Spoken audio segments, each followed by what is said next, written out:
All right, guys. Good morning, good afternoon, good evening to you all. How you guys doing today? Yes, we are back here again. Today is another wonderful day. Please help us to share and like. It's going to be another wonderful topic today. In fact, a wonderful broadcast today. Thank you very much. Thank you for joining. Hallelujah. I decree and declare by the power of the Holy Spirit, whatever represents shame, reproach, and stagnation, after this miracle service, you will see them no more.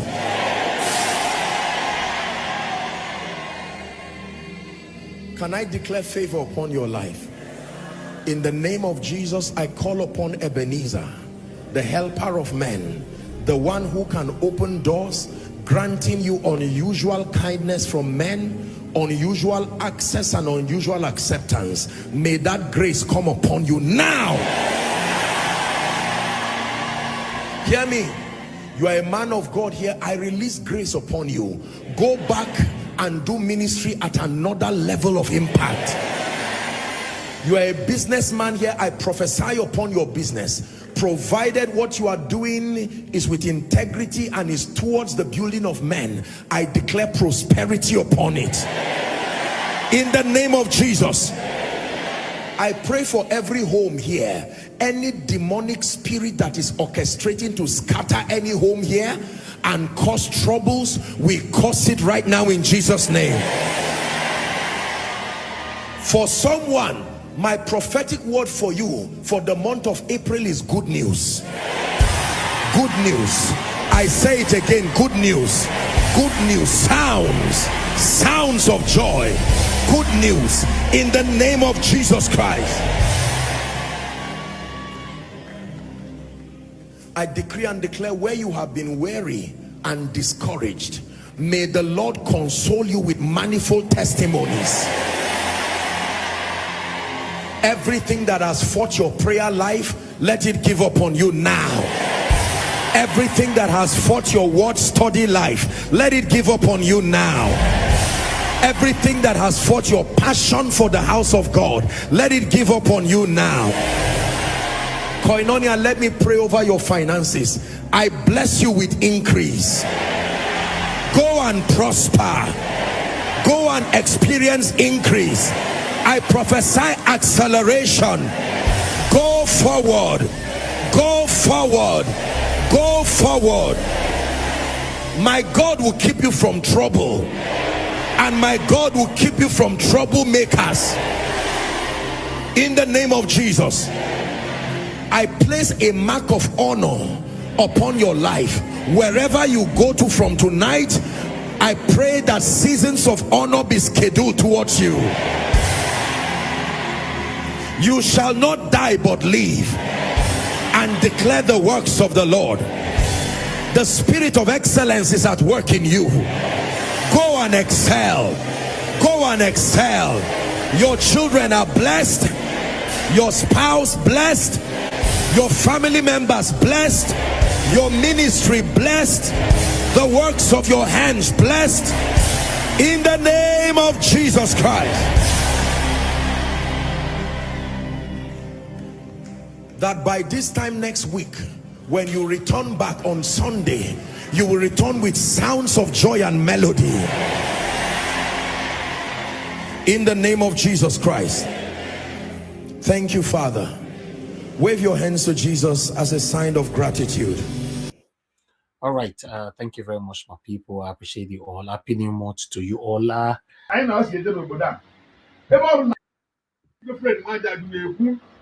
We must shut down Lagos. If not 1 month, 2 weeks, if not 2 weeks. That word was strong, though.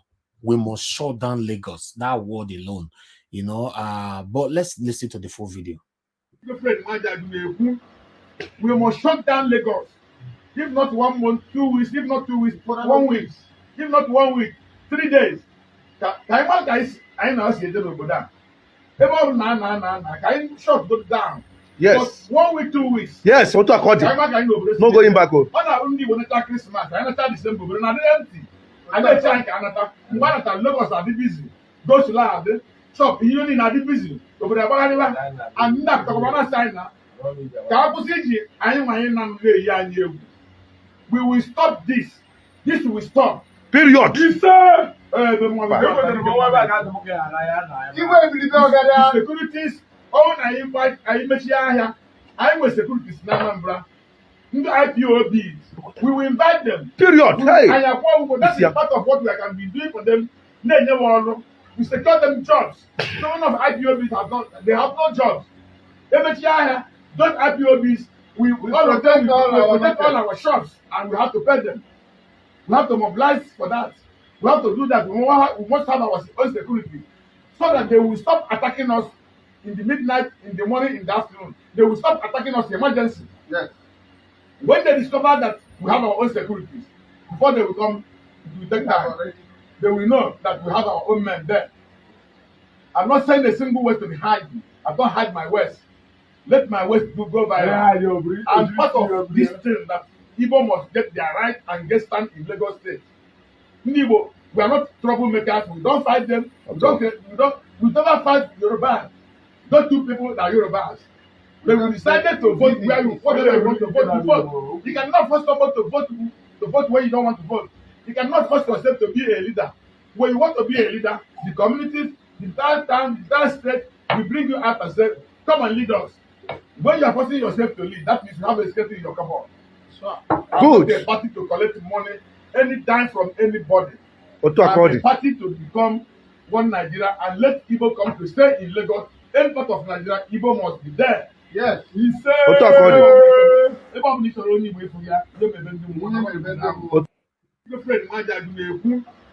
we must shut down Lagos. Okay, all right. Thank you very much, my people. I appreciate you all. That is all we have. We have another video, but that will probably be on the second segment. If the second segment, if we will have time to have that, because this is going to be a hot topic today. Please do your part by liking and sharing. Please, and let's do this together. Thank you, thank you, thank you. Now, God bless you. Now, I can see a lot of people right there on the comment section already. You can see Omo Yes right there on the comment section. Jennifer Ogie 1. Thank you very much, Moses. Cousin, I can see you. Didi Anthony, I can see you. God bless you all. Nelly, J.O., I can see you as well. Thank you very much, my people. Oba Kenny, thank you for joining us. I'm sorry I'm not going to be able to mention all names because we already have lots of people there. Moderator, thank you very much. Good evening to you. Good evening to every one of you. Thank you. And I can see Eva line. In fact, more people are right there. Okay. Good evening to every one of you. Good morning, good afternoon, good evening. Let's talk about what is going on right now. As you all, since the governorship election, in fact, before the governorship election, because that is when everything started, not even presidential election, right? Yeah. Was it presidential election? Yeah, let's say it started. Yeah, it started when since 25th of February, where some of the Yorubas in Lagos started threatening the Igbos in Lagos to go away and move to the east. But it gets worse. It gets worse. That was during the time of the governorship election. A lot of violence were recorded in different angles in Lagos. We saw a series of videos. Some of the videos could not be showcased on this platform due to YouTube rules, but we posted lots of videos on our WhatsApp group. Even me myself, I was not happy at all. But now we've also seen a couple of videos, about 2 or 3 videos where the elders of the Igbo people came out saying, even before they came out, I condemned it myself. So the Igbo man coming out to say, now, no, you can't do this to us, shouldn't be a surprise. I condemned it. And many of you that is watching me right now, you also condemned it. That what some of the Yorubas were doing to the Igbo people in Lagos was very, very, very wrong. As you know, this platform, we don't preach hate here. We don't support anything to do with division when it comes to ethnicity. We don't. But unfortunately, this have been going on even after the governorship election in Lagos. We have also seen a video where this, should I call them Yorubas? Because I don't really know, but we saw people intimidating some Igbo women inside keke keke napep, inside the bus as well, and some of them walking on the street, collecting their phones and all that, telling them to get out from Lagos and move to the east. But now we're now seeing the elders of the Igbo community now coming out to say no, they can't take this anymore. The actual one that triggered everybody right now is the one I just played. You know, where you saw that man saying that we must shut down Lagos. We are sending the IPOB to Lagos to protect us. You know what that means. But I'm not going to continue with my analysis now, but I would like to hear from the people. What is your take on this? What is happening? What could happen? Yes, that should be the area we should focus on. Remember, ethnic war, and people we could not play with them. Even you, with the talk say not concern you, so I felt talk and since it go concern you when it happen. Meanwhile, I'd like us to move on. We have one space here. Somebody just left. I don't know. Or yeah, you know, I'd like us to move on. Let me hear from the first person here with us today, which is Mother Patricia. Thank you very much. Good evening to you. Please talk to us. How are you doing today? And what is your take on what is currently going on? Good evening, everyone. Good afternoon, good morning from wherever you are watching us from. Good evening to my Thank you. co-panelists.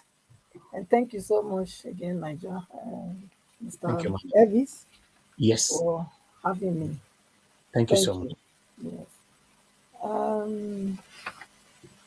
Yes. Yes, the situation we are in Nigeria is getting more interesting day by day. You know,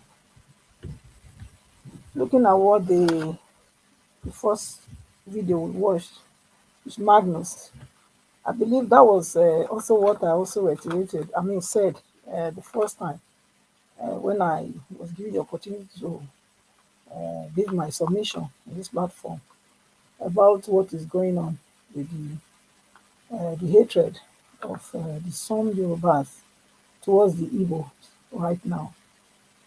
And just like we said, I also mentioned then that if we all fold our hands and we are watching what is happening, and I said that there's a danger there because Nigeria is not just made up of three ethnic groups. You know, we are over, it's still counting actually, we are over 500 ethnic groups. So if they are saying, and this 500, over 500 ethnic groups in Nigeria, I believe at least there is one or two of this ethnic group represented in Lagos. Now that common election, which is every citizen's right, to perform, has become a problem between some Yorubas and the Igbo ethnic group. And the rest, even the people in Lagos, the rest ethnic group that are not Yorubas, or even the Yorubas that are in Lagos, that are not among these wicked people, wicked and evil people, if they don't stand up, very soon they will include, the Yorubas, they will include the Edos, they will include the Injos, they will include the rest of the ethnic groups. And when they finish with all those other non-Yorubas, they will start with the Yorubas themselves that didn't support these evil ones. You see, evil prevails when good men do nothing.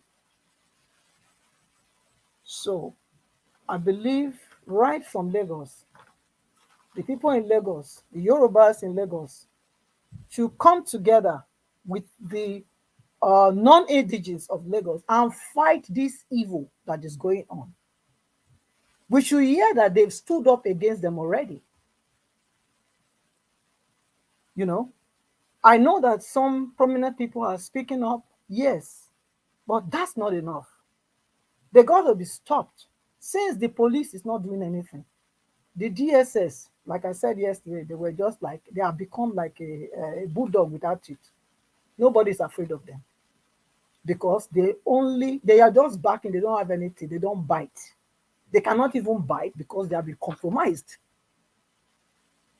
So, which means Nigerians have to take over their countries, the country, they have to take over their nation. Lagosians have to take over their state from these state captures, these wicked, evil people that are wanting to destroy the whole country because of one man.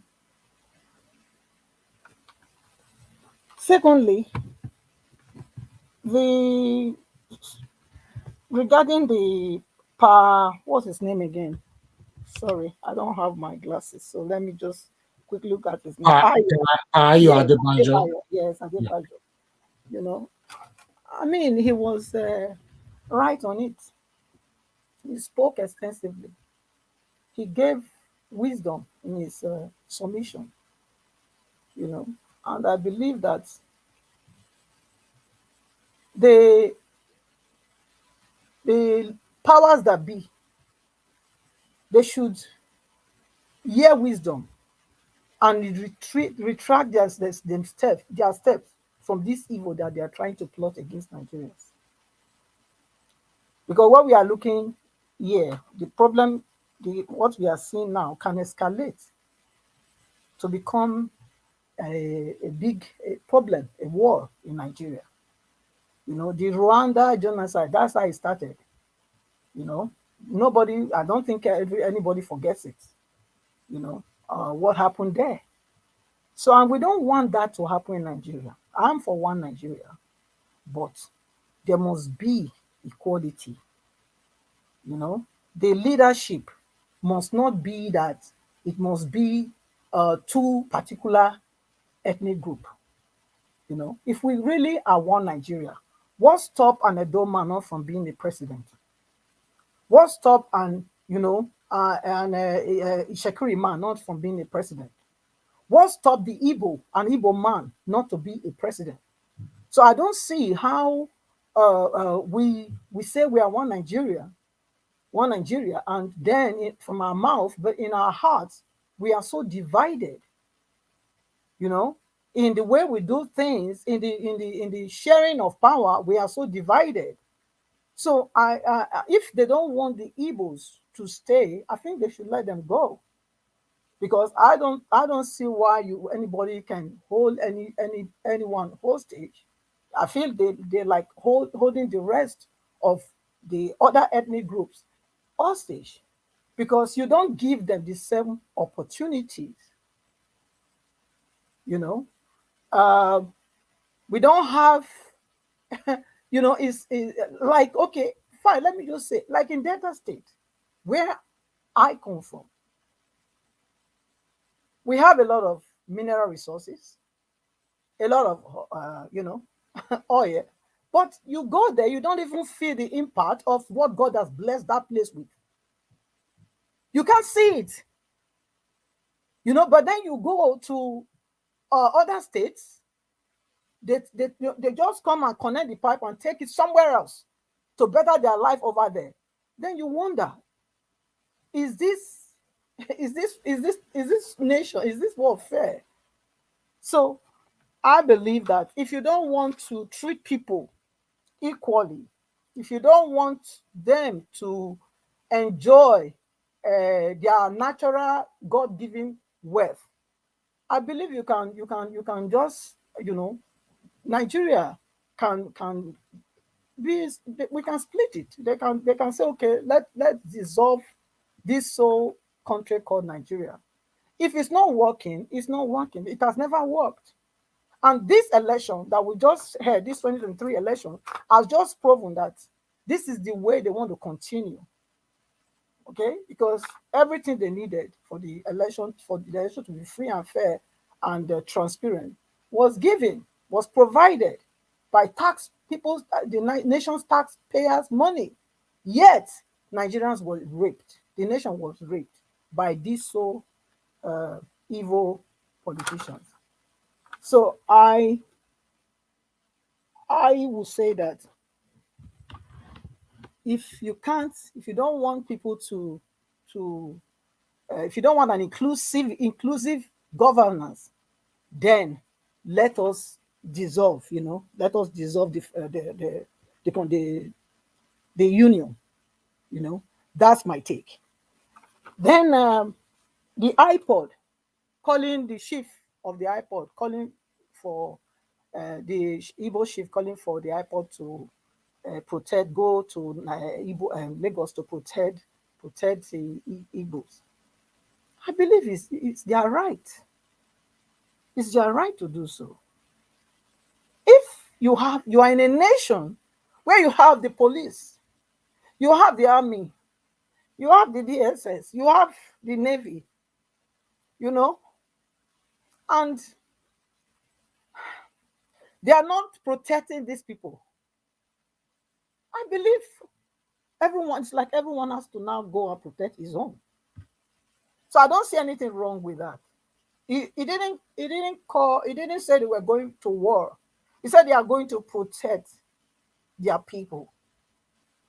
And he said he still believes in one Nigeria. He still wants the nation to function as one. But then there must be an inclusivity. There must be, you know, there must be equal opportunities and protection for all.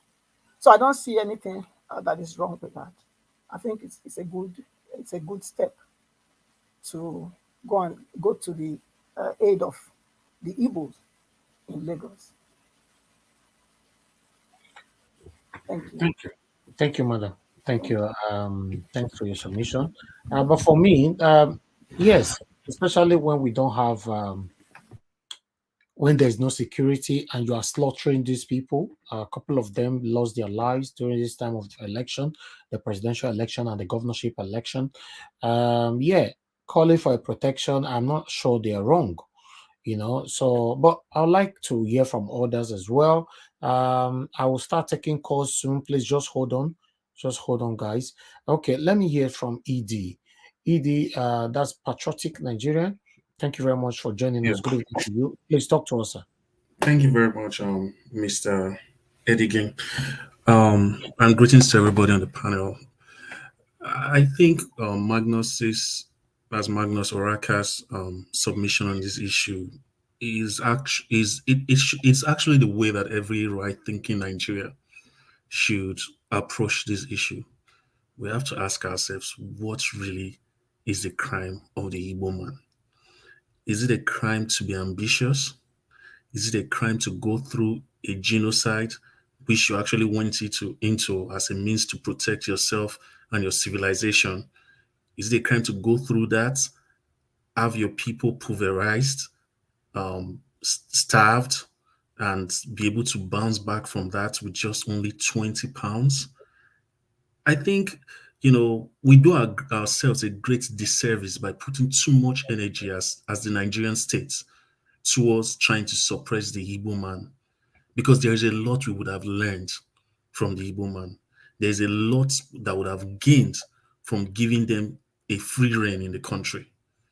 You look at another civilization or another race that has been this persecuted through their history would be the Jews, right?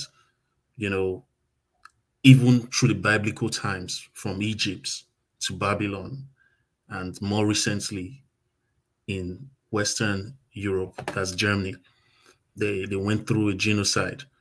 But today, when it comes to the major institutions in the United States and all around the world, it's owned by Jews. And people have to look at this one and say, how do these people keep bouncing back? Right? And I think that's what we should have done with the Igbo man. The US, for example, is built when it comes to like the financial system. There's a lot of Jewish influence here, right? Whether it's the Rothschild, it's just all over the place. You go everywhere, you see Jewish influence the footprints, the handprints of Jewish money all around the United States. These people just want to do business. And that's the same way the Igbos are. They just want to do business. Give them an enabling environment. Give them ease to do their business and see how Nigeria is going to get better. Even deprive them of presidency, but just give them ease of doing business. Bring a port closer to them. Allow them just be able to import their stuff. Give them that free reign to be creative and see how much Nigeria will benefit from it. By the time the Igbo people started the Biafra, I mean, by the time of the Biafra War, I'm not saying they started it. By the time of the Biafra War, we know that the army of Biafra was nowhere to be compared to the federal army, but we saw that they could hold still for 3 good years because of their ingenuity. They fabricated weapons from the scratch. If it was in a place where things are done the proper way, we probably would have said, okay, how did you people do this? Imagine the homemade technology, especially military technology that Nigeria would have developed by just studying what the Igbo people did. We probably would not be importing a lot of our weapons if we had just allowed this Igbo ingenuity to prosper. And for what reason, really? We say they are very loud, but let's be honest. That is the way that everybody sees Nigerians. We think it's just an Igbo thing. If you, I mean, Mr. Edigan, you live in the UK. What has your Ghanaian friends said about Nigerians? Those people are very loud. They're very ambitious. Okay, if we know that this is the way everybody sees us, why do we use it against our own selves? Just because someone speaks a different language. And look at even the existence of this country we call Nigeria. A lot of the initial drive to see us become an independent state was done by Igbo people. Nnamdi Azikiwe came from Lincoln University. It was his newspaper writings. A lot of it went into the independence of this Nigeria. And so if the Igbo people wanted to structure Nigeria in a way that would benefit only them, they would have done it from the onset. But yet, they believed that we, as a country, we are better. I mean, at least in Nnamdi Azikiwe's estimation, we are better as a whole than as in parts. But yet, I imagine how he will feel in his grave now, seeing what his own people are going through, just for that decision he made. We are really, it's like we are concentrating our efforts in pushing the Igbo man down. And in doing that, our hands are also tied. We can't stand up as a nation. Let's even forget the presidency. I support Peter Obi. Let's forget all of these things. The basic things that would make for trade to prosper, for commerce to prosper, that we have deprived the Igbo man of.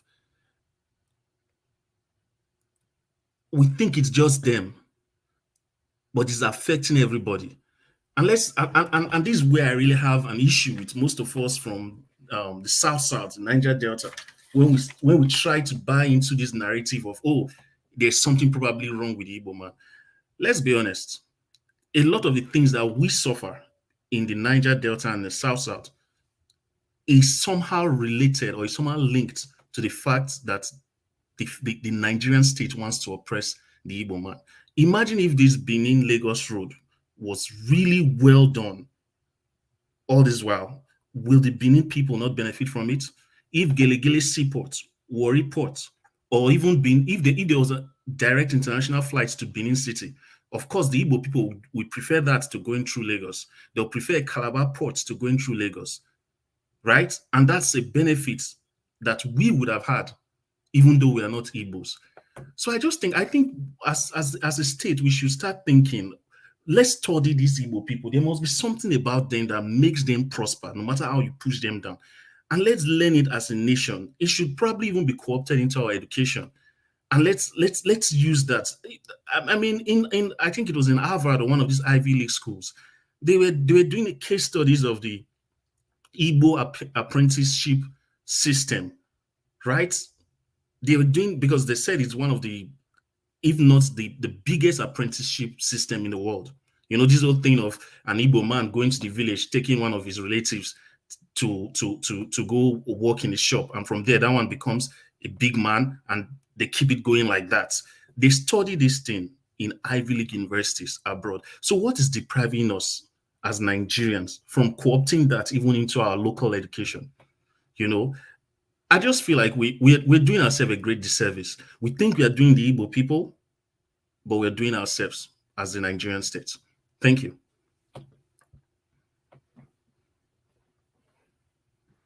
All right. Thank you very much, my brother. I appreciate you. To be honest, I'm not a supporter of what is happening or what is about to happen, because you should know that the Igbos are not the kind of people you can just push around just like that. If they are quiet, they are only quiet. In fact, have you guys noticed that everywhere is quiet just because of this, especially the presidential election? All the Igbos are quiet. Before the presidential election, you know what was happening. We saw all of them here on social media and all that. To be honest, you calling, if you're that Yoruba man or woman who are speaking ills against other tribes, it's better. It's not too late. You can stop it now. To be honest, it's better you stop it now. I'm not sure any reasonable human being will support what you are fighting or about to strike. To be honest, it's better you stop it now.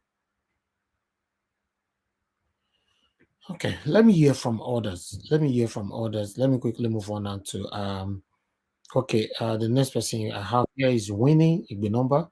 Winnie Igbinomba, good evening to you. Thank you very much. Please, I would like you to talk to us. Can you unmute yourself if you're there? Yeah, good evening, my beautiful people. Thank you, madam. Thanks for joining us. Please talk to us. Thank you for your good work. Oh. Thank you.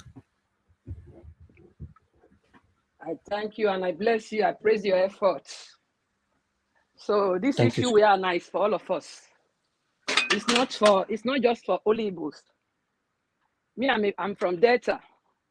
All my life, I've seen how the Yorubas and the Hausas, they've been embezzle our money.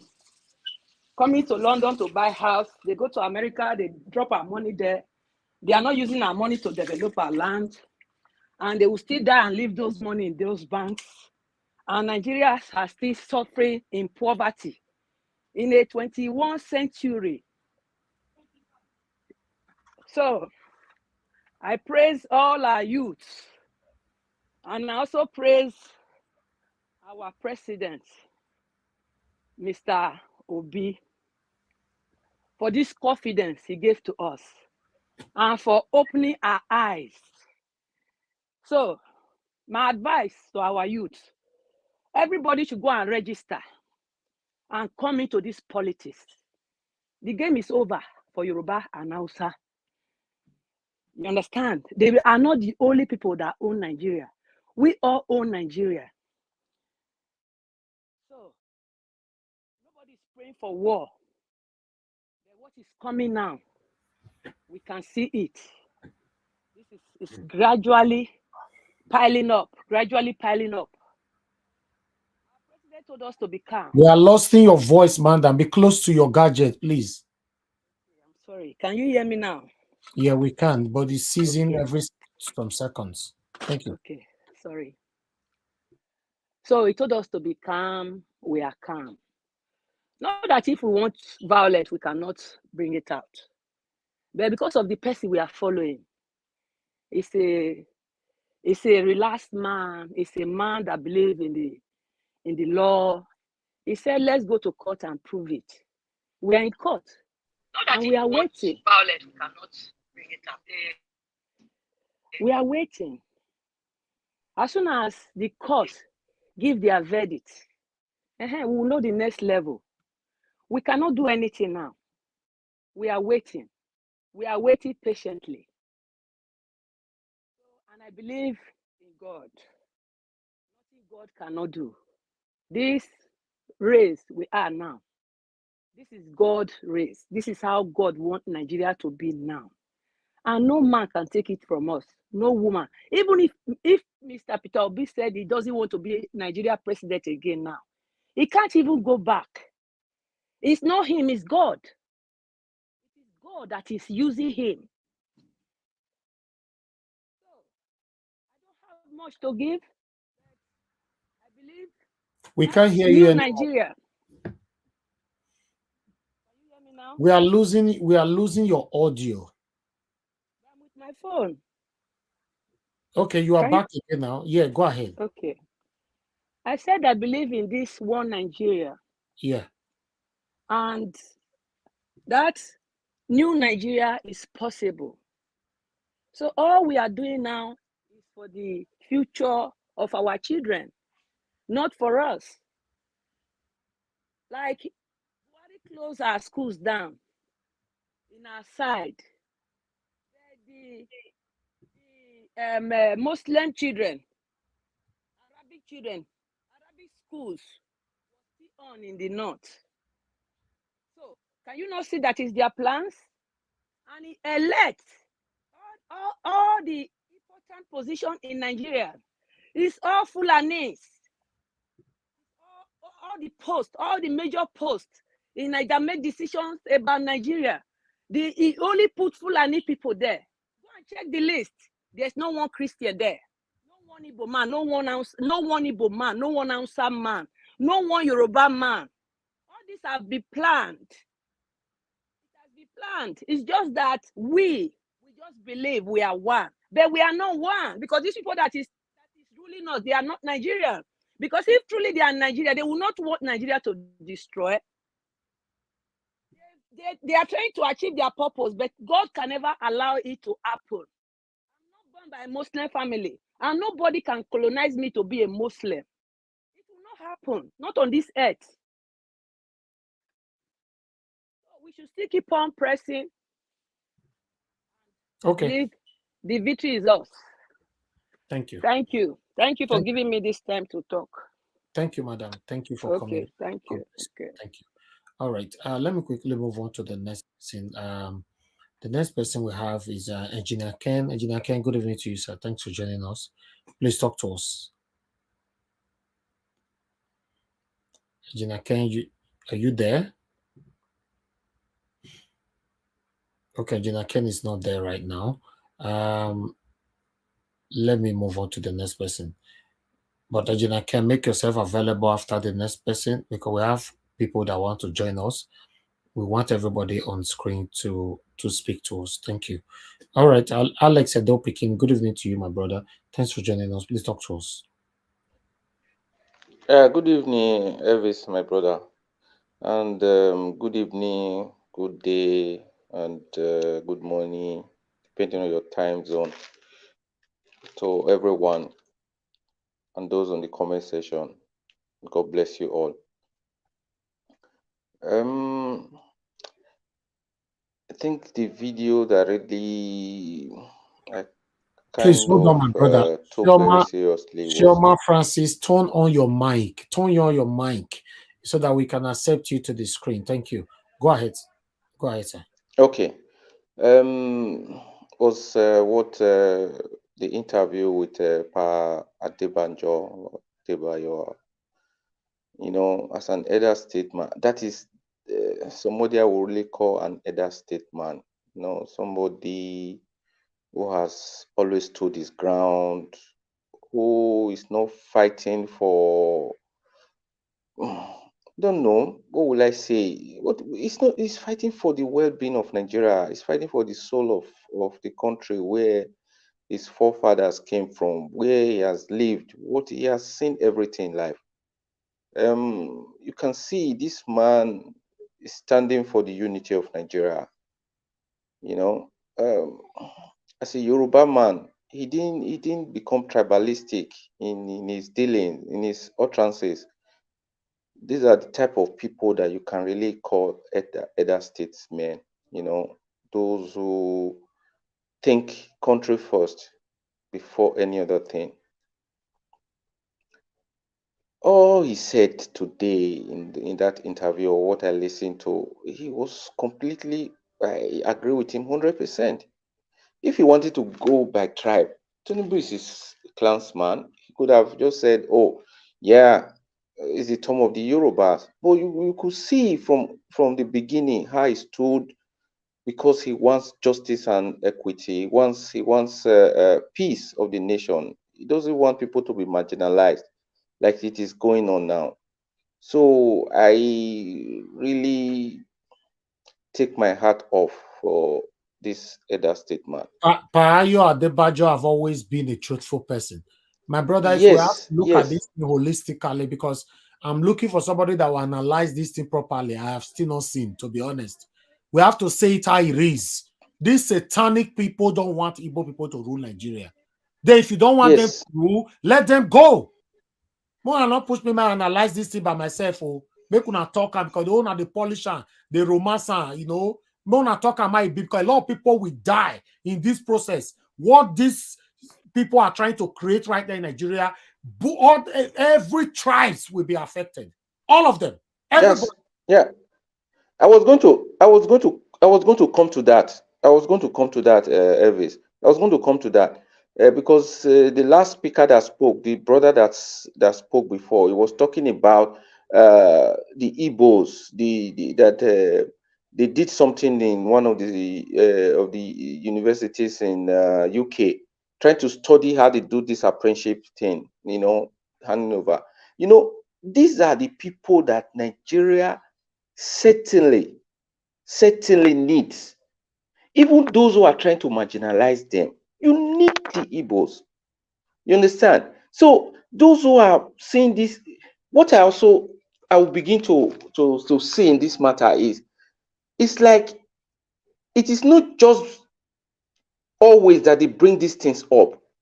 You could see that it comes up almost every time these guys want to get into power.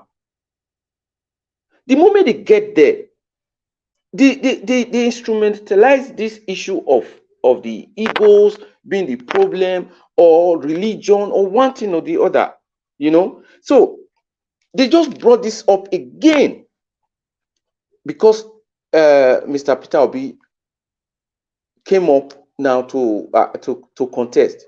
It has always been there, but they always bring it. It becomes more pronounced when it is another 4 years. Are the Yorubas and the Igbos not living peacefully since this time in Lagos? They've been living in accordance. They've been living together. The houses and the lands that they built, the land they bought, they didn't bring it from the east? Is it all of a sudden that they now know that the Igbos are the problems? These guys. That is why we never take any word that comes from Tinubu. I don't hold it with a pinch of salt. This man saw everything. He sent his people out there to go and wreak havoc. And after the havoc, he now came up and he wants to make peace. After killing people, after destroying their properties, this thing is always there. The Yorubas, I'm not trying to use tribe again, but it comes in. We just have to be truthful. It comes in when they want to get their whatever they want. They don't care. The Hausa or the Fulanis, we use them. We always use them to fight the Igbos. But after they've achieved whatever, they throw them off the bus. So it's just like a never-ending story. And what made it really pronounced now is because Peter Obi is now in the picture. That is why it is so pronounced. We all know that Obi won this election. We all know that this mandate belongs to him. But what are they trying to do? Yakub, or whatever his name was, they saw the results live. They were seeing it. And he said, wow, if we don't stop this now, we don't have any other thing. Let's just do this. Then they went into action and began to manipulate the whole thing and brought us to this mess we are in now. So it's when we want to discuss, I don't know how to really go about it. I don't know how to go about it.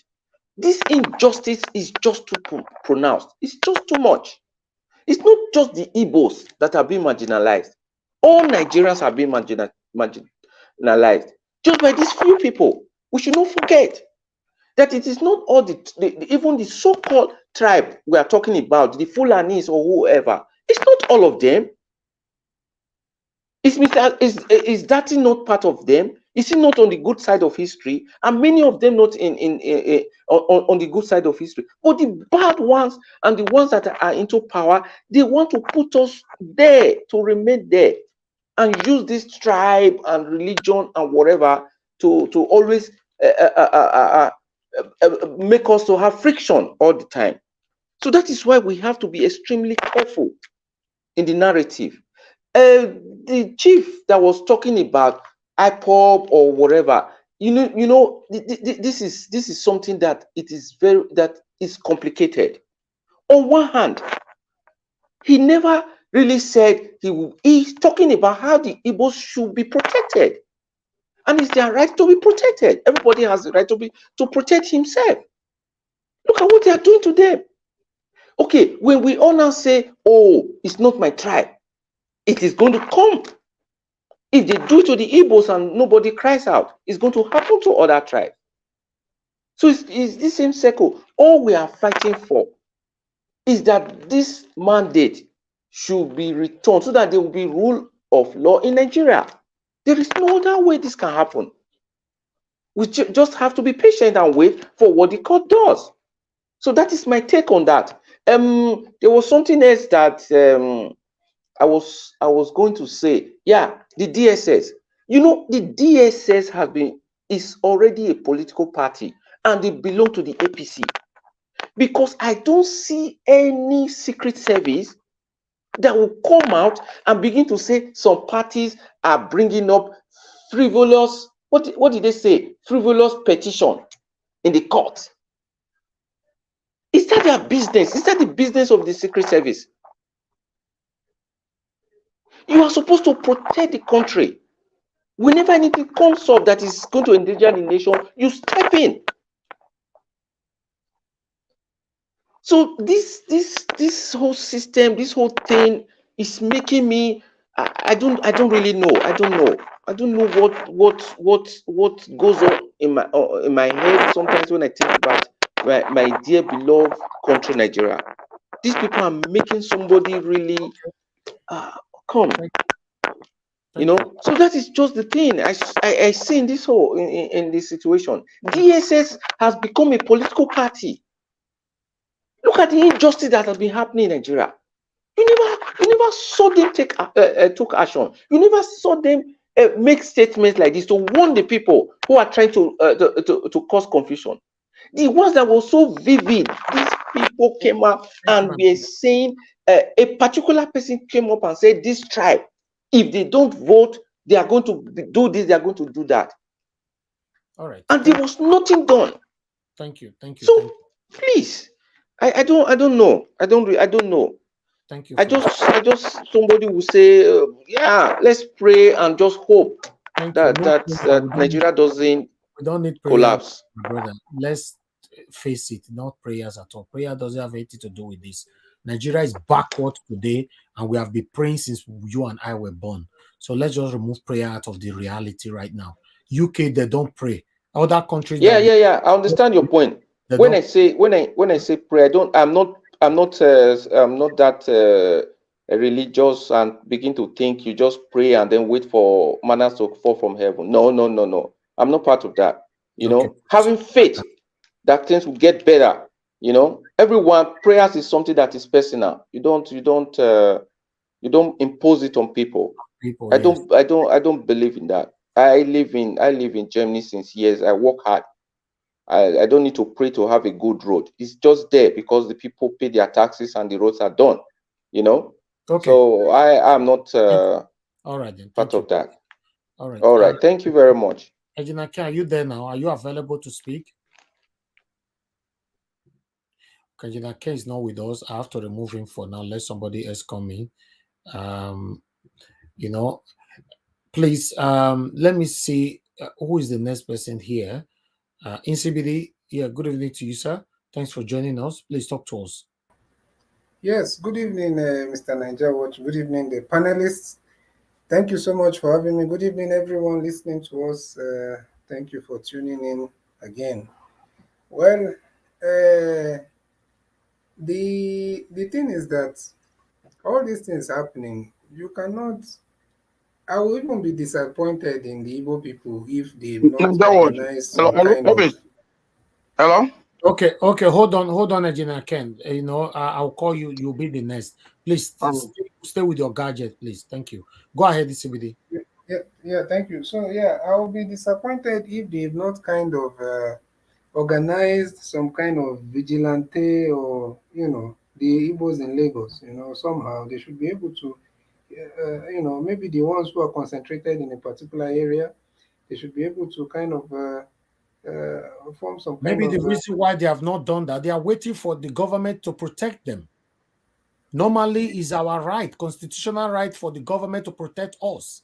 Even the yeah, highest government we have in Nigeria now is already rubbing shoulder with APC. So who can we run to now? yeah. Imagine that. But unfortunately, we have seen the breakdown of our security system all over the country, even before the election. And now, with that in mind, we should be able to now try to, take care of ourselves within the law, because I'm sure vigilante and protecting yourself is not against the law. For the IPOB, I don't know. I can't say more, speak on that, but I believe that they should be able to organize their own security somehow. Obviously, the people in Alaba and the other markets, Ladipo, Idumo, everywhere that they should be able to. Um, I don't think they'll just be there. I don't think even those guys can really do much, because those are people that are seriously in business. One can open their eye and you just come and say you want to damage their business place or something like that. But at the same time, they should also still have some security kind of services around, so that when they go home, will not start, so that they can also stop hearing this thing of markets being burnt overnight, because we know with the people that are responsible for all these things. It has been happening over the years, and it's just that the Igbo people have been trying so hard not for this thing not to escalate, because of the way we are mixed, or the way we are kind of together, and people are trying not to let this thing go, out of control. But unfortunately, these elements that are allowing themselves to be used by by some evil politicians, they are not relenting. And now, what are we going to do? You cannot expect these people not to protect themselves. That is a common sense thing. That is a basic human right. Right to life, you know, and right to protect yourself. Defend yourself. Defending is different from attacking. Even when the man was the chief, or is it I don't know, is it Igwe or chief? When he was speaking, he's talking about those people coming to defend. And I'm sure that at least he used, I like the way he used care, a word that is kind of safe, because you have to make it clear that is to protect your life and your property, and you're not going against security operatives, but you're defending and you're protecting yourself. So it's just common sense thing, and these people should know that it will get to that point. And is even I still applaud the Igbos in Lagos for not be for not carrying out all these reprisal attacks, because if you try this with the Northerners, just they should just hear maybe two, three cases. You know what will happen all over the north. So, but the Igbos, because of their investment and because of the social integration and everything, they're trying so hard not to escalate it to that point. And like the brother who spoke, I don't know his name, but he spoke really well. Uh, this whole thing happening. Alex Dopiki. Yes, yes, yes. Because you don't know if you don't believe that the Igbos are probably linked with the Jews somehow. Yeah, at least you should be able to see the similarities with the things that they've gone through. These two groups of people. It's it's just amazing, and I feel like as much as the Igbo people are trying their best, they should also be more intentional, because that was what helped the Jews. The Jews had to make sure that they are more. That's why you cannot go to any Jewish neighborhood and hear some Jews fighting against themselves, because they know what they're already facing. Or you can't, So my point is, they should be able to also galvanize, contribute positively to wherever they find themselves continuously. In fact, anybody that they notice is trying to do one or two things wrong in those areas, they themselves should handle that person by themselves. We have to be more intentional. And it's just quite unfortunate that you're fighting people that didn't create themselves because of whatever you see, you feel like you notice in an Igbo man is not. It's in the DNA, because that is the same thing, this same obsession, this same hatred, and this same jealousy. This was what was going on even before the war in the 60s, in the 50s, 40s, all those time. That they had to even bring the British journalists had to come and interview then the Northern Premier, Amado Bello, and was asking him, it's there, I'm not the one speaking. If you Google, if you go on YouTube, wherever, you will find that interview. What is this obsession with the Igbos? What is it? And the man, look at the reason he gave. You won't believe it. Oh, if they come within 1 year, they will emerge as what? That is something that someone feels that is enough for him to hate a group of people. He's not even talking about, oh, they came and they invaded and they started committing crime, or they are doing that. No, is that if they work as a headman, within 1 year, the laborer will emerge as the head of the company. That is something that people are aspiring to be all over the world. Even where you're working right now, you want to be able to get promoted, to be able to manage the place, or even have people that you're supervising. And somebody somewhere else is seeing that as a threat to themselves. So what else will an Igbo man do? Because, well, it's just quite unfortunate. So what I think, for the also thing, for me not to go too deep, is that the Igbos need to, as much as they want peace and everything, they also should not be caught unawares. People need to organize defense, to be able to protect themselves. Nobody should go and attack anybody, for reprisal or anything. Nobody is talking about that, and I'm sure they are wise enough not to do that. But at the same time, they also need to be wise. So you can't do all this and expect people to fold their hands. Who do you think? I mean, does it make any sense even to you as a person? So yeah, let me stop there for now. Thank you so much. I'll speak more later. Thank you.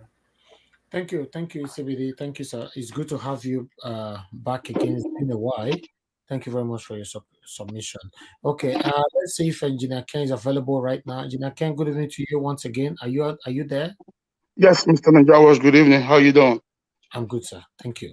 Please talk to us. I guess you watched the videos I showcased. Yes, I was one of your first person that logged in. Okay. Mr. Najawas, good evening, Nigerians, and good evening, my co-pioneers. This thing is, to me, the way I see this thing is this: the Igbos messed up. It's very simple as ABCD. The Igbos youths of these days and the Ezigbo of these days, they are being corrupt. This is not the Igbos that I used to know. I can remember the year 1990, 1991, when the killings of the Igbos in the northern part of Nigeria was too much. The word key, don't just use it, sir, please. Okay, sorry. When things like this was going on in the north, where the Muslims were doing evil things to the Christians in the north, burning down churches, burning down houses, destroying things that the eastern part of Nigerian people owns in the north. This guy came out at the young Shagro. He came out with his luxurious bosses. A Canadian issue came out with luxurious bosses and loot a lot of Amota boys. All of them tripped down to the north. You know, in good 2 ways, the North was as silent at the graveyard. They teach those Fulanese, they teach them lesson of their lifestyle, of their life. This is not what I heard. I witnessed it. You know, so the Igbos have enough Igbos in Lagos State to deal with these clowns, to deal with these Jagaban thugs in Lagos. It's not the old Yorubas that are doing this. There are about 10%. The thugs being owned by Jagaban. Whatever these guys are doing, they are carrying out a mission.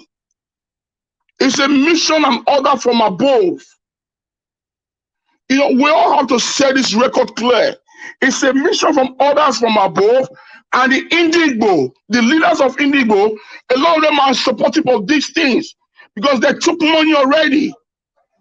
You know, let me rephrase our memory.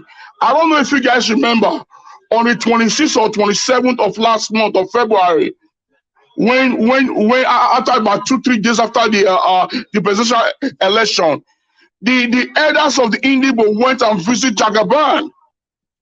And definitely they won't leave that place with all of them. Ghana must go back to tell him that on your mandate we shall stand. Well, in that process, your people were slaughtered. Yeah, but no, don't use those words, Agina Kemp. Sorry, my brother. Please. Yeah. You know, by the end of the day, even though some of the elders, Igbos elders, and they went to Jagaban to collect money and all that, is that enough? You know, that is not enough for a soul to be killed. For example, to be quiet. You know, that is not enough for the Jagaban army to start hunting people down. You know, and the Igbos saw what happened on the 25th. So they're supposed to be expecting more in the government election in Lagos. And these guys were saying it. They weren't hiding it. They were saying that this is what they are going to do. Even when I watched the channel news, a couple of the market that they burned down, some of the traders says that they saw the boys when they came out with their buses and their cars, start rolling around the market. The stores were shut down, but they were pouring petrols all over. What about the dealers? What about the people that are selling that market? Where are they? You know, where are their apprentices? Where are they? Why can't they block the road and hold these guys to ransom? But right now, if they want to do that right now, you know, they will charge them for murder cases because it is not. You know, they have in law. There's a word in law that I wanted to use. You know, if you know, when you are angry or somebody hurts you, you have under 24 hours to retaliate. Minimum 48 hours. When it's above 48 hours, you know, you'll be held responsible that you know what you were doing, that you planned for it. So if they should retaliate now, the federal government is going to charge them for murder. You know, because these guys are not in charge. What they're supposed to do on that very day is to do payback. They don't have to invite Igbos from the east. And these guys, you know, they're not going to deal with only the Igbos. They're going to deal with Benin because they believe we Benin are Igbos. When you tell them that you're from Benin, they'll say, no, you will be Omo Igbo. Omo Igbo. You know, the truth has to be clear. We are not calling for violence. No, it's not for violence. It's not for violence, my brother. This is the life. It's not for violence. This is the life. Okay, look at what happened to Kachi. Look at what happened to her. An innocent girl. If not for God, that girl will have been gone. You know, so you know, the Nigerian youth have to wake up. This is not about the obedience now. It's not about your obedience. You know, this is about race. This is about race. Just what I'm seeing right now is like the Fulanis and the Yorubas. They are not collaborating because the president is a Yoruba, a president elect by INET, not by Nigerians. The vice is a Fulani. So this thing is going to stand. This thing is going to stand. So let every one that lives in Lagos, when you know that you are not an Yoruba origin, you have to join up. You have to muscle up. You have to come together and form a defense. This is not all about Igbos. As long you don't speak Yoruba, you don't have Yoruba last name, you are Igbo man. You are from East. You are an Igbo person. They don't care if you are Edo, if you are Delta, if you are Rivers, if you are Calabar. As long you don't have Yoruba name, you're done.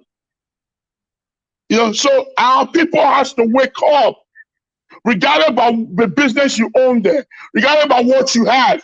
And what pains me more is when the governor of Lagos State came to the market that was born by his own talks and giving them 100 million naira. And my own brothers took that money from him. Why would you do that? The stores that get born, one of them is more than 100 million naira. One of the store is more than 100 million naira. Why would you take that money from him? Leave the money for him. Instantly tell him you don't want the money. They should take the money back. Then he will now know that what they have done is wrong. Because this is a good plan. Their planning, go there, intercept their jobs, burn their market down, they will come back and give them money. These Igbos are greedy, they love money, they will take. Sometimes money is not everything. Money is not everything. I heard some of my company just now, they talk about the Israelites, the Jews. In 2015, my insurance guy, he went to Israel. The day I went to do my insurance, the Palestinians and the Israelis, they were fighting. And this guy took his 15 years old son. He told me, he said, Ken, listen, I'm going back to Israel next tomorrow, but my mom will call you when he's ready to come and pick it up. I'm going down with my 15-year-old son. But they're still in school.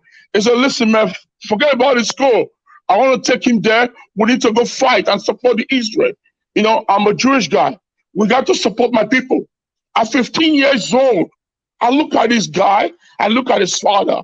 I said, man, you made a mistake. What about if your son died or both of you die in the process? He said, yeah, if both die in the process, I die for protecting my land and for securing my people's life. So that is their belief. And that is what they have been doing. That is why this Jew should remain the number one man, in the whole region. So we got to wake up. This is not politics. This is not politics. This is war. Since I was born till this day, if it's not President Fulani man, it will be President Yoruba man. If it's not President Fulani man, it will be President Yoruba man, Fulani man, Vice President. Either in the military or in the civilian district. Why? Are they the only people in Nigeria? When Nigeria have over 500 different languages? But Goodluck Jonathan was not from Yoruba or Fulani man. For just 4 years. But we saw what they did to him then. He didn't even allow the man finish 2 terms. Yeah, and they actually labeled him an Igbo man. They labeled him an Igbo man because his middle name was Ebele. Quick question, Engineer Ken. Yeah. Sorry to take from your time. You talked about. I will take yours. So what's your name, please? Ed, don't worry, that's fine. I don't usually talk long. Okay. You talked about the Igbo people having some sort of military retaliation to what they are doing, like they should put up a fight. Do you not think that that's what the ESN was really doing, or maybe like people like IPOB? Do you think No. What those guys were doing, what those guys were doing was a different beat. Those guys were killing their own people. Yeah, it They were started. killing. It started with trying to fight against the Fulani No, herdsmen. no, no, no. Those guys that started with the Fulani S-men drove the cattle header away from their forest. The next thing they started kidnapping their own people, slaughtering their own people. Okay. That is not good. Okay. Okay. Okay. Okay. Let We are going round up, too please. far Everybody, different. hold on. You can round up in 30 seconds. Okay, thank you so much. So the thing is this: they have to wake up. They have to wake up. You know, and guess what, guys? These talks, the Igbos that lives in Lagos know them. They know their houses. They know where they are. Why can't they take them out? Okay. All right. All right. All right. You are inciting violence, Nigeria. Okay. We No, no, don't. no, my brother. I'm not No, inciting no, no, violence. no, no, It no, is no. the Okay. fact. Let me No, tell you you something, Mr. Epstein again. no, And again, hold on a you can't second. take I want to that throw the kind of question back back to here. you, No, Elvis. no, Let please. me throw it back to you. If your own blood brother, No need, no need. Don't take it back to me. I know how this whole thing works. You know, there are words you can't use on oh, air. my brother, I understand. I understand about that. Pick anybody out from this platform. It's not acceptable at all. You know, this can trigger YouTube and it's unacceptable. You know, just make your point and without not using those words all the time. You know, I'm not using those words. It's just see, a self-defense. look at comment You know? section. Everybody, it's only you that don't see it, sir. Everybody can see how you give your submission most of the time, but you don't see it. Maybe that's why you cannot correct it. No, When you see, start, Mr. Najawa, that is why that country remains like that. that's what I'm saying, but you can't say it That's on why the that air. country remains like that. It's not You your know, country that own the YouTube, sir. YouTube have rules, it must be followed. It's not Nigeria that own YouTube. So if we want Nigeria to change, we buy ticket and just go to Nigeria and express it how we want. Just stay in the middle of airport there. You start the way you are talking now, start it from there. But if you want to pass it from here, YouTube said no. So we can't change that, we're can we? not passing violence from there. No. What I'm saying is this: when those guys were being slaughtered on the day of the You see election, the word you are using again. Okay, Jinake, let me move on to the next person. Sorry. All this word you are using is not allowed. Please, it's not. You know, it's not allowed on YouTube at all. It's not. Let me move on to the next person. Thank you very much. I would like to hear from you, Madam Rita. Thanks for joining us. Good evening to you. Yeah, good evening, Sir Elvis. Good evening, everyone. And Engineer Care Domosa. um, thank God for today. I was listening to Paradebanjo speak, and I'm very proud of that man because when all this mayhem was happening in Nigeria, at least I think he's the only one I can remember that was actually speaking up about this tribal fight between, the some Yoruba touts and the Igbo people, the hardworking Igbo people. Um, this is what we're talking about.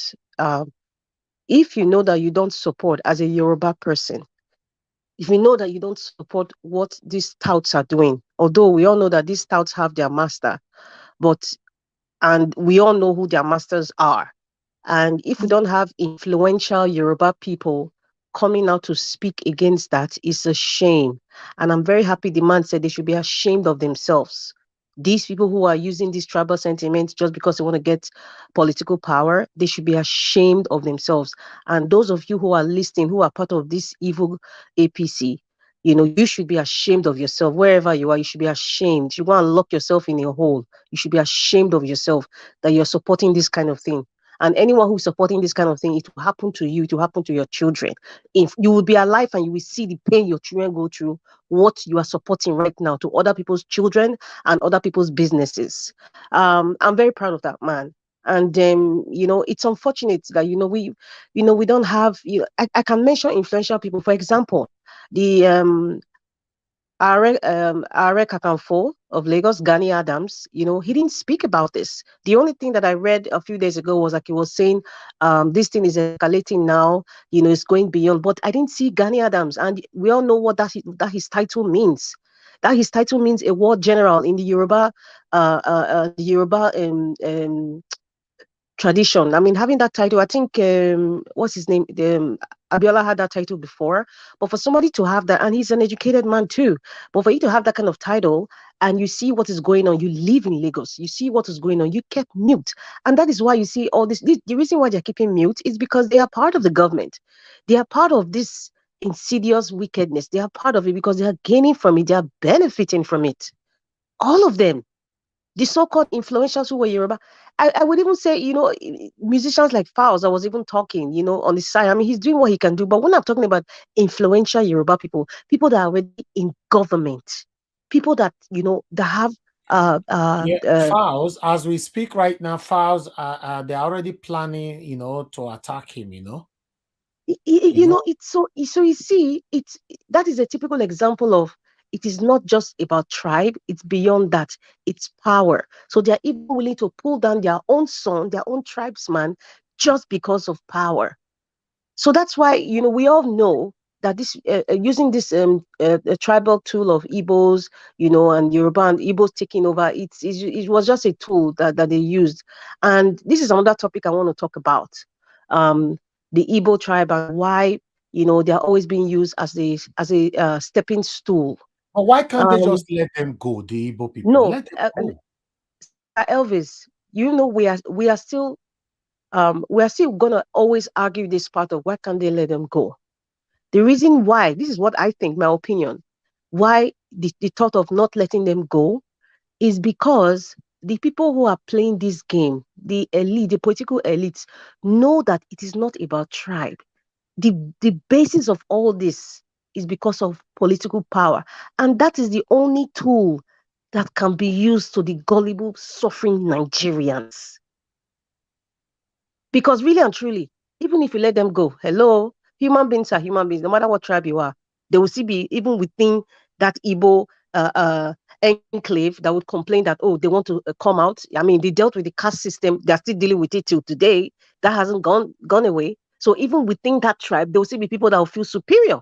It's a human thing, but and I don't want to use the word is a black thing, because I believe that even within the white race, there are some people who feel they're better than other white people because of one reason or one stupid reason or the other.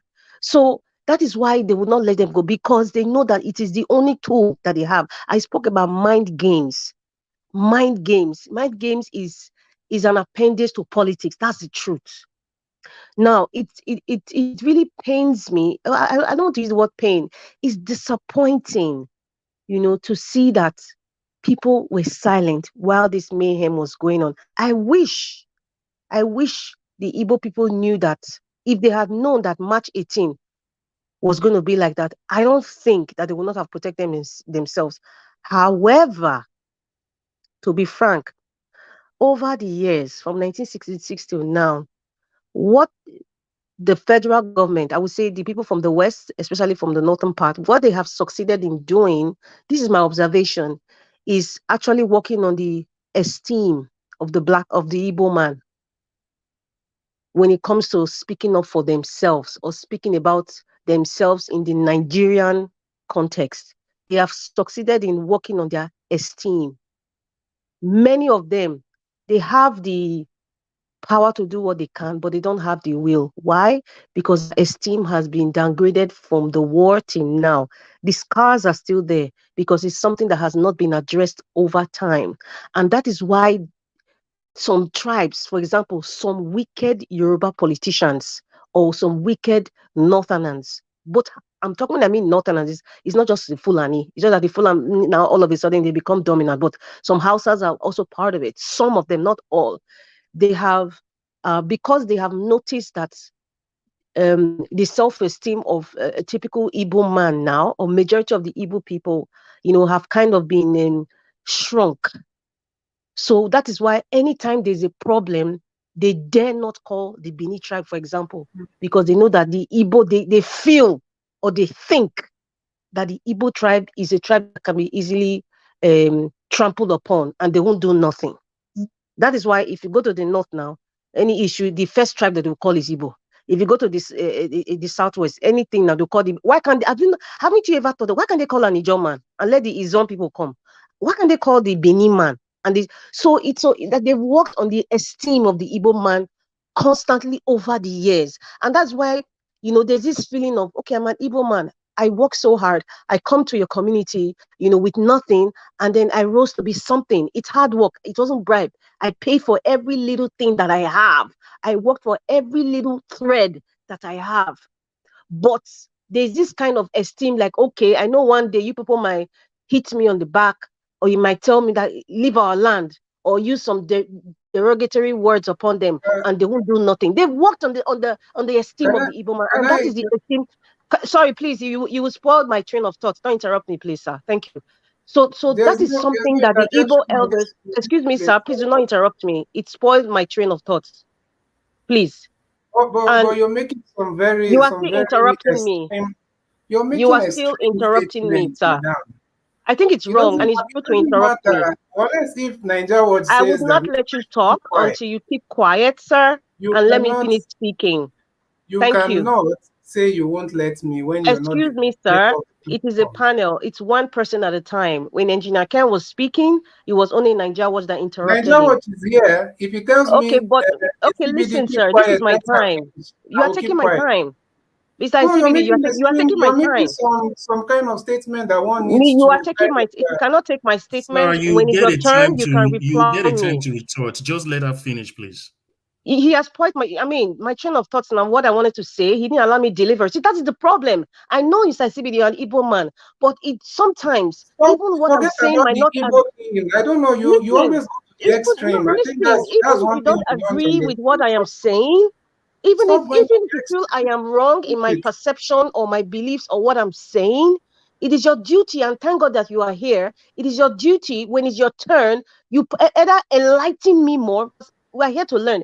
Enlighten me more, Are you saying or there's no show me your other interjection? side that I am not Are you seeing. saying there are no Okay, interjections allowed here?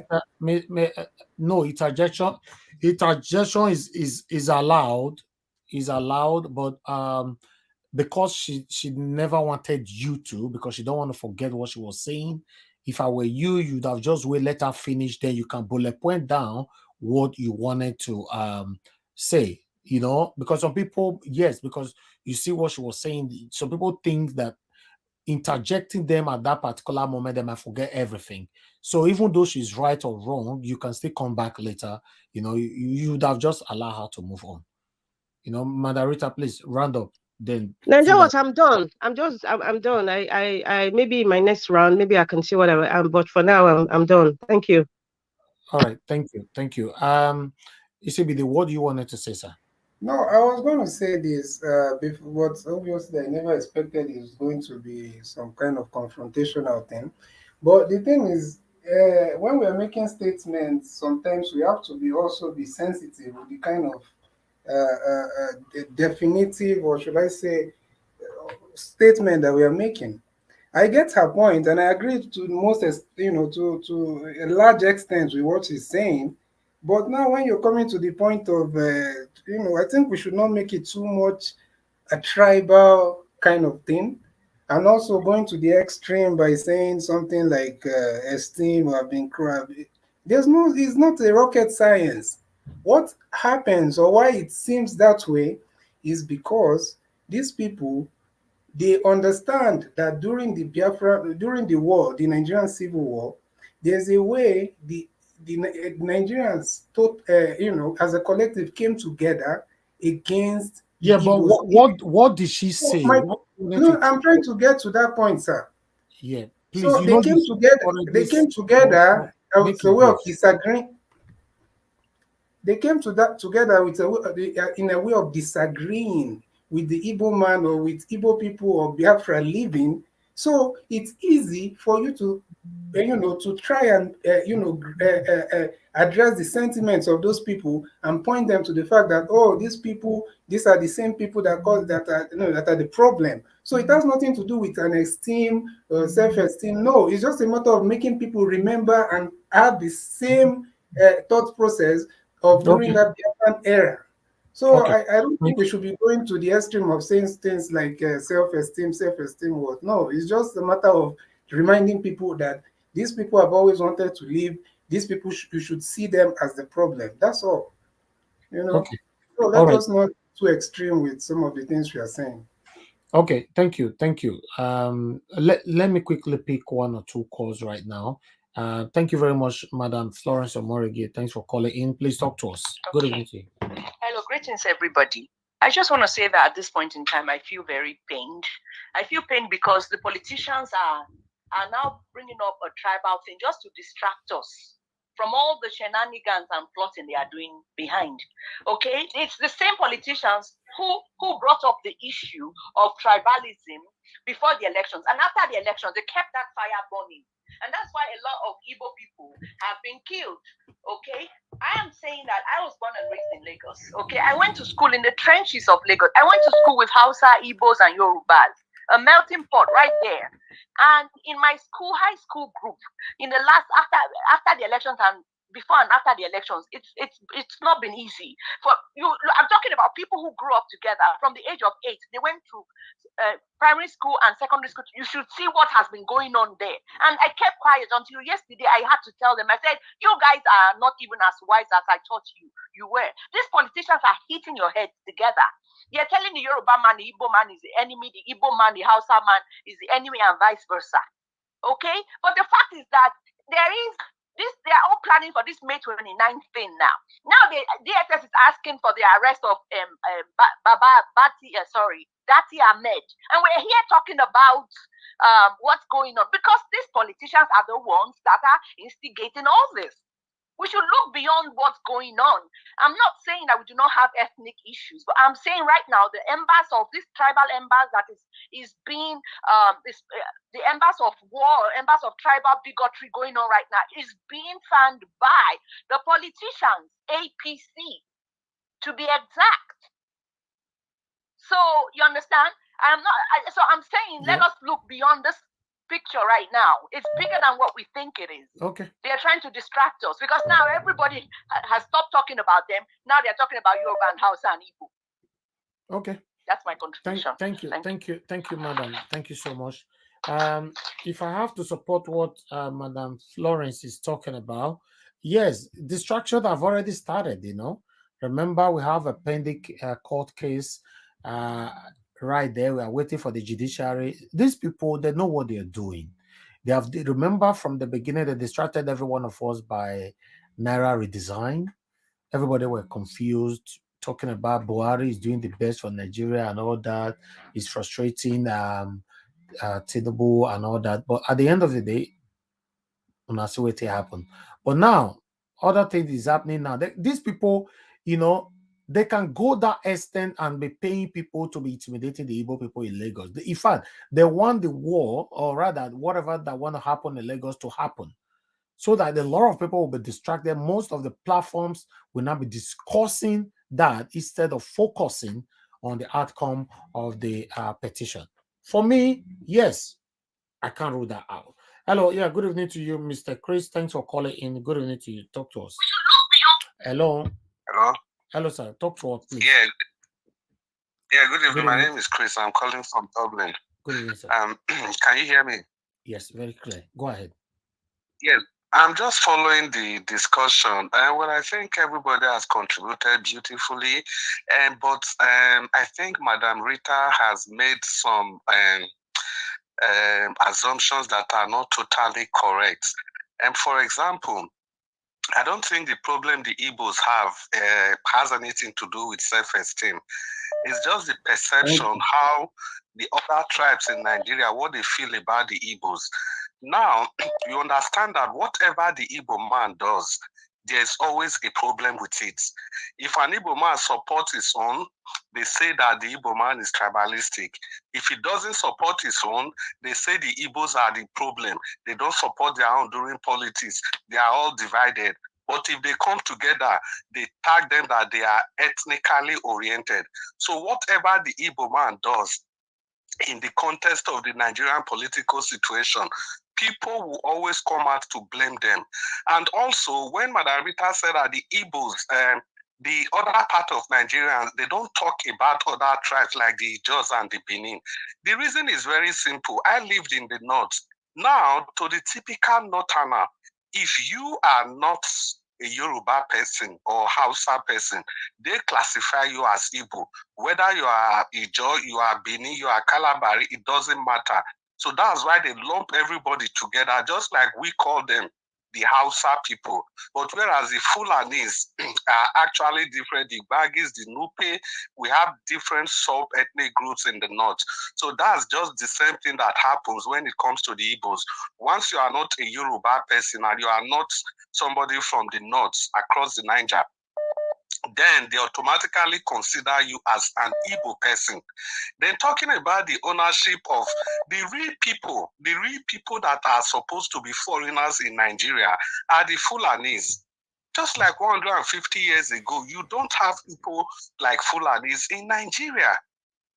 They just came from nowhere. They occupied the vast majority of the states in the north, and they went ahead to introduce their religion. They brought Islam to the north, and they dominated everything there. And the Igbos have not even done 100 of what the Fulanis have done to the north. To the extent, if you are not a Fulani man, you cannot be the traditional ruler in the north. Imagine the Sultan of Sokoto, the Emir of Kano, they all have to be Fulanis. And also, if you are in the north, in their mosque, when I worked in a government establishment in the north, you know, they usually have this their mosque where they go to worship. Once a Fulani man is there, no other person can lead a prayer.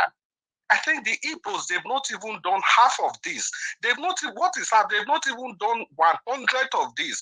But people are just tagging them, giving them names that are not their own.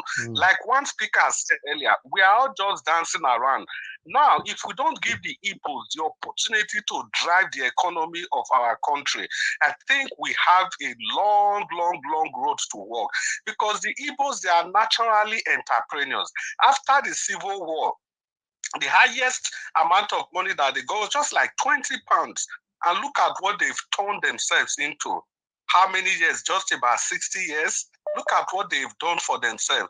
So I think we all should wake up.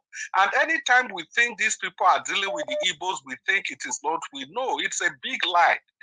The Igbo man is just an umbrella that covers every other one of us that is not Yoruba or from the north, because they see all of us as the same. They don't care whether you are a Chukudi, you are whatever you are, they see you as an Igbo man. So whatever is happening today, let's not think that we the south, we from the south or other part of the country, we are exonerated. No. We are all under the same canopy. We can see the way they systematically edged out Goodluck Jonathan from power. They blackmailed him. They did everything they could. It was an unholy harmony between the Yorubas and the North that pushed Jonathan out of power. So the earlier we start condemning all these things, the better for us. It is not just a battle for the Igbos. It's a battle for every one of us, as long as you are not a Yoruba or you are not an Hausa man. Thank you very much. Thank you, Mr. Chris. Thank you very much for calling in. I like this.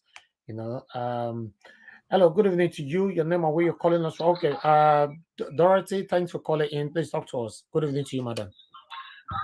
Can I talk to you? Can I talk now? Because yeah, turn down your device. We are hearing ourselves from your TV, madam. Okay. Can I talk? Yeah, go ahead, madam. Talk to us. Good evening once again. Okay. Good evening, my brother. Thank you so much. Thank everybody that has been contributing. I've been following the program, but at times I want to call in, but I would not. So thank God you picked my call today. I wanted to ask this question. It's true what we are facing today. We are talking about getting our mandate, but a lot of things happened. This is not the first time. I'm talking about the killing of Igbos or using hate speech concerning Igbos.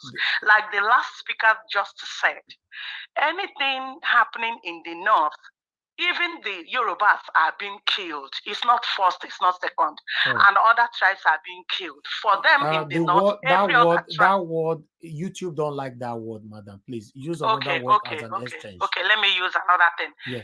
The people in the north also attack the ones in the south. They don't care whether you are Yoruba, whether you are Igbo, whether you are South or whatever. But then what I want to say is this. In this Nigeria, all of us are clamoring today. Who brought independence in Nigeria without shedding of blood? Go to the whole nation in Africa. There's no state or country, rather, that got their independence that did not shed blood. It was only Nigeria, courtesy of Nnamdi Azikiwe. And when they were in that place, I don't know, I am over 50 years and I read history.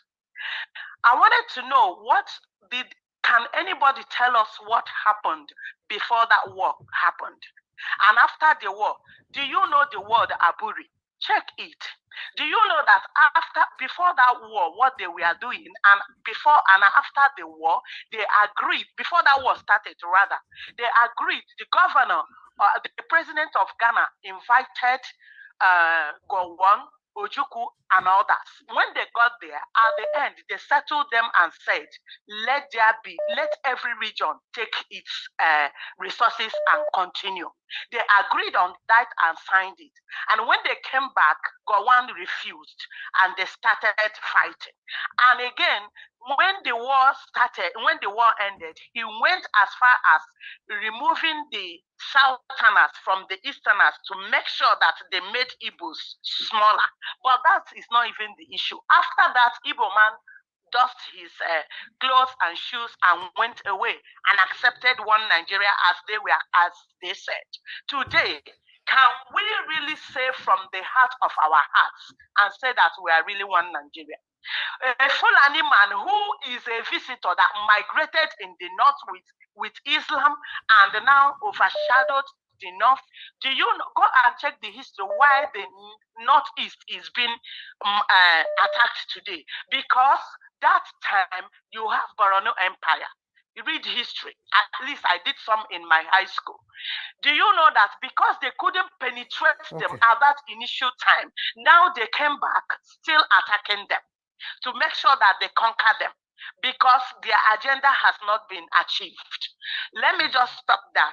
Today, Igbo man is the most patriotic man in Nigeria. Igbo man will go to the north, develop it, marry, build house. In the west, the same thing. Every other place, the same thing. Tell me any other tribe in that Nigeria that is more patriotic than Igbo man. There's none. But what they do they make sure that in the leadership they will put them down. When you're talking about education, most of us are educated, but they still see that. Remember one video I sent to you. That man said it's as if that war has not ended. So why do they pretend? Check what Pa Adebanjo always say. If they don't want, there's nothing wrong in anyone saying I want to be by myself. It is somebody's right, and you cannot kill that person because of that. Okay. What's Nnamdi Kanu round up. today? That's okay. Sorry, I'm almost there. What Nnamdi Kanu now is doing to make sure that since they don't want Igbo, it's as if he is being so harsh or whatever. But when you check all this, most of us are not happy. When it happened, only a little time they attacked Yorubas, Sunday Boho came up and they silenced that one. They silenced other tribes. Yet, you don't play politics in a way that everybody will be inclusive. When they talk, you attack them. Make Nigeria to be safe for everybody you don't want. You don't want Igbos to live, and you don't want to include them in anything. A man has come to rule, and you don't want him because he's an Igbo. Is that right? Thank you. Is that right? And yet, we preach one Nigeria. Thank you, madam. Thank you. Okay. Thank you so much. Thank you, madam. Thank you. All right. Let me pick another call. I can see from Mr. Johnson Emmanuel, you saying that you don't like this one-sided discussion. Yeah, it's up to the people that is calling in. We can't choose who is going to call in. The platform is open for everybody to call in, and let's hear from you. Yes, we have Mr. Alex on the phone. Thank you very much, Mr. Alex. Thanks for calling. Good evening to you. Talk to us. Yes, good evening. I greet everybody. I greet those on the panel session, on the comment section, and viewers worldwide. I want to quickly correct that woman that called before. Nnamdi Azikiwe was not the one that gave Nigeria independence. Nnamdi Azikiwe was part of the people. Anthony Enaro moved the motion for Nigeria's independence. Obafemi Awolowo was part of it. Then Nnamdi Azikiwe was part of it. So he was not the one that gave Nigeria our freedom from the so-called colonial masters. And number two, even our Nnamdi Azikiwe, his mother is from the north, from Zungeru. He was playing the northern politics, just like Uzodinma and Okorota is doing today. So I condemn the Nigerian way of treating these our brothers who are very industrious. So long that we are condemning these things, we should also put the story straight. Anthony Enaro from Edo State, from Midwest then, Bender State, moved the motion for Nigerian independence. And Obafemi Awolowo and Nnamdi Azikiwe also, joined in the fights, even about Macaulay and so on and so forth. So it's not only Nnamdi Azikiwe that did the job. It was a conglomeration of intellectuals. So, and also, if you really want to go down Nnamdi Azikiwe's activities, he was also supporting the Northerners. What really brought trouble, according to the history that woman was trying to give, was the first military coup that the Northerners perceived that only the Northern soldiers were killed. They did another coup and killed most of the Igbos too. Then Ojukwu had to declare war because it was not a tribal coup. It was perceived like a tribal coup. So that first coup and the second coup is what is still the problem of Nigerian politics today. That led to a war. And Ojukwu told Aguiyi Ironsi, you don't surround yourself with northern bodyguards.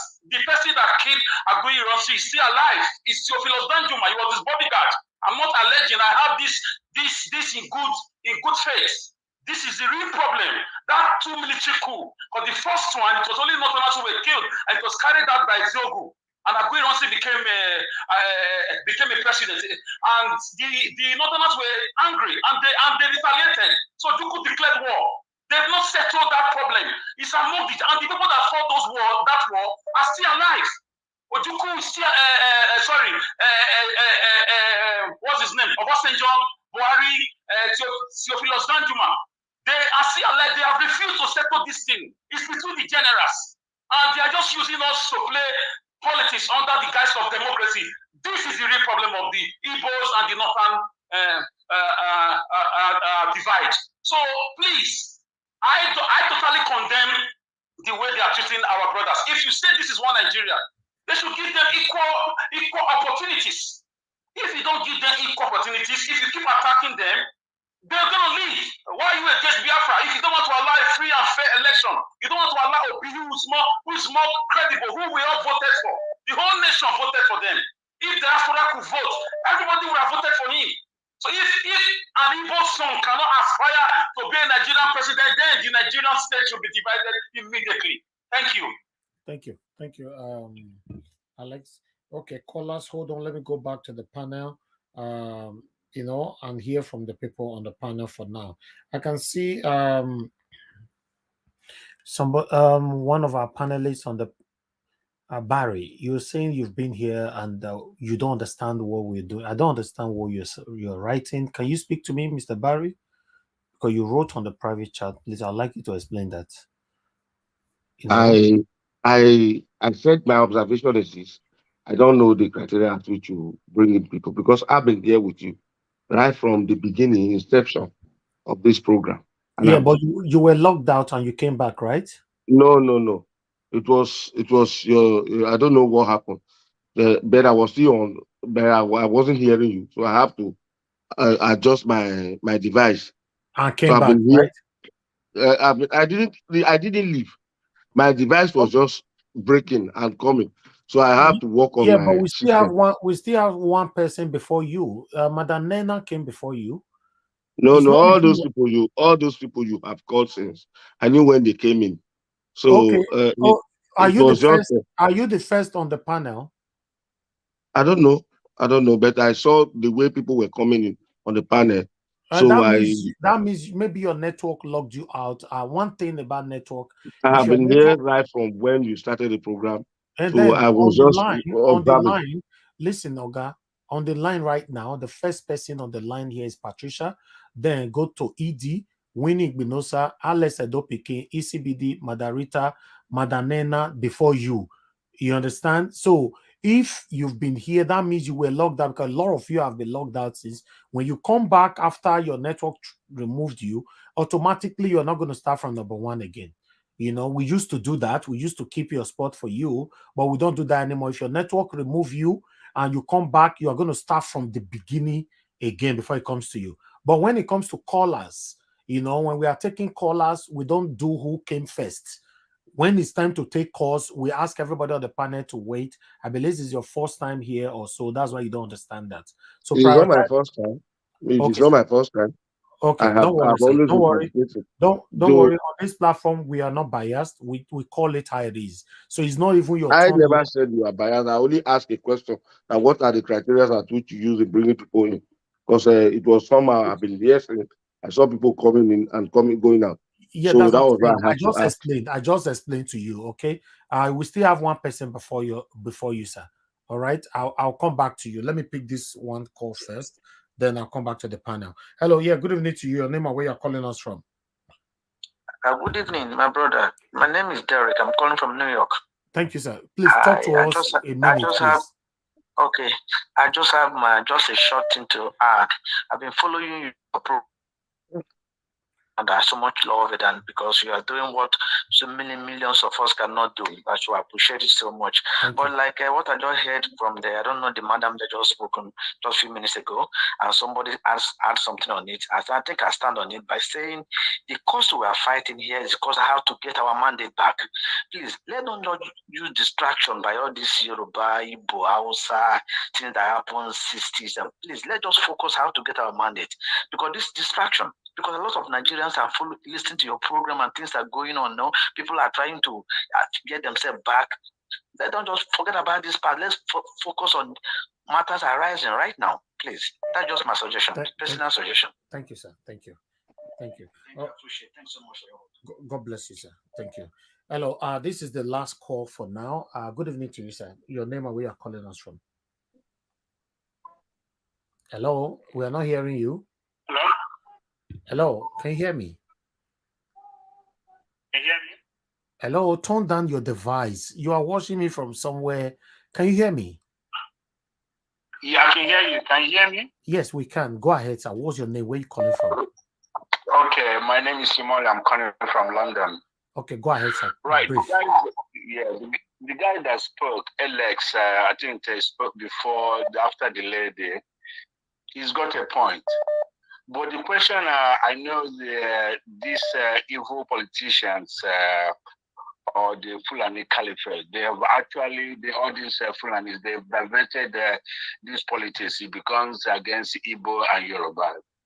But what I really want to know, the people who come from the middle belt, well, not only middle belt, or even the middle of Nigeria, the Edo state, the Delta state, and the Cross River state, and River state, the so-called minority from Southwest or whatever people might say.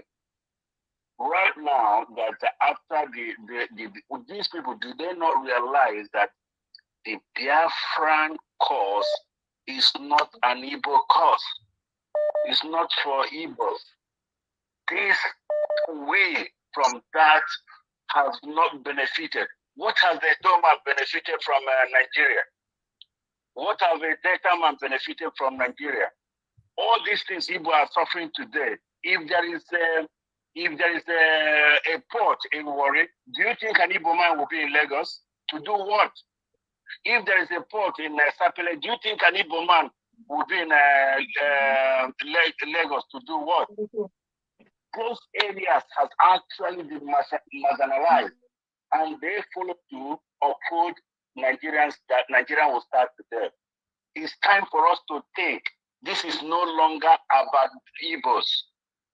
This is against you that come from the Delta, you that come from River State, you that come from Cross River State. What did you get from your oil? That is the oil that they rig from. An Hausa man will stay in the Sokoto state and he have 20 oil wells in the whole of Delta state, or the whole of Cross River. How many oil wells that Danjuma has got? Danjuma from north, is it from Cross River state, or is it from River state? So we have not benefited. And they'll be using this politics to divide us. It's time for us to understand that this is why they don't want to be, and they are doing everything that is possible to make sure that Obi is not there. Okay. It's time for us to open our eyes to understand thank you, sir. that this is no longer Biafran cause. Thank you. We have to come up with a solution to this Thank and you. be together and fight for Nigerians. Thank you, sir. Thank you very much for calling in. Thank you. Okay, callers, please hold on. I'll come back to you. I have to go back to the panel right now. Okay, Madam Nena, please talk to us. Good evening to you, madam. Hi, good evening. Good evening to you. Thanks for your patience. I can see you've been logged out so many times as well, right? But yeah, this has been taking me off and out. Yeah, that's the same thing that affects Barry as well. So yeah, that's fine. Go ahead. Talk to us. Okay, so I guess because of my in and out, maybe I've missed a lot of things, but I think I remember most of the videos that you played in the beginning. So probably I'm going to start with those ones. Hopefully that I'm not speaking out of topic. So first of all, I just want to talk about the guy that was met and the guy that was in the plane that was screaming, "Obedience, are you here? Are you here?" I was one of the people that said that guy is not an obedient man. The reason why I said that is this. First of all, anybody who is in Nigeria today who is a true believer in the obedient movement will know that what that guy did is completely contrary to what P2B has been saying. If you are an obedient member, you want to carry out a protest, the place to do it is not in the aircraft. It's not in the aircraft, because coming to the aircraft to do it is sending a different message altogether. And because the first time I saw that thing was at on this guy's Twitter. Of course, they always jump on things like that and they begin to tweet and begin to talk nonsense about it. That's Festus Kayamo. He now jumped on it immediately and say, "Yes, you see it. That's what we are saying." Da da da da da. No, start making a lot of nonsense about it. Now playing to hijack, playing to disrupt. That's kind of nonsense. You see that this is the narrative that they want to always carry around. And that's why they plant people like this to do things. This kind of a thing. So me, I personally believe that guy has no affiliation with the obedient movement. I am strongly because what that person was doing, because when he was caught, and he started be obedient to be, he was basically trying to seek for the sympathy of the obedient movement. And if people had jumped in to support him, to fight, to give him the solidarity he's looking for, automatically the story will not be the way it is now. I thank God that nobody stood up to fight for that man, because as far as I'm concerned, what he did was condemnable. This is more like hijacking a plane. The P2B we know, and the obedient movement does not believe in that. We've been clamoring for protest. I don't know if that man has been protesting on the street. If you want to carry a protest, go to the streets, organize protests and do a peaceful protest. Why go in the plane and start disrupting people? Me personally, I wouldn't want to get into the air. Plane, when you enter the plane, a lot of people have phobia for flying. You enter plane and there's problem. If you're in the car and there's problem, you can tell driver stop, and you want to run. But for air, you're not going nowhere. I don't want to enter the plane and see something like that. If I was behind that man, I don't care. Even if you carry P2B's picture, they show me, I will call them. I'll tell them to kick you out, because at that point in time, you're endangering the life of everybody. So that man, I believe strongly that man has no affiliation with the obedient movement. He was simply trying to seek the sympathy of and that man was on a mission. And I thank God that his mission failed. I'm just grateful for that. I let him come out and prove it to the world that he is truly an obedient person. Because what he did is contrary to what the obedient movement believes in. That is for that. Then I come to the point, the part of that statement that spoke. I've forgotten his name. I can't remember his name. That man is one of the people that I respect so much, that I've always stood on the path of truth.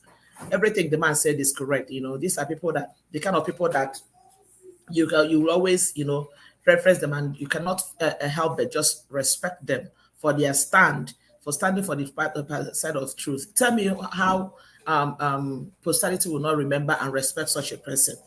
Somebody that has stood on the path of truth up until this time, and he's still speaking the truth. There is nothing legitimate about what just happened in Nigeria. There's nothing legitimate about the presence of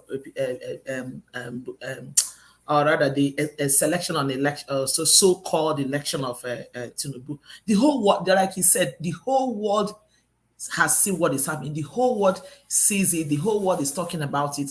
The whole world is clamoring for everybody. Everybody saw what happened in Nigeria. So I don't even know why some people are trying to make it as if. And now the DSS coming, like he said, shame on the DSS, because I said it before. DSS is like the FBI. FBI cannot see danger coming to the US, and all they want to do is to come and do whistleblowing. That is not the job of the DSS. You see danger coming. You say you know the people who are perpetrating the evil. Go for them. What are you coming to tell us for? What are we supposed to do? But with you telling us that there is something, a danger that is looming. What are we doing? What are you there for? That is your job. And that is why people keep asking all these questions. When all the other things that have been happening in Nigeria were going on, where were the DSS? Where have they been all this while? So why are you suddenly coming to tell us that some people are trying to come? Don't go after them. You say you know them. Go after them. Get them. Let the world see them. Why are you telling us? Shame on them. It's also unfortunate that a group like DSS has been bought, because that is what it looks like at this point in time, that they've been bought. They've been bought over, and they can come out and start. These are people that before, when they speak, people have respect for them. But now, nobody has no respect for them. And again, I come to the part of the Eze, of people that was, saying something about the IPOB. Honestly, I want to say something. Somebody like, I don't know how many people that follow that once in a while go through Fani Kayode's tweet. That man makes more insightful things that are more horrible than what that Igbo man, that king said. It has gotten to the point that how long, like everybody has been claiming, how long will the Igbos stay on the receiving end? These are people that you burn their shops, you destroy them. From what we hear in history, that there was a time that their properties were collected in River State. Then there was a time after the war they were giving 20 naira and everything. And these people, each time you do this to them, they still bounce back. People are talking about Lagos and Lagos. Look, let the truth be told. I believe that the 80%, if not more than that, of the revenue of Lagos State is generated by the Igbos. They generate the revenue of that state. Every corner you go, Igbos are there doing business, and they're doing well. And it baffles me that up until this point, the person that calls himself the governor-elect, who is still the sitting governor, have not come out to condemn what is going on. And that is why I still say again that most of these prominent people, I know a lot of people have been speaking, but there are still some people that need to put their voice to what is going on. All they're waiting for now is for the Igbos to react. They say, hey, they've started their wahala, but nobody will see what is going on. Nobody is ready to see the action that will eventually bring out the reaction from the Igbos. Nobody is saying anything, including the so-called clergymen. The other day that we were saying it here, a lot of, even most of these prominent clergymen that are in this area, at the Lagos and its environs, why are they not coming up to say something, condemn this thing, for crying out loud? Because they say that evil thrives in the land when good men keep silent. If you keep quiet, that means you are condoning what is going on. You are part of what is going on. They need to hear the voice of these people. These people were attacked before election. They were attacked during the election, and they're still being attacked after election. What do you expect the Igbos to do? The Igbos have a lot of investments in Lagos. What do people want them to do? Even if you tell them to go, what will happen with their business? What will happen with their houses? Some Igbos, I have people that I have properties, 3, 4, 5 properties in Lagos. What do you expect them to do with this? This is not right. We're talking about one Nigeria. Tinubu is going in there trying to talk about one Nigeria, Is this the one Nigeria we're talking about? And people like that, and they're not saying anything. You see his spokespeople going to Twitter and still adding more fuel to what is going on. And you expect the Igbos to keep quiet and be silent about what is going on. It has gotten to the point that we are paid, even for us that are the diaspora that are Igbos, we are paid, and we are scared for our people that are back home. This can't continue like this. Let's truth be told. This can't continue like this. And like people have been saying here, the one that people need to understand is that when this whole thing that is happening, if eventually it gets to the point where it cannot be controlled, it will not just only affect the Igbos speaking part. That is the truth. It will not just affect me. I believe if there is a way that we can make the Nigerian society to work, I believe in it, because there's nothing as beautiful as peace. But when you get to the point where people just outrightly just don't want you to breathe, what else do? You have to defend yourself. What else you do? It's too, and like I said, it's not going to just affect the Igbo speaking part, because during the election there were some people that were attacked. They say you look like an Igbo. When they start, they don't discriminate. They won't wait for you to start speaking your language before they know where you're coming from. So it is important for everybody to speak, to get up and speak against what is happening and condemn what is going on. And we're using this medium now to call on the governor-elect, to call on every well-meaning person, because like I said, I always say, I do not believe, and I know that it's not every Yoruba man in Lagos State that supports what is going on. No, there are still some well-meaning people that are not part of what is going on. Majority of these towns that are on the street that are doing this, they don't even know the effect of what they are bringing up. They don't know, because when this whole thing will bust out the way they're expecting it, most of them, they don't know how much it's going to affect that city they love so much. They don't know. It's so sad. Thank you, Madam Nena. I can feel the pains from your submission. Thank you so much. I would like to hear from Mr. Barry now. Finally, is your turn. Please talk to us. Good evening to you. Good evening, viewers, and good evening, listeners. Good evening, co-panelists. And good evening, Mr. Moderator, Niger Watch. Thank you. I have a very few words to use, and these words might be very powerful, because I want to start with this man who was saying he's going to invite they have to invite the IPOB to come and protect their properties. In the first case, has he ever buy the idea that IPOB was having? There are several things we allow people to just mention in that nation. This same man, or whatever he calls himself, has never been in support of IPOB. And it is not now that you want to think of, oh, IPOB. And I put it to him that he's being state managed by the thugs. Those statements, whether they are arresting him, they want to feel as if they want to show Nigerians that, oh, see, we don't condone this. You see, when he mentioned, it's a lie. It's a lie, big one. The idiot that was on plane shouting obedient, that will not be obedient now. We all know. Hey, we know where he's coming from. APC, there's nothing they cannot do. There is just nothing they can't do. The only thing they can't do, they can't create human. They can't create life. All manners of evil, lies, is in the hands of APC. Right now, the way it is now, that Igbos are, not only Igbos are being attacked in Lagos, but the whole tribes, I don't want to be an ethnic bigot. I don't want to be, to speak as an ethnic person, because I am from the Yoruba and from the Edo. I know what anybody can do within those two tribes. The issue on ground is not about Igbo. It's not about the Hausa. It's not about the Yoruba.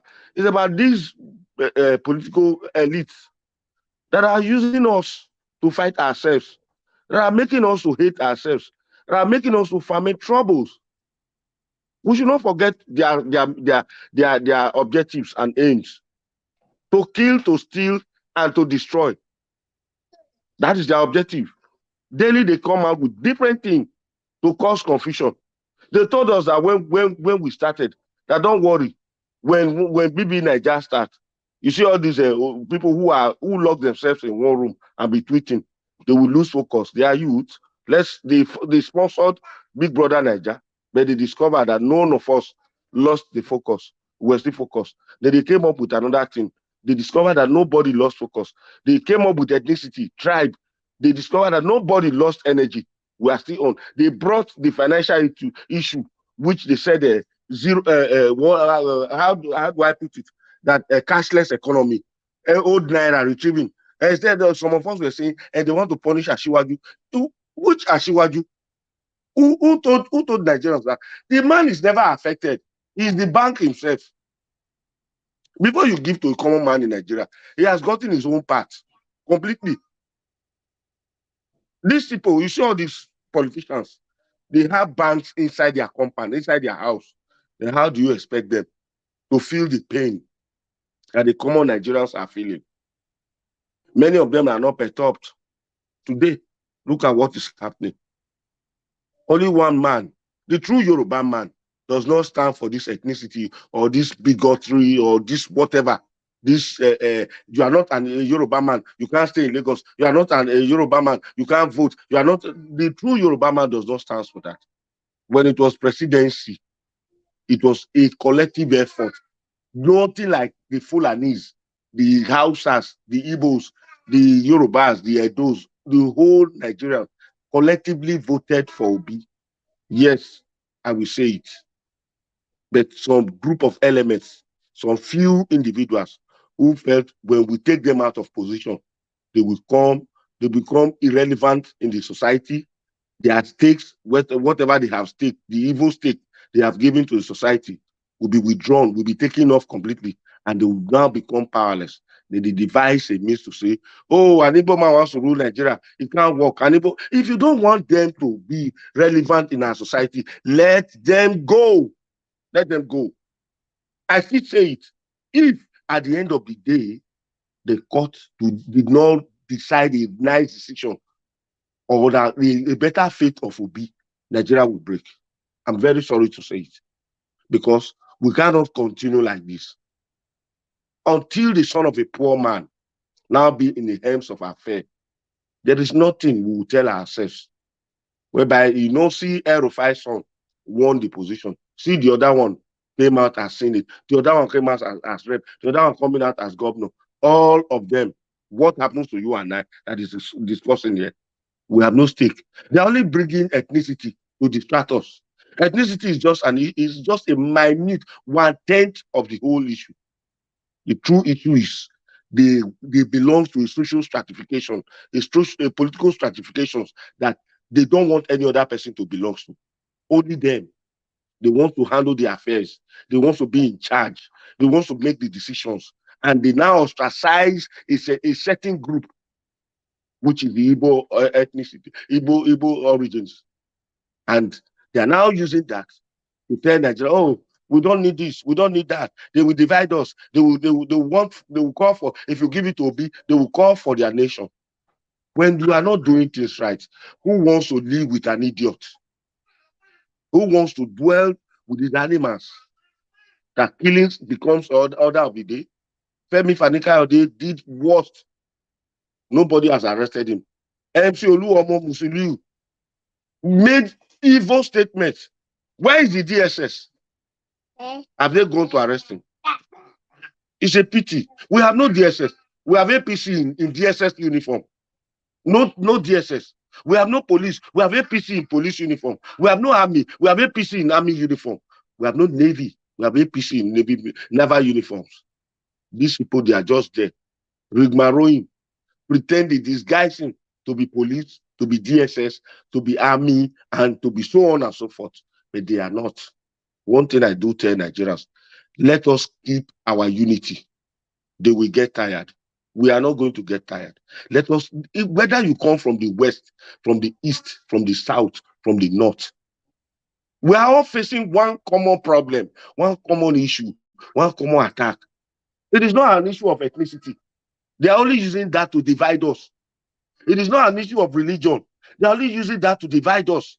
It is not an issue of where you come from. They are only using that to divide us. Just as some part of the region is being maligned totally, being shown wickedness. They know what they are doing. They are using those parts of the region to put a front so that those people will say, oh, they are dividing. And some of these are our brothers, not with them. People like Uzokalu that is just moving up and down now, calling for, he wants to be Senate. He said it's my turn to be Senate president.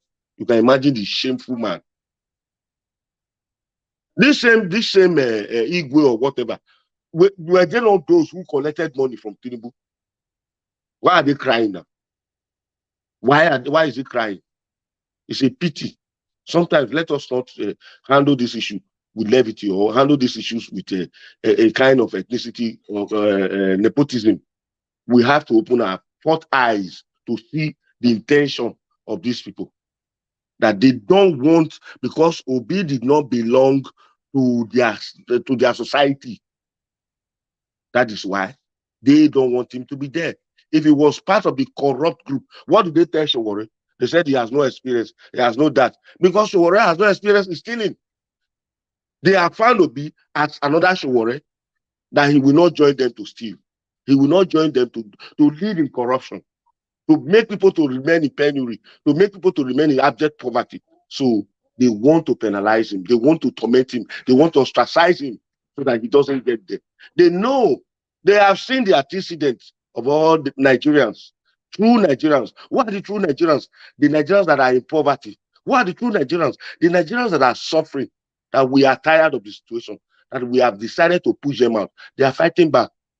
If you sit down and think justice will be served to you in a platter of gold, never. It is the process. We will get there. Let no Nigerian be tired. A true Nigerian, let us leave the issue of shun the issue of ethnicity. They are only coming with that to divide us. They are only coming with that to weaken our strength. And they decide to be attacking. My own sister was attacked in Lagos.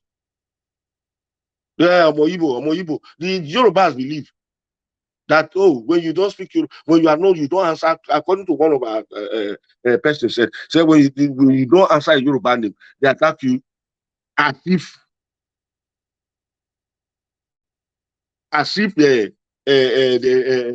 you are not human being. Yes, they have done it to me when I was in Bariga. They did it to me when I was in Antoni village. I grew up in Yoruba land. My parents are partly Yoruba and Edo. When you are telling me Sowore and nothing, are not the same, who told you?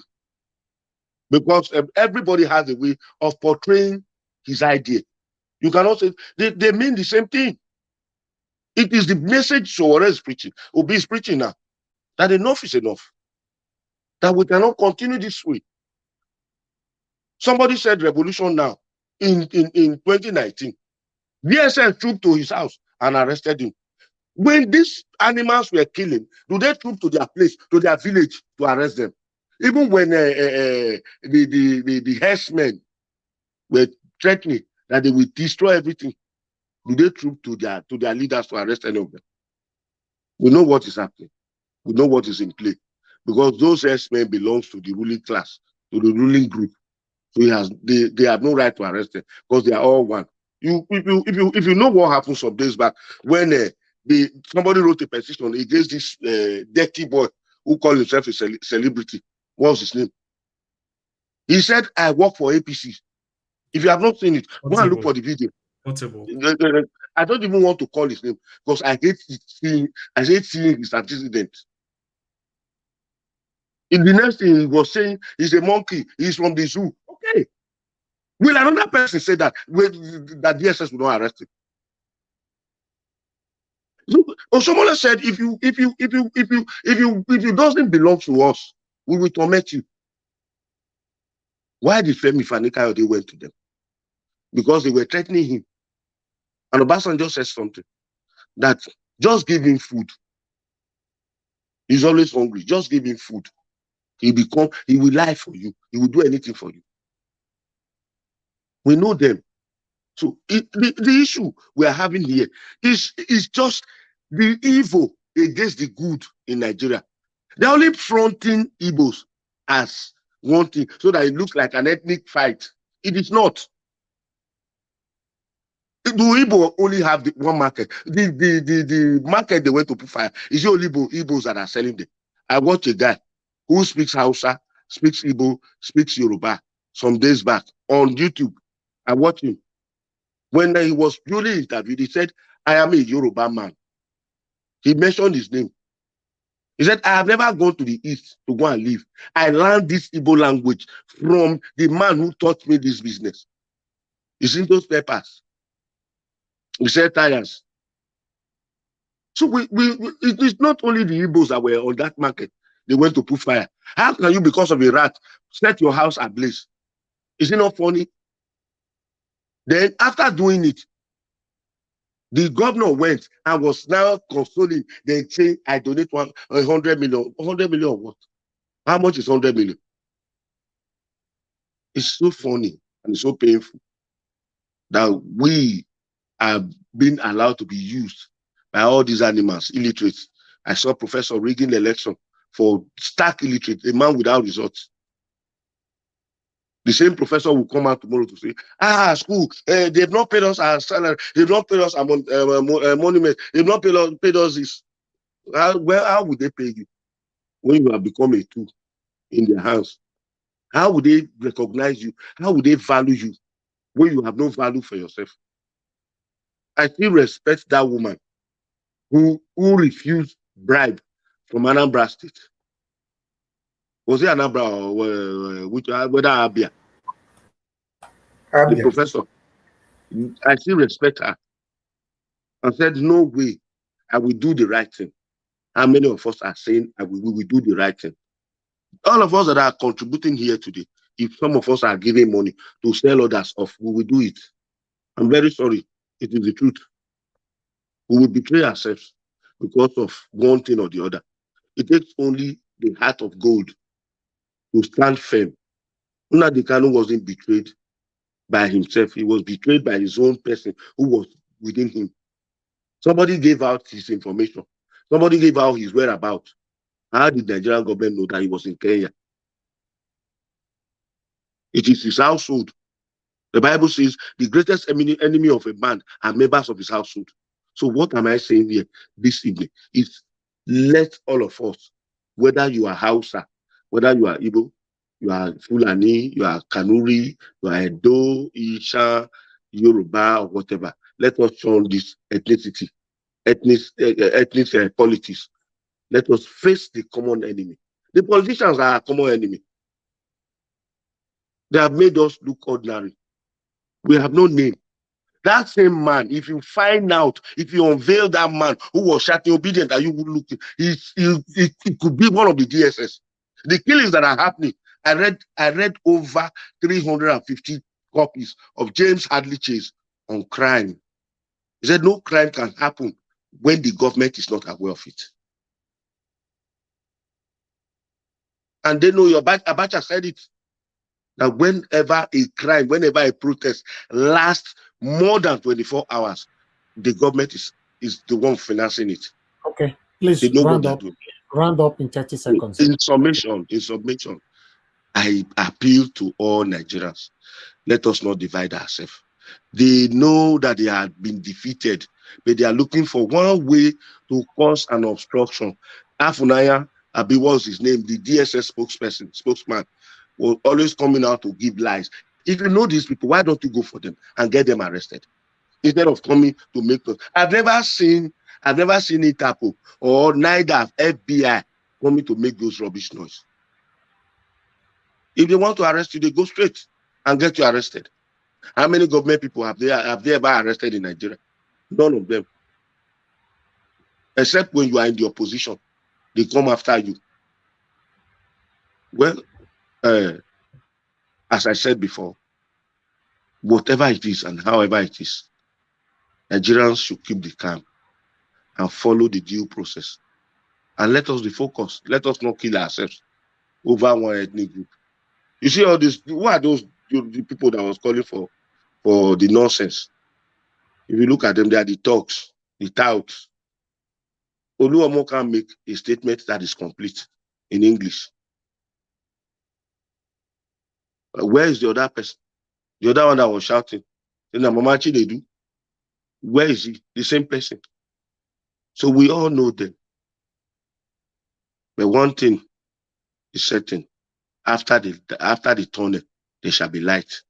We'll get to the light very soon. Thank you, everybody.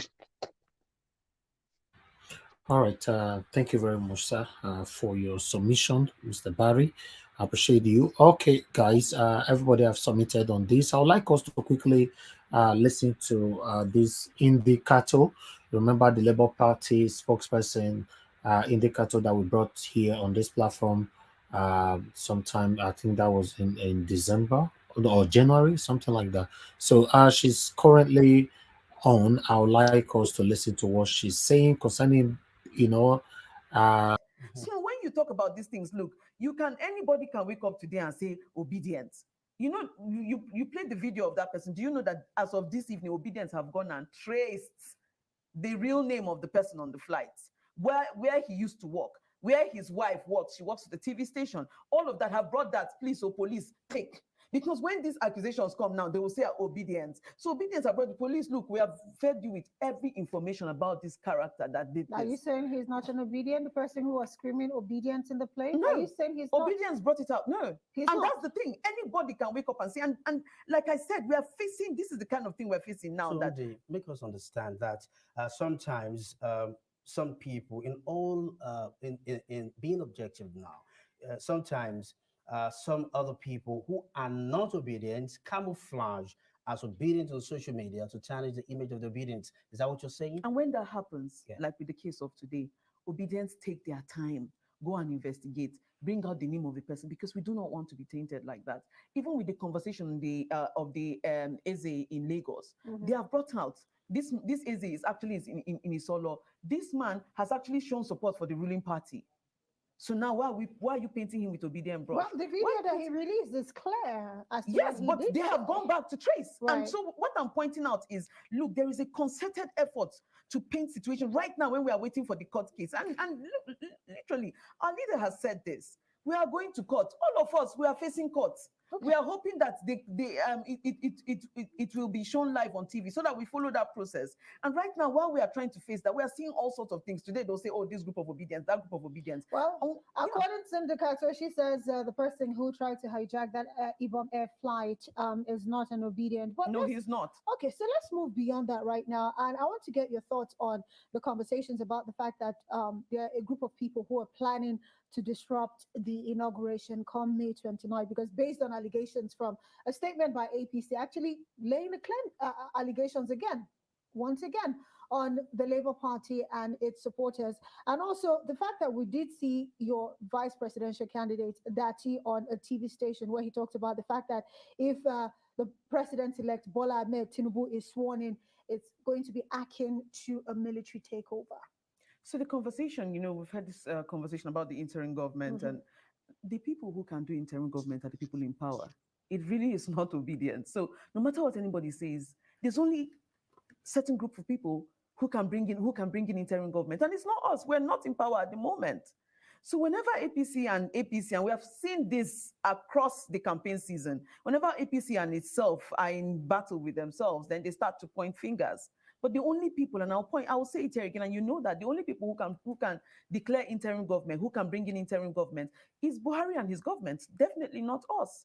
We do not hold any apparatus of power to bring in an interim government. Exactly. If the DSS is having these conversations and other arms of the APC are having this conversation, it definitely cannot be against obedience, because what power does the Labour Party or obedience have to bring in interim government? Okay. I don't know too. Okay, it's quite amazing how this has panned out. In any case, what word do you have for your people as we wrap all this, so that they do not keep giving out that negative energy in the social media space? I think that we need to continue with what we are focused on, which is the court case.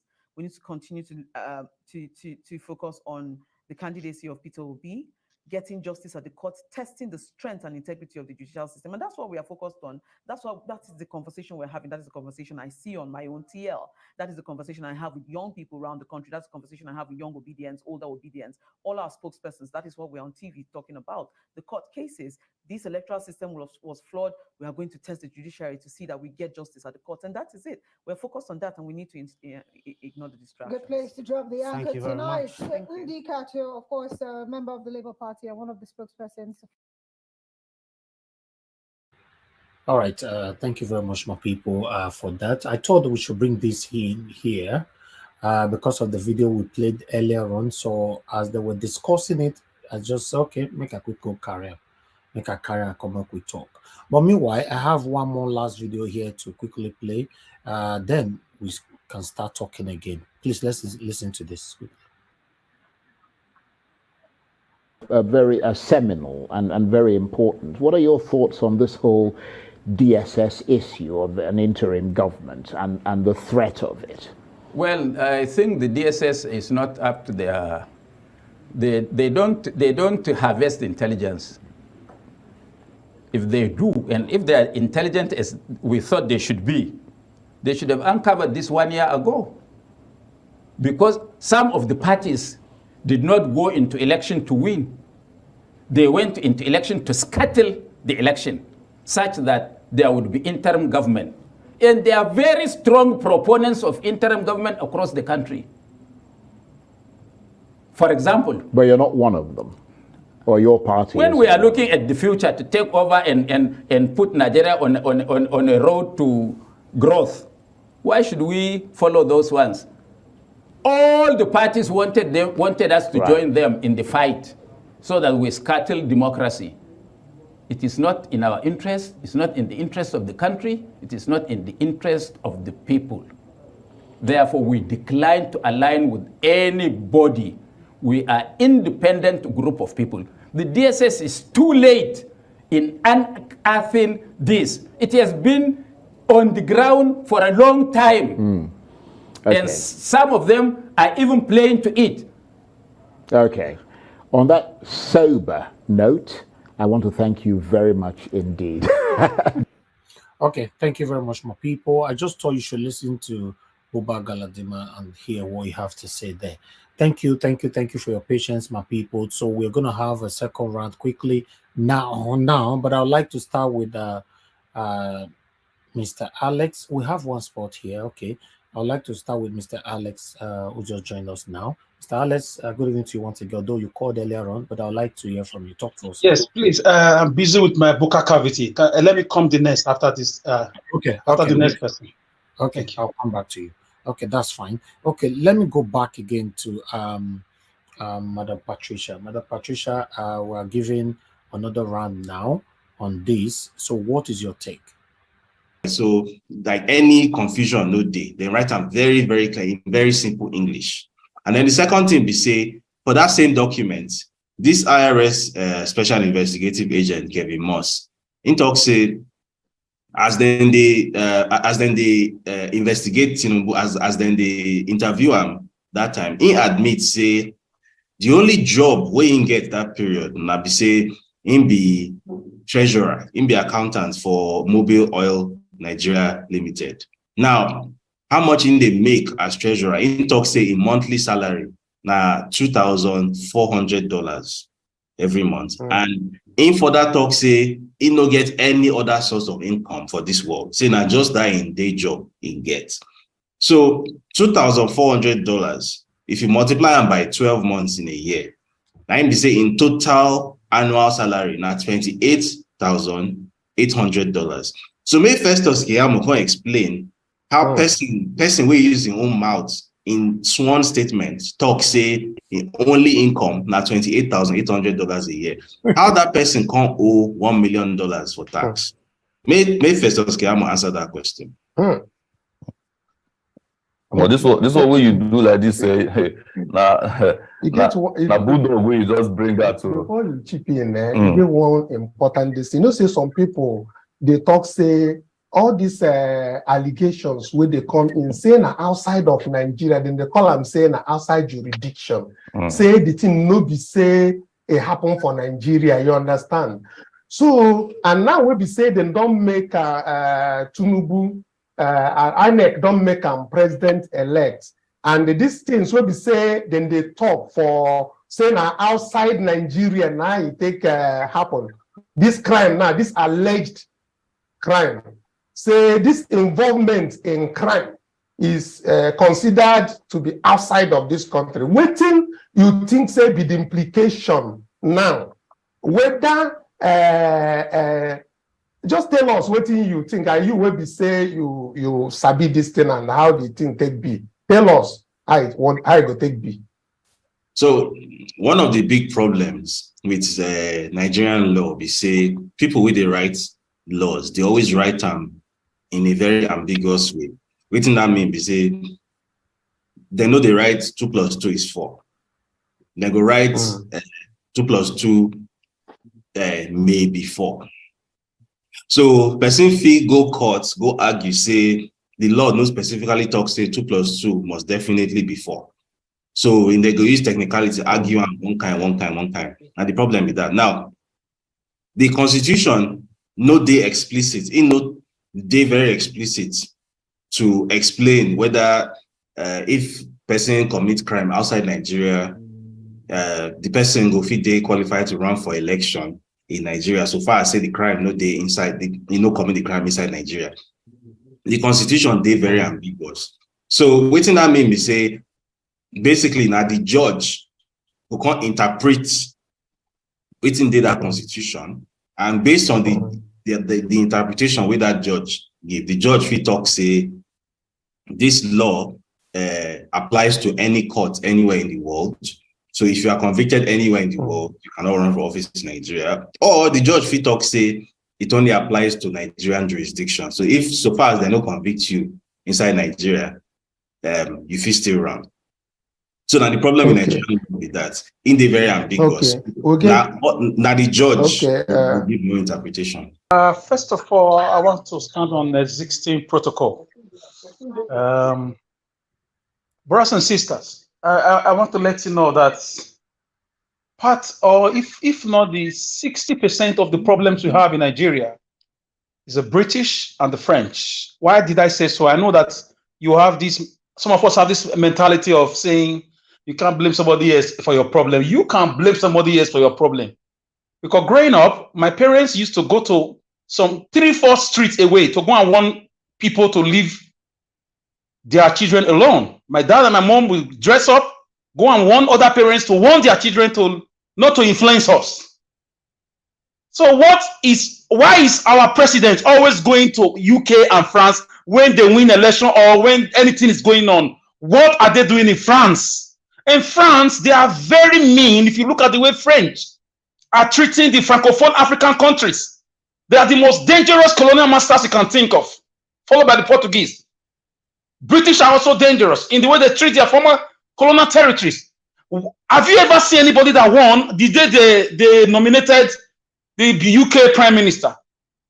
Did you see him in Abuja for treatment or for anything? The day Joe Biden won election, did you see him in Abuja or Lagos? What is the business of the British and the French?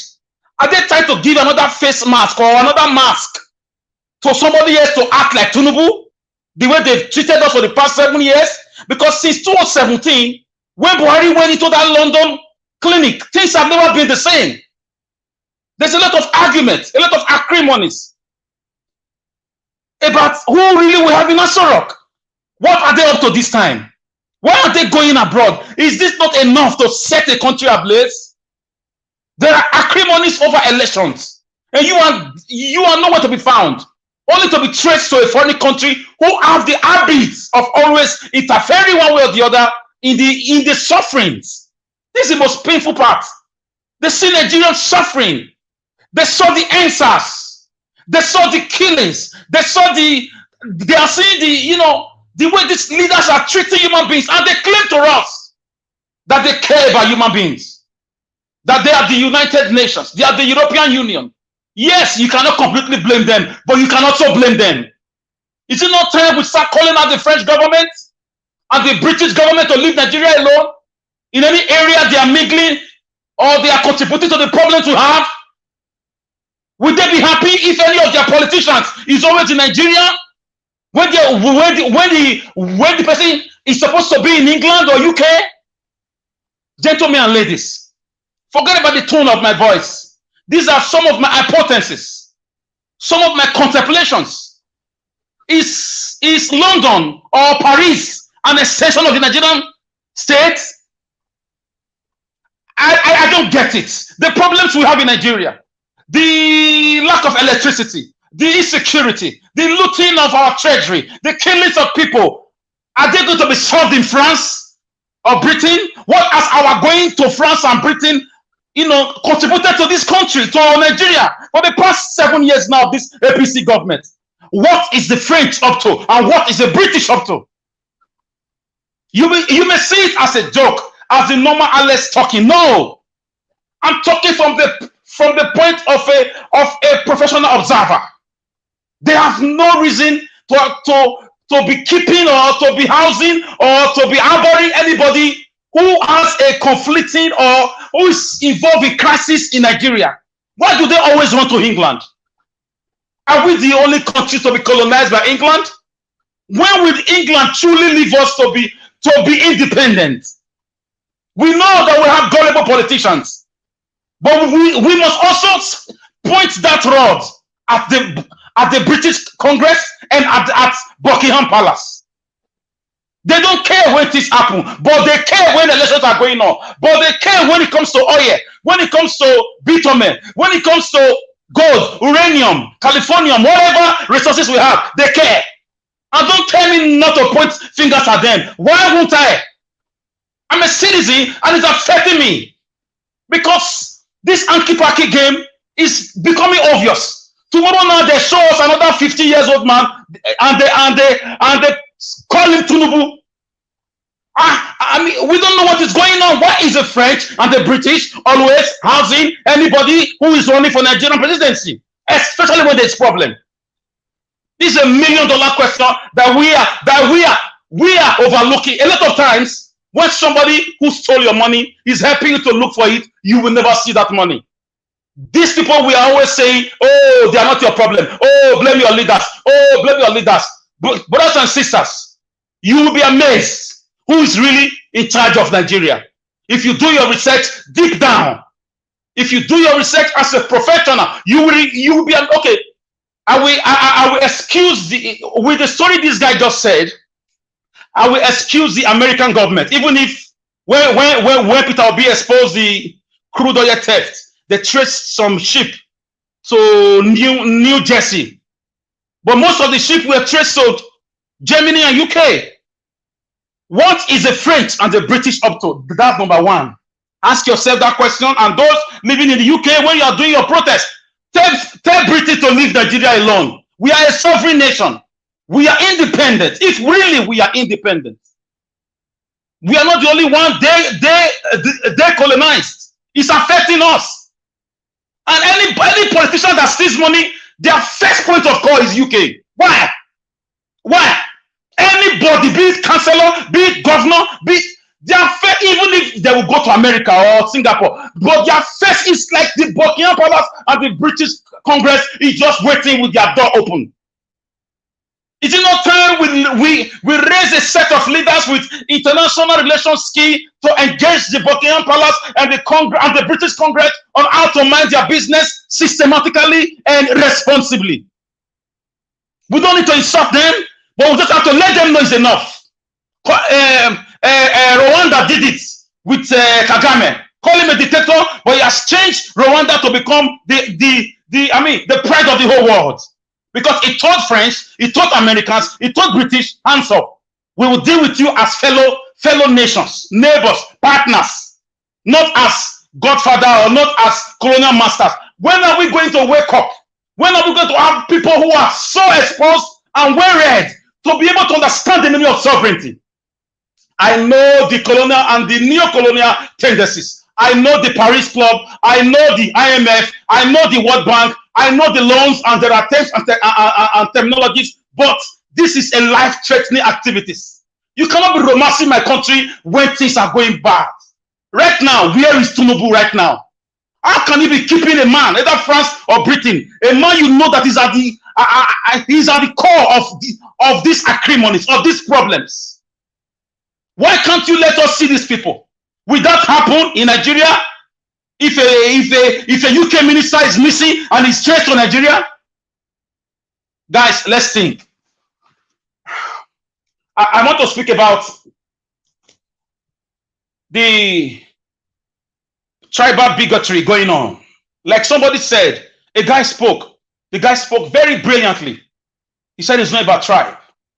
It's not about, but I want to also counter him a little bit. My dear brother, from the way we are seeing things, it's about tribe. Some northern people don't want the Igbo people to rise to the post of a president. How can you tell me since 1999? Even during the military government, before the Civil War, why can't an Igbo man aspire to be a president? The first coup that was perceived to be an Igbo coup against the North retaliated. That was where the problem came from. And the people that did these things are all alive. Danjuma was the one that killed Agui Ronsi.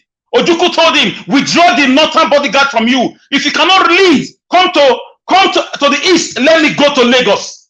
Agui Ronsi did not listen. His bodyguards were northern boys. They betrayed him. They took him out.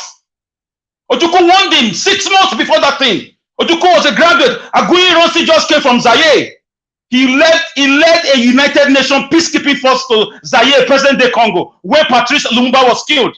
Something like NSAS happened there. It was so bad that they were killing themselves. UN appointed Agui Ronsi to lead the troop, and he succeeded in bringing peace there. When he came back to Nigeria and there was problem, he was made, a leader.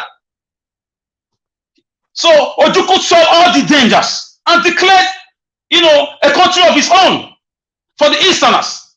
This is the first set origo of the Nigerian struggle with the tribes.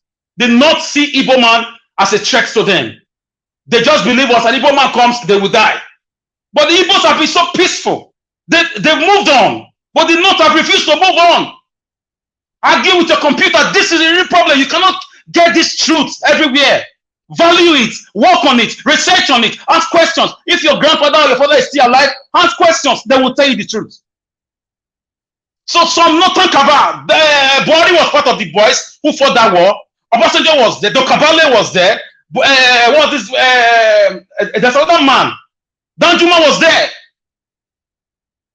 So these guys are already sworn with the British. The British assisted the Nigerian state to win the election because Ojukwu was winning at the time. That's a story for next time.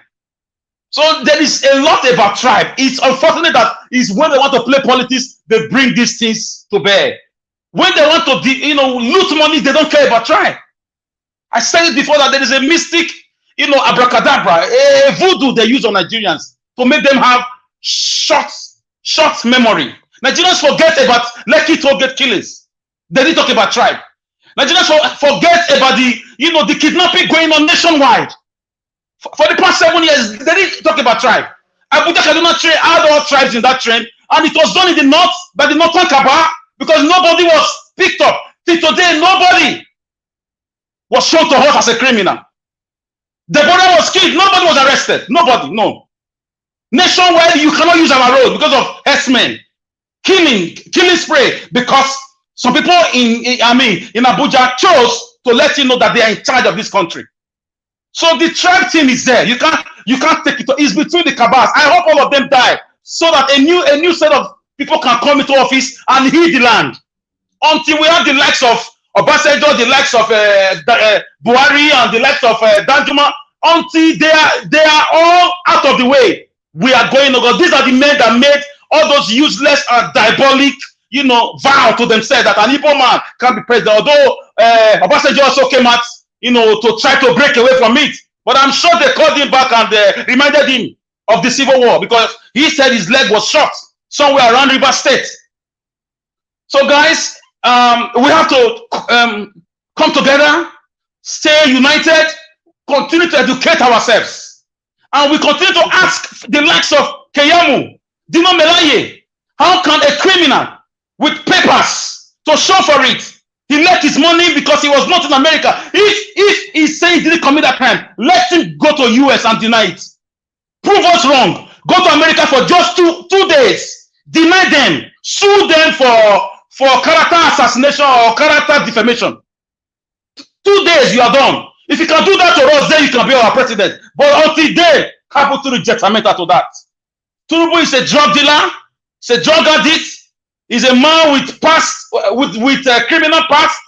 We don't need him right now. The country is bleeding. Okay, what has APC as a party done to make them believe that Nigerians voted for them? What have they done? They've caused us miseries. They've caused us killings. They've caused us bloodletting, kidnapping, slavery, money. They've caused us insecurity. They've caused external infrastructure. They've caused us, brain drain. All our family members are all abroad because there is no opportunity. They've made the country unlivable for citizens. It's only Nigeria I see leaders don't want to help their own fellow human beings as citizens. Countries all over the world are helping. They are giving, succor to their citizens. They give them loans. They give them scholarship. They give them job grants, job opportunities. They give them protection even outside the territorial integrity of their country. For example, a friend of mine told me somewhere in Lagos, somewhere in a remote part, I think around Ogun State, a guy from Sweden had problem. It didn't take 1 week for the Swedish government to just arrange a way for the guy to go to Stockholm, because he lost his passport, he lost everything. It didn't take in less than 4 days. The guy was back to his country. This is what countries do for their citizens. It's only Nigeria I see leaders hate citizens with a great passion. They just want to see them suffer. They just want to see them lament, see them in hunger, see them in backwardness, see them in darkness. It just gives them joy to drink the blood of their own fellow citizens. I don't understand. It baffles me. It scares me to death. How leaders will just be, they will swear with Bible or Quran for the next 4 years to kill their citizens, to steal money, to create chaos, to drive away the best brains. Go to clinics anywhere around the world. The best doctors are Nigerians. The best bankers are Nigerians. The best policemen are Nigerians. The best soldiers are Nigerians. The best cook, chef, drivers are Nigerians. It's only Nigeria that chase away their own pride, their own treasure. What other countries are fighting for with different visa arrangements? Nigerian leaders are just too dark in their hearts, and they claim they are doctors and professors. They buy these degrees because if you cannot give what you don't have, you don't need to tell me you are. Your character will prove it to me. So I don't know how we found ourselves here, like someone said, when God drove away Satan from paradise. He landed in Africa. He landed in Nigeria amongst our leaders. I don't know how we're going to leave this leadership quagmire. We have to find a way to chase away these guys. They just enjoy the way Nigeria is. In 2023, we are still discussing roads. We are still discussing lights. We are still discussing infrastructure. When countries are building cities on top of water, countries are building movable stadium. We saw it in Qatar. Shame on you, leaders. Shame on you, Kayamo. Shame on you. God will judge all of you. Thank you. Thank you. Thank you. Thank you, my brother. Alex, thanks for your submission. All right. Yes, in all that you've said, I agree with you 80%. The only 20% part I will disagree is that you're blaming the foreigners over our problem. No, the foreigners, they are capitalizing on our stupidity, because at the end of the day, we don't know our left or right. Are you going to tell me the same foreigners that did not colonize some part of the African countries that is doing excellently well today? You know, they did. Our leaders choose to be satanic, and the foreigners are, they capitalize on that space. Because you choose to. It's a choice. How many parts did they colonize that are doing well? Only 1 or 2, 3 of them. The rest of them, they still how hate them. come we are not part of the 1 or 3? 1, 2, 3. Yeah. I mean, they should leave us alone. One. Why can't we be that one? What I'm saying is that our leaders failed us.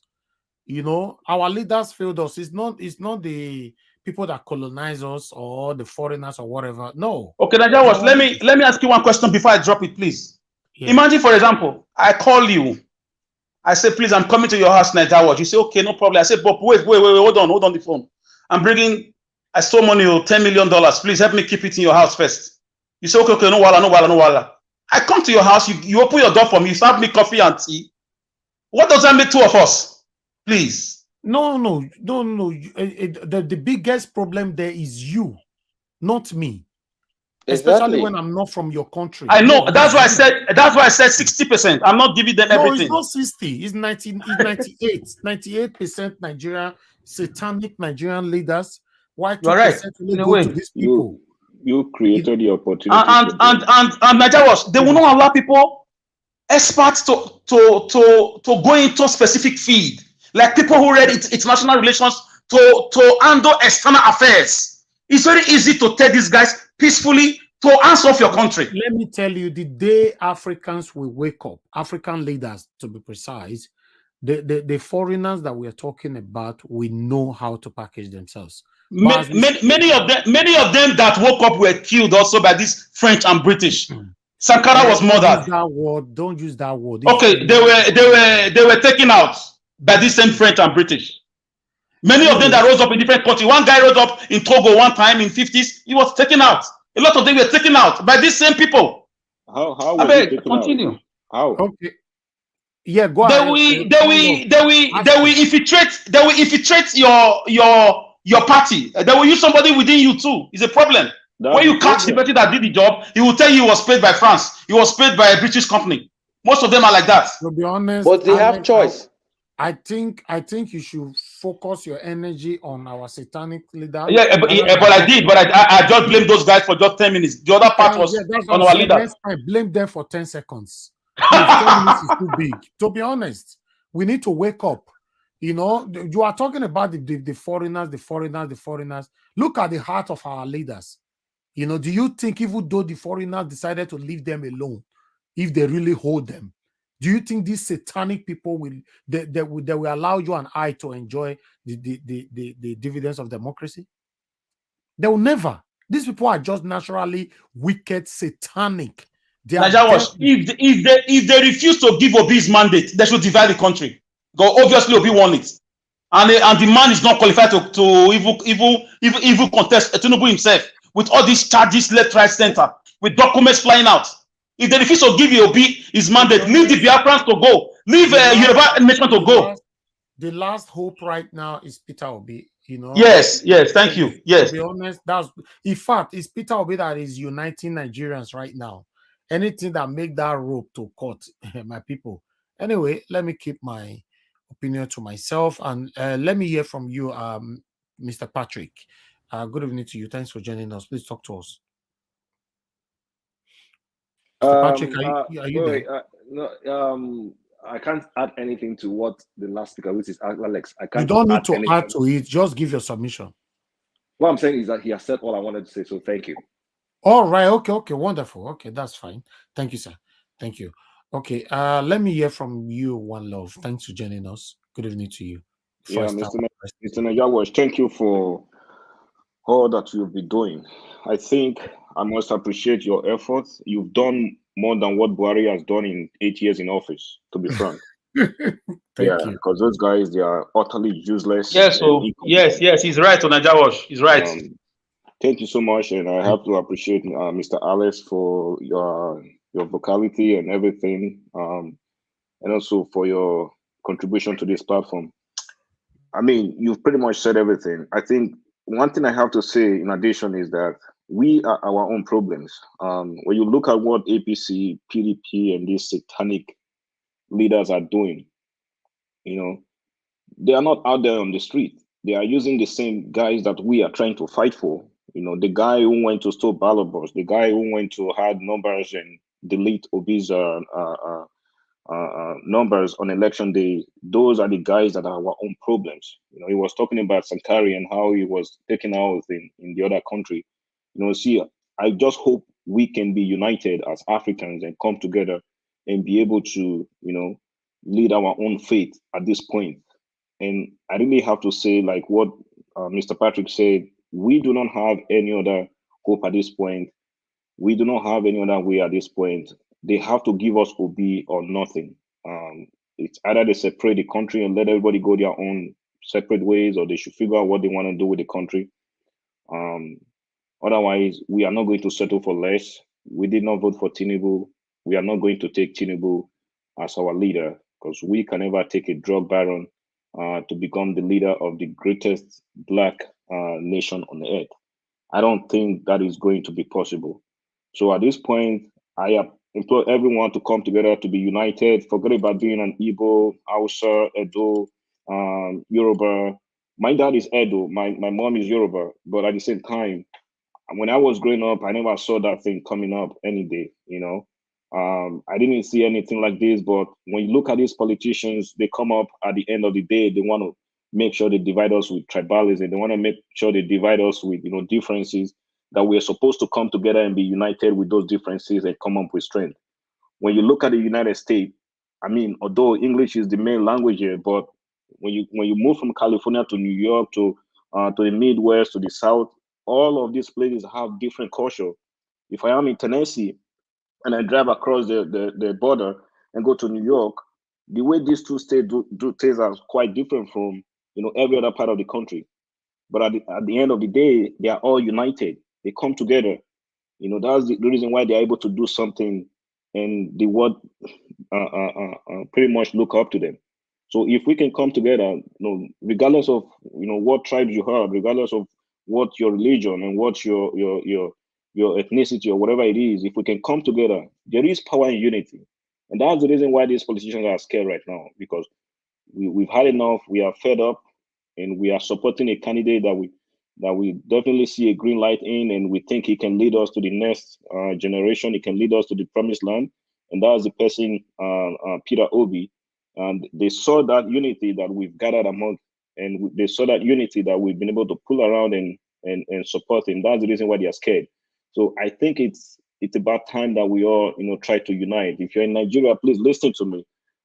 Put away this ethnic bigotry and sentimentality, and just try to come together as brothers and sisters. Because at the end of the day, Oshomole, who is from Edo State, is going to meet Buhari, who's from the north, and they are going to share that dollars. They are not going to look at each other when they go to that room and share that money. They are not going to look at each other's eye and say, "Hey, you're from the north. I'm not going to give you your share. You're from the south." But they are going to come together and share that dollars and go their separate ways. And then you on the street, you are going to be suffering. No light, no electricity, no drinking water, and no good health care, no good roads. You are still going to be there after they give you probably 20 or 15,000 naira. You have to think about what you're doing. Let's come together and chase these guys out of power and make sure Obi gets there. That's my prayer. Thank you, guys. Thank you, my brother. Appreciate you. Thank you. Yes, that's why we are still here by God's grace. Peter Obi. Yes, it is well. All right, let me start from top again. Let me quickly go to ED. ED, thanks very much for your patience, sir. Please. So, yeah, thank you. Thank you, and it's always good to be here. It's good to hear the very impassioned submissions of people like Mr. Alex, Sister Rita, and indeed everyone. Not trying to be selective, but I just wanted to quickly touch on some things. I mean, the points that Indicator made, that's quite intuitive. We could see that this is just a propaganda that's been fueled by APC. If there's something that APC is good at, it's propaganda. While I think APC was built to be an opposition machine. They don't know how to lead.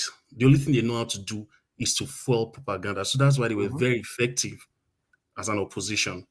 That today, instead of leading, you still see them blaming themselves. They are so good at it. They are so good at manipulating information. So you would see the APC talking about an interim government when they are the ones that are in best position to, engender something like that. So it's the only thing they know how to do. It's like, when the only tool you know how to use is an hammer, everything will look like a nail to you. So that's the story of APC. Mr. David Undain's claim about Tinubu, I mean, props to him. He really did a good job, and that's why that thing is still so much in the media space today. For his age, because I know he's quite a young man. He's doing so well he's doing so well. I'll just leave it at that. I wanted to quickly touch on some things based on the previous topics. I wanted to quickly make some clarifications, because I noticed that there were some comments that were being made in response to my submissions earlier. So I wanted to quickly clarify something. When I said the Igbos did so much with respect to the independence of Nigeria, I was not trying to undermine the efforts of other ethnicities. To be clear, I'm an Edo person. ED is actually short for my name, which starts with Edo. So I don't think you can be more Edo than that, right? So I understand the work that people like Chief Anthony Enauro, a proud Edo son of blessed memory, did to ensure that we're a free nation. But I also wanted to point out that Anthony Enare was actually started out as a prodigy of Nnamdi Azikiwe. So my point really in saying all of this is that a lot of the foundational work for Nigerian independence, the whole ideals of Nigerian nationalism started off with people like Nnamdi Azikiwe. If there's any person that I would put above him in that regard, it would be Albert Macaulay. So he formed newspapers, like a chain of newspaper companies, to ensure that there was a lot of writings, a lot of sensitization to the Nigerian people to know that we can be a free nation. So someone like Kwame Nkrumah, who by the way also went to the same university as Nnamdi Azikiwe, was actually mentored by Nnamdi Azikiwe. And he came, and to put this thing in perspective, he was actually a student of Lincoln after Nnamdi Azikiwe already had his master's. But Ghana still got their independence before Nigeria. That's tell you that Nnamdi Azikiwe has been doing a lot of work to see that we're in an independent nation before anybody came into the picture. And when I said that they had the Igbo people had the opportunity to structure Nigeria the way they would have done, what I actually meant was that at the time of our independence, the most influential politician in Nigeria was Nnamdi Azikiwe. The military echelon, the brass of the military, that's the officer cadre of the Nigerian military, was controlled by Igbos. And that's why the 1966 coup is still being seen as an Igbo coup, because the people who were in charge of our military infrastructure at that point were mostly Igbo people. It was it was like the lower rankings that was populated by Northerners. You know, so people like Buhari, they were like the lower rankings. So these people were not even like, you know, the Igbo people were people that were very educated, like the Ojukus, the Colonel Kaduna Nzeogus, and all of that. They were actually in control of the Nigerian military infrastructure. And that's why they could carry out that coup at that time. So what I was trying to say is that if you see what the Northern and by extension, the Yoruba hegemony today is doing because they have power, I'm saying that the Igbos could have done it at that time and perpetuated themselves in power. That's the point I'm trying to make, not to undermine any other ethnic group, but just to say how much they had like some sort of proximity to power. That's the point I was trying to make. And then I want to quickly say something. I mean, I know and Madam Rita is here and she can speak for herself, but I think the point she was trying to make was not to undermine the psyche of the Igbo people.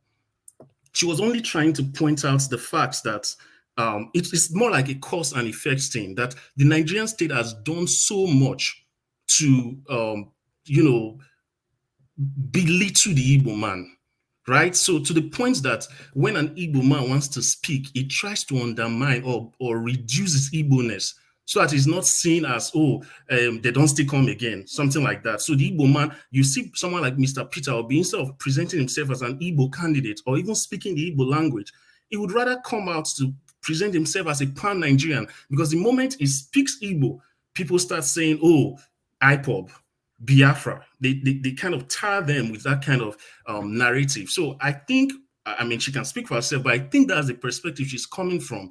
Not to say that the Igbo man has a sense of low self-esteem as it was being interpreted. So what she's just trying to say is that the Igbo man should realize that you don't owe anybody apologies. You do not owe anybody apologies to be a Nigerian, and don't let anybody box you into a corner just because you're an Igbo man. So that's really my submission. Thank you so much. Thank you. Thank you very much, my brother. I appreciate you. Thanks, Edie. God bless you. To be honest, yes, if I have to add to that, yeah, that's what Mandarita was trying to say, because at the end of the day, everybody know that the Igbo people, they have been stigmatized, they have been oppressed, they have been tortured in every angles. And now everybody is not even obvious. Even the blind can see it now that, oh, these satanic leaders are deliberately doing what they are doing to the Igbo people. Wow, it's very, very obvious now.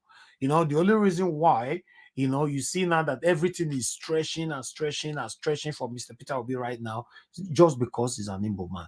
If it was the other way around, Peter Obi is the vice, and at that time Ahmed was the president. If I don't win since, but don't worry, guys. There is a time for everything. There is a time for everything, and the time is now. The time, there's no way they'll fit to escape this one. Peter Obi will be sworn in. He will be the next president of the Federal Republic of Nigeria. They can't escape this. There's time for everything. Change is inevitable. It's like you can't. In fact, let me just move on. Let me call on Winning the number. If you're there, please talk to us. Thanks for your patience. Okay, let's say Winning the number is not available right now. Alex Adope King, please talk to us. I'm available. I'm sorry. Okay, thank you very much. Thank you. Please talk to us. We are taking a So, final submission now. Thank you. Talk to us. yeah. So let me come first with this man, the one that caused confusion in the plane. The man is not an obedient, because he was just shouting just to cause confusion, and he was thinking maybe if he's calling obedient, other people will support him and say leave him alone, he's a passenger. And I believe maybe they've paid him to come and cause that chaos in the plane. You know, but his plan, he didn't carry it well, because if he's really clever, he would have waited first for the flight to flew. Then when he starts calling obedience, let's see who will answer him. You know, but we thank God that is how that one went. For the DSS, they swear to Nigeria, they swear to Almighty God, they swear to heaven and earth that they are there to serve us. They are wearing that uniform with an agreement with us, with God. They are not working for us the way we are saying it now. They are working for the for the APC. We have to direct it, because we have about 18 parties that contest for this past election. So, and one thing I'm seeing here, it's like our leaders, they are not saying it. This fight is not about Igbo, about Hausa, about Yoruba. But we have to know that this thing on ground now, these are the Fulani plan. This is their plans. We all have to wake up. If a Fulani man is not elect as a president of Nigeria, you see fight in the country. You see war in the country. Remember after Yaradua time, when they brought Buhari and good luck Jonathan first. Buhari lost that election, and he ordered for them to kill all the youth corpers that counted his vote in his own state. Nigeria forgot that. They forgot that easily. Now, Osibajo is there as a Christian candidate for us. He's there to represent the Christians. But the way it is like it's just there as you are there, don't say nothing. He's there to protect us. He's there to speak for us. If Buhari doesn't want to talk, Osibajo doesn't have voice, or is it true that what they said, that there are 5 people in the Aso Rock that is saying what is happening in Nigeria? We should wake up. This is not God about bless you, Igbo. madam. Please speak on. Go ahead. Osibajo cannot stay silent like this. It's part of them. Oh, okay. I know it's part of that. That is what I'm saying. We should not just be saying it's Igbo. This is not about Igbo. You that is speaking now, the Fulanis, they are seeing you as Igbo. We that is in the southwest, not the answers, they see them as Igbos. This is what we all have to know. Our governors, our senate, our judges, the one that really have the true heart of God, they should wake up. This is a Fulani thing. This is not about Igbo. It's a Fulani thing. We should know it now. It's not about Obi. You understand? We should wake up. Obasanjo have spoken. When these Yoruba people, when they were making their threats, where was the DSS? They know the people that made those threats. How many people have they arrested? You said because one man said, oh, you can go and protect your own. Then they should get him arrested. So where is our voice? Where is our voice? We should go straight to the point, the truth. The Europeans are still in our country, causing this confusion. Imagine, they lay pipe from our own country.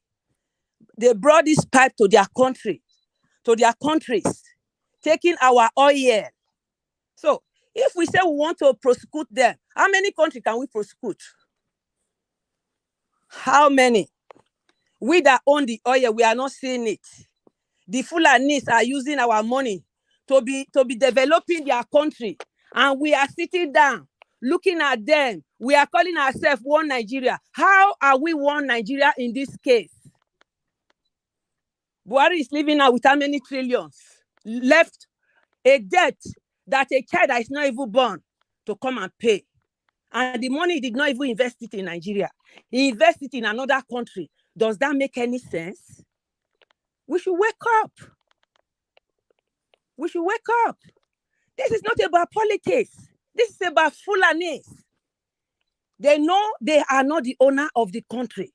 So they don't want you that owns this country to come in power.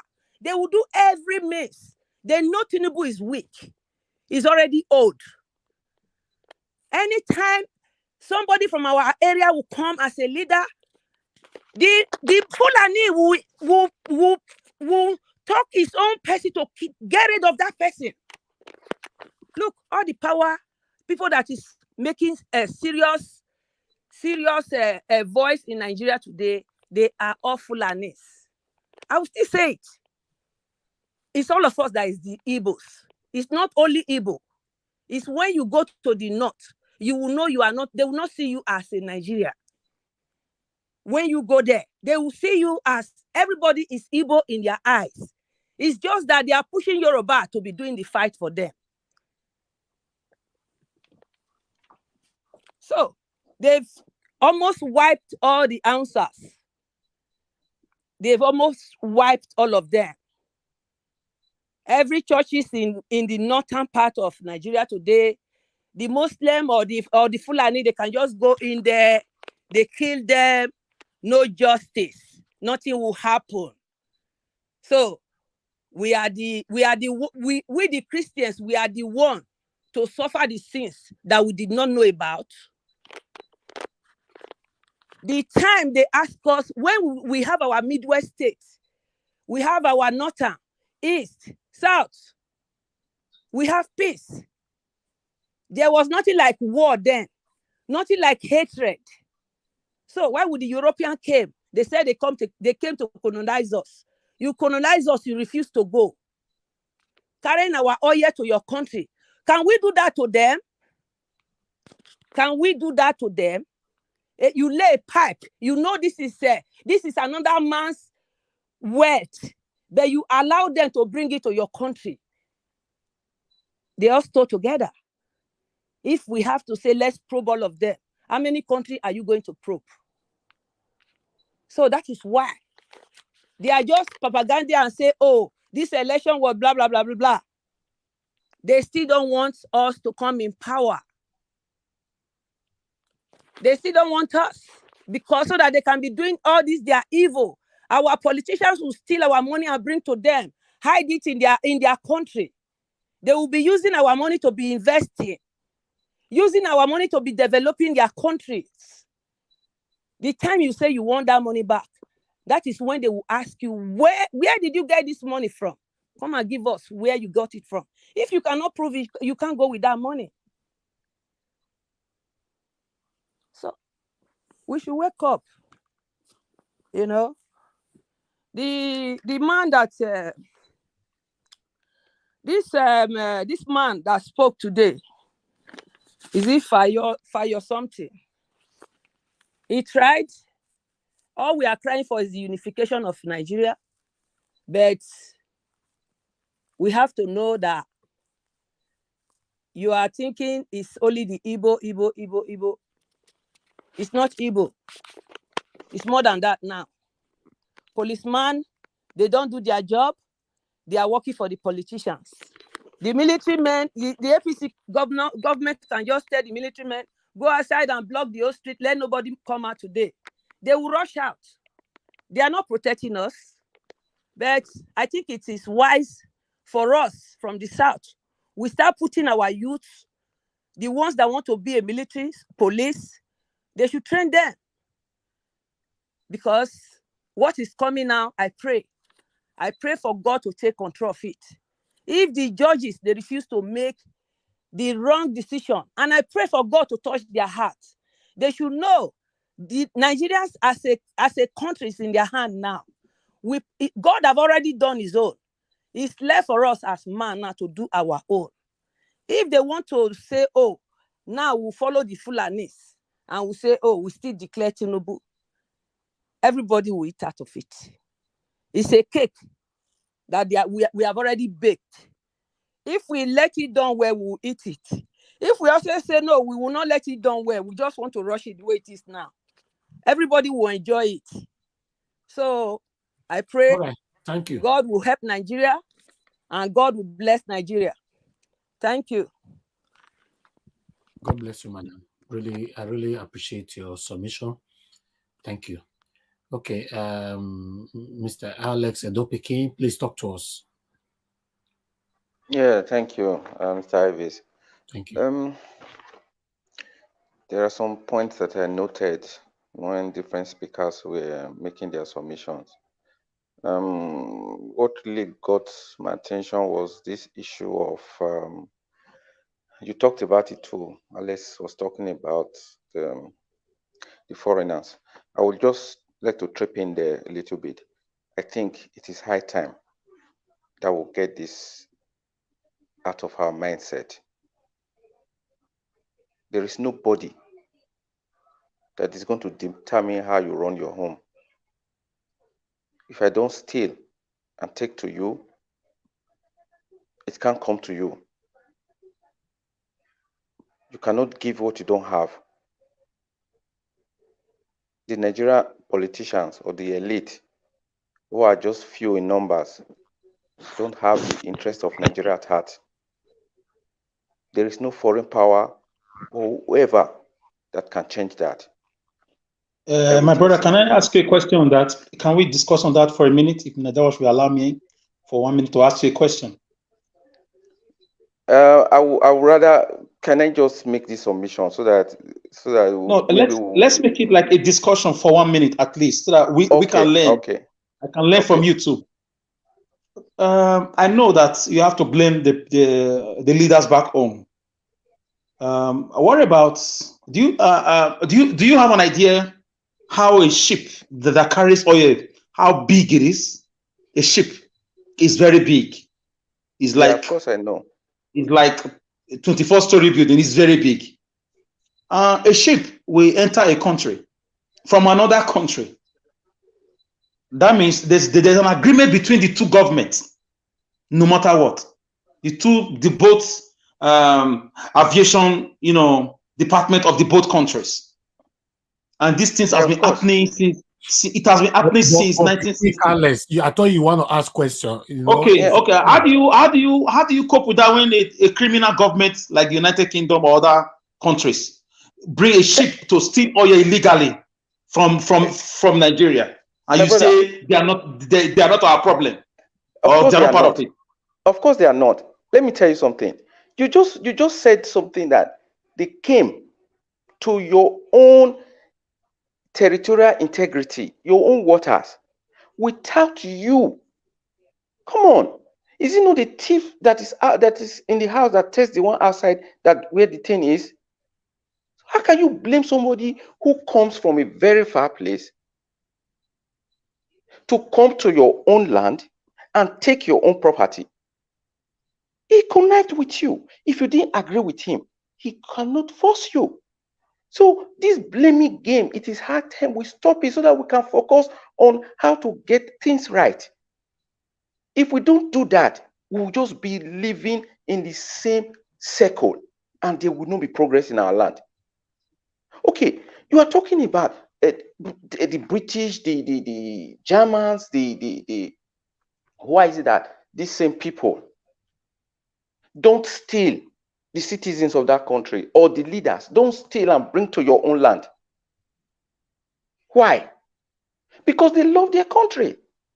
They love their citizens. There are rulers of laws. We don't have that. And this is what Mr. Peter Obi is standing for. That is why he's been opposed by these wicked people. Let's call a spade a spade. You cannot, it is what you present to the mirror that you will see. If you destroy the mirror, it will not change the image. That is just a fact. Okay, they gave him whatever now. They selected him. The British now say, please come to our place. He left and went to them. They will, as far as you're coming to spend your money, they will accept it. They're not going to stop you. These people are just wicked. They don't have empathy. Everything about them is wickedness. They don't love the country. So why should I blame an outsider for the wickedness and the in fact, I don't know the word to use for them. The satanic art, the way these people behave. They steal, they destroy, you know. So that is just the point, my brother. If we can take care of that, if we can take care of our home, there is nobody, no matter how powerful you are, that can be able to make your land not be good. I will respond to you when it's my turn again, anyways. Yeah, Thank you. we're not the only country that was colonized. It's like time we leave this and move ahead. You know, that's my point on that. Like I said, I would like more to talk. I would like another thing is there are certain things that are facts that are established that you cannot change. I would rather be more solution oriented than emphasizing on the problem. We know these people don't care. We know they steal from us. We know these things. It is so obvious. Somebody knows that there is no electricity in the land. Even a child that is not born yet, he feels it because the mother is in heat. If you don't have enough money, you are going to use generator. Those who can't buy for it. Everything about Nigeria is just upside down. What has that got to do with a foreigner? It's the same people, our people that do these things to us. So that is where I'm talking. That's what I'm talking about. We're not in dispute on this, but I'm just trying to make a point. You understand? So what Indicati was talking about, you know, this propaganda these people are trying to bring up, I think is the best game. They are very good at this. You know, they are expecting you that has been beaten, a child that has been wounded, that the child will not even say a word. They stole from us. They did all sorts of atrocities. And these same people had the audacity and the impunity to tell us to go to court. Now this man went to court. They are still finding ways to say, you know, so I don't understand. Everybody condemned the election, that it was flawed. Even the so-called foreigners we are talking about now, they condemned it. But our people, Mr. Yakubu has nothing to do. He's a foreigner. But he stood against the people. He's working against millions of Nigerians. Is it a foreigner that's influencing him? No. You cannot give what you don't have. What they have is wickedness. What they have is corruption. What they have is evil. That is what they dish out to the populace, to Nigerians.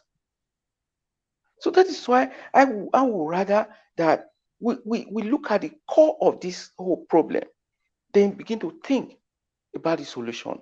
And thank God Mr. Peter Obi came up to give us a hint, to give us a direction.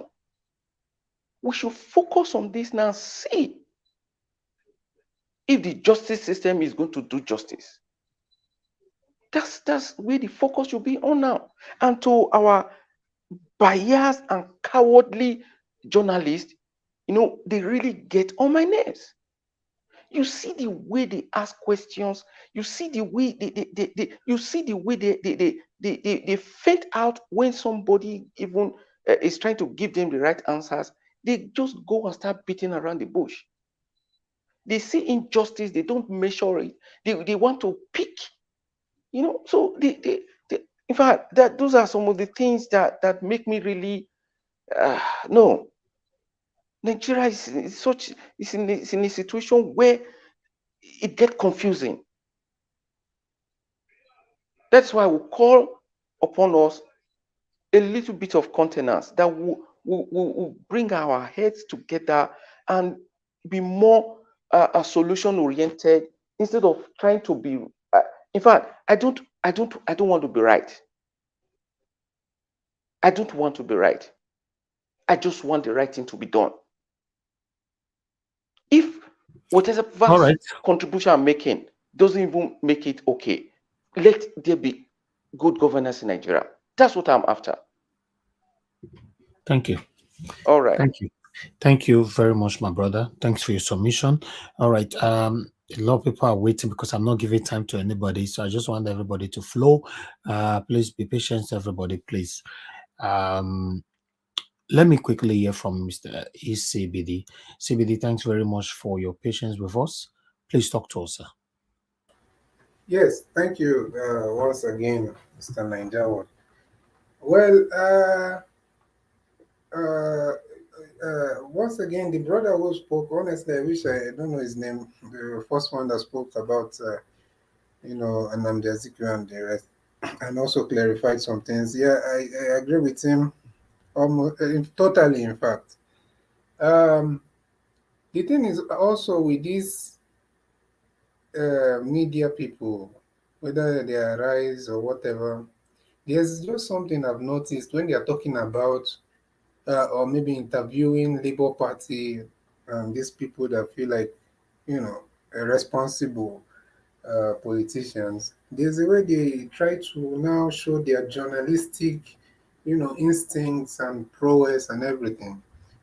But when you see them talking to this APC and all these other people, there's a way they're kind of choosing their words, trying to be careful. So you can Not all of them. It's some of the journalists there, like the ones we saw today. Yes, if he was, for example, Rufai, he's not going to be like that. Of course, sure. Everybody knows Rufai doesn't play around, and maybe that's why also that. But the point is, they should not try to show one side that they can do their journalistic work, while the other side they are not doing it the way they should. And at the same time, all these people are supposed to go, these DSS are supposed to go after people like Keyamo, FFK. It's just quite unfortunate, that the main people that are the problem, they are not looking for them. That's to show you that they know what they are doing. And I don't even think it's all about something like, I don't think these people really believe that the Igbos are their problem. It's just that for them to be able to maintain power and everything, they have to now come up with narratives. The same FFK, the man cannot keep his eyes out there, away from Igbo women. His first wife, whether the second girlfriend, I saw him sometime posting.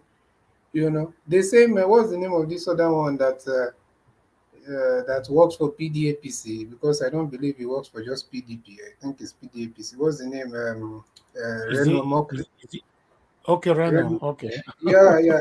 I think one of his, I might be wrong, but I think his wife or his girlfriend, whoever the lady is, I think her name is something, is some Igbo name like that. Then even the Tinubu's son, I think one of his wife has some link with Igbo as well. So all these people, makes me to wonder. Maybe we need to start rethinking how we give some of our daughters to some of these people, because if obviously it's not building any bridge, and the ladies also themselves, I don't know what they are doing, because instead of them being like Esther, saying that I cannot be here while you are trying to plot against my people. Don't know whether they are just sitting, just there collecting money and jumping up and down. Nobody knows. So it's quite unfortunate. That's to show you that who is fooling who. We've tried, the Igbo man have tried to integrate. I think they love Nigeria too much. I think that's also part of their, sometimes it can also work against them somehow. Integrate everywhere, try to do everything, give your daughters to be married by, everybody from everywhere. You know, just create businesses everywhere and everything. But look at how they are being paid back. I also share the thought that Nnamdi Azikiwe really fought for the independence. There's a reason why they called him the Zik of Africa. He was going everywhere. He went to Kenya. He tried to help them also with the Mau Mau rebellion, to negotiate with the British government. Everything we talked about, even the Nzogu that they accused of Iboku, which obviously is just because of the Igbos were predominantly then in the military that made it look like an Iboku, even if we had some officers from other ethnicities or tribes in Nigeria, but just because of the majority was Igbos, they say, okay, it's an Iboku. Well, no problem, we're not arguing that, but was the reason behind it justified or not? That's a question for another day. Then the same thing, even I hear, the former president of South Africa, Thabo Mbeki, was speaking the other time in some kind of conference in his country, and he was talking about how during the height of the apartheid struggle, how some the Nigerian foreign minister then, something, Emeka, something, I'm not sure, that the man actually gave them the idea that made them to be able to negotiate with the apartheid government for the power to be transferred to them, because at that point they were ready to just go all out. If they are all going to perish, they should perish. But the man told them that no, if you do that, you just done zero work. He was actually praising Nigeria's influence on how they got they successfully negotiated transfer of power from the apartheid government to what they have right now. So my point is, you cannot, no matter how you feel about these particular people, you cannot just suffer yourself or punish your country, punish your own people just because you want to spite, a group of people. Look at OBJ, even when he was speaking in Soludo's 1 year, whatever that he did in Anambra the other day. He said the same thing, and nobody can, whether you like OBJ or not, or whether you agree with everything he did or not, there's no other government since democratic, transition in Nigeria that has achieved more than what was achieved during his time. And he operated not just about the Igbos, but he didn't do it. He didn't form a tribalistic kind of government. It was a real kind of patriotic, whether you agree with his policies or not. But the economic gains that was made then is not, it has not been outmatched. So that's the advantage of not thinking as a tribal bigot, you know. So finally, and for the clarification, yeah, if that was what Madam Rita was trying to put across. I agree 100%. To be honest, there are some Igbos that obviously feel like they have to now, be apologetic and always try to, tone down their Igbo-ness or whatever just to appeal to, the support or somehow of the larger Nigerian population. So yeah, I agree with that 100%. It's just that maybe there's a misunderstanding because of the self-esteem and all those kind of. But it's okay. So let me stop there for now. Thank you so much. Thank you very much, Mr. ACBD. I really appreciate your time with us today. Thank you. Okay, before I'll call on Rita, please, my people, make una press like now. Like I said today, we'll not to emphasize more on this like. Not say now freestyle we already do today because of na Saturday. No more no more restriction. Just saying it how it is. I bet make una help us press the like button. We currently have 374. Let's take that to 400, please. I beg make una help us share as well. Yeah, Madam Rita, thank you very much for your patience. I beg talk to us before Madam Nena. Yeah, thank you very much, Nanja Watch. Yes, I want to start with there's something prior to the first part of this interview, if I am using certain words that might sound offensive or might sound like you don't like it, perhaps sometimes something needs to hit you very hard in order for you to realize yourself. And I think for the Igbo people of Nigeria, a lot of things hit them hard, and that is why they have a reputation of entrepreneurship. They have a reputation of helping each other. It's just the same way the Jews, how they were hit so hard. Look at them in the United States, and in fact, one was powerful groups in America. They probably control maybe all the pharmaceutical companies. So what has happened to them has actually made them stronger. So something gotta give, something gotta push you. Something terrible has to happen to you, or somebody must have told you something so painful that it will drive you to recognize that comment and then to change on it and then to act on it. So that's why sometimes we might hear things that might not be agreeable because it kind of stirs up something that you don't like. Perhaps sit down, sit back, and really think like, okay, this thing this person said, is it true? If it's not true, give me instances. Think of instances where it seemed like, okay, what this person was saying perhaps might be true. And I don't mean it in a bad way. I mean it in a good way. And I was going somewhere when I was explaining certain things. Now, there's one thing I keep saying. I repeat, we cannot be tribal blind in Nigeria. It is the same thing, we cannot be regional blind. Regional blind, because it is embedded and intertwined in our political system, in our way of life, in everything. So when people say, okay, let us focus on one Nigeria. No, yes, focus on one Nigeria, but you cannot be tribal blind.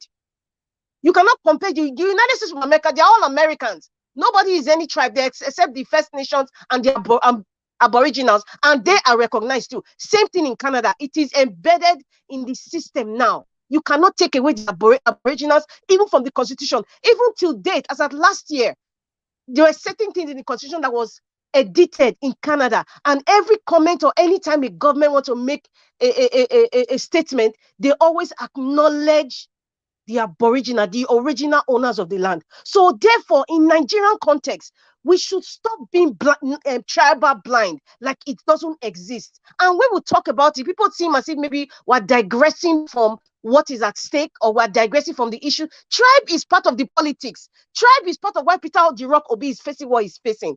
Tribe is part of why people like FKK and Keyamo are saying rubbish on Twitter and every social media outlet. It is tribe that is embedded in it. And it is same tribal issue is actually making what is going on with some gullible Yoruba people in Lagos to be antagonizing the Igbo people in Lagos. It is tribe. We cannot be tribal blind. When you're talking about racism, skin color, the first thing that they've identified is you cannot be racial blind to say, oh, we are all one. No, we are all one. We have the same red blood. The color of our blood is red. It's the same hemoglobin that's making our blood red. But really and truly, they have black skin, they have white skin, they have yellow skin. They have in-betweens. They have in between. So you have to identify that first. And then we start to respect each other and understand each other and look at the differences and see what is making us hate ourselves and see and identify the people who are using these tools now to cause confusion. So we cannot afford to be tribal blind. And if we're talking about it, our eyes is still on the ball, people. Our eyes is still on the ball. Peter Jirokopi is still part of this court case, if you guys don't know. This tribal issue, we should stop being tribal blind in Nigeria. It doesn't mean that we are not Nigerians, but we should stop being tribal blind. Say it, because it is part of our constitution, it's part of the way of our way of life. And then, I really like Indicator. We just need women like that these days. In fact, men and women, not just women. Need men and women like that can stand for intelligent men and women that can stand for the truth, and they can counteract the evil people and tell them, we know your tricks. We know what you are driving at. Don't come and complain, because when your own comes, nobody talks about it. This times that we are in now, we have seen bold people come out boldly to speak. Brave men and women coming out bold to speak. I can tell you today, Peter Jirokobi is the bravest man in Nigeria in my time. Listen, for you to be a brave person, you don't have to hold the gun. You don't have to maybe to 200 wars. Or the most bravest man in Nigeria today is Peter Obi. Facts. I can argue with it anybody. Do you know why I say that? Do you know what that man deals with every day? Forget the spiritual aspect. Do you know what he deals with every day? He's not just dealing with Nigerians. He's dealing with some international bodies, if you guys don't know. And the man is still calm. You're not even seeing him shake. He's still smiling. He's still connecting to the people. He's still empathetic. He's still talking about peace. He's the most bravest man. He's like the little dog among wolves that can tear him into pieces, but he's still fighting. That little chihuahua in the midst of bulldogs, that is who Peter Obi is. And do you think his ordinary hand that small chihuahua will be in the midst of bulldogs? No. There's something that is protecting, that is enveloping Peter Jirokobi. Apart from our prayers, apart from God has seen our mind, the obedience, the true obedience, and seen our mind that we really want this man to save this country. Even if his life is at risk, he knows he's prepared to sacrifice his life. It's so obvious. He's prepared. That's the most bravest man in my time, so far. I don't know about you. In my time, in my life now, the most bravest man that I can identify, I can call, even in my sleep, is Peter Obi. Nobody else. Not even Obasanjo is not as brave as Peter Obi. Not even Agbado, not even Mikano. They all run away to Europe and France and start hiding themselves like hermits. But this one is still there. He's still there, straight face, smiling, still connected to the people. What manner of a man is that? What manner of a man is that? I wonder. I really wonder. And if I notice something, there's so much media presence of the APC these days. With their surrogates, they're trying so hard. There's nothing for them to fight us anymore. Like I said yesterday, what they're fighting for is image and mind games. You see them every other day. They're surrogates. They come to Twitter, they come to Arise or Channel or NT or just any other, or just come to any part of the social media. What they're trying to do now, they're trying to make it seem like the obedience are repulsive, or even Peter Jirokobi and Amedati themselves, are repulsive, aggressive, they're violent, they're inciting violence. That's the narrative that they want to advertise. That's what's going on. An example is the man in the plane. A grown man, and I'm so happy that we are in this generation where, like what the Indicator said, we are in this generation where anytime you show your face, or we can find out where you work, where your wife worked. She said that his wife even worked in a TV station, and I won't be surprised if it's TVC where his wife works. I won't be surprised if it's NTA. I won't be surprised if even his channel. Miss Madam Rita is TVC. Okay. The wife works with TVC is owned by who? Bola Ahmed Tinubu. Tinubu, yes. And he owns, I think, the national papers or so. The national. So you see what is going on now. So anything anybody does now, and that's why I was crying the other day when Sir Edwin was saying I shouldn't say it. If you know that, if you live in diaspora, you know where the Nation's newspaper, not national. The Nation. The Nations. Thank you very much, Sir Elvis. When I was talking about if you live in France, or if you live, say Agbado is in south of France or northern France or even the UK, or even in a rat hole in Pakistan, I don't care. If you know that you know where this person is, whether you're doing Uber Eats or you've taken a ride with his wife or something, please let Nigerians know. Take a picture or just go anonymous. Give us a location. Why am I saying location? Or if you're a nurse or doctor, anybody, or you're a driver and you heard something, you work for these people, anybody. Why am I saying it? I'm saying it because let Nigerians know where these people. If we need to carry placards where he's residing, we will do it. If we need to speak to the government of where the country where he's at, let us go and meet it. God, why are you harboring this drug baron in your country? This drug baron that has caused so much mayhem in Nigeria. That is the reason why.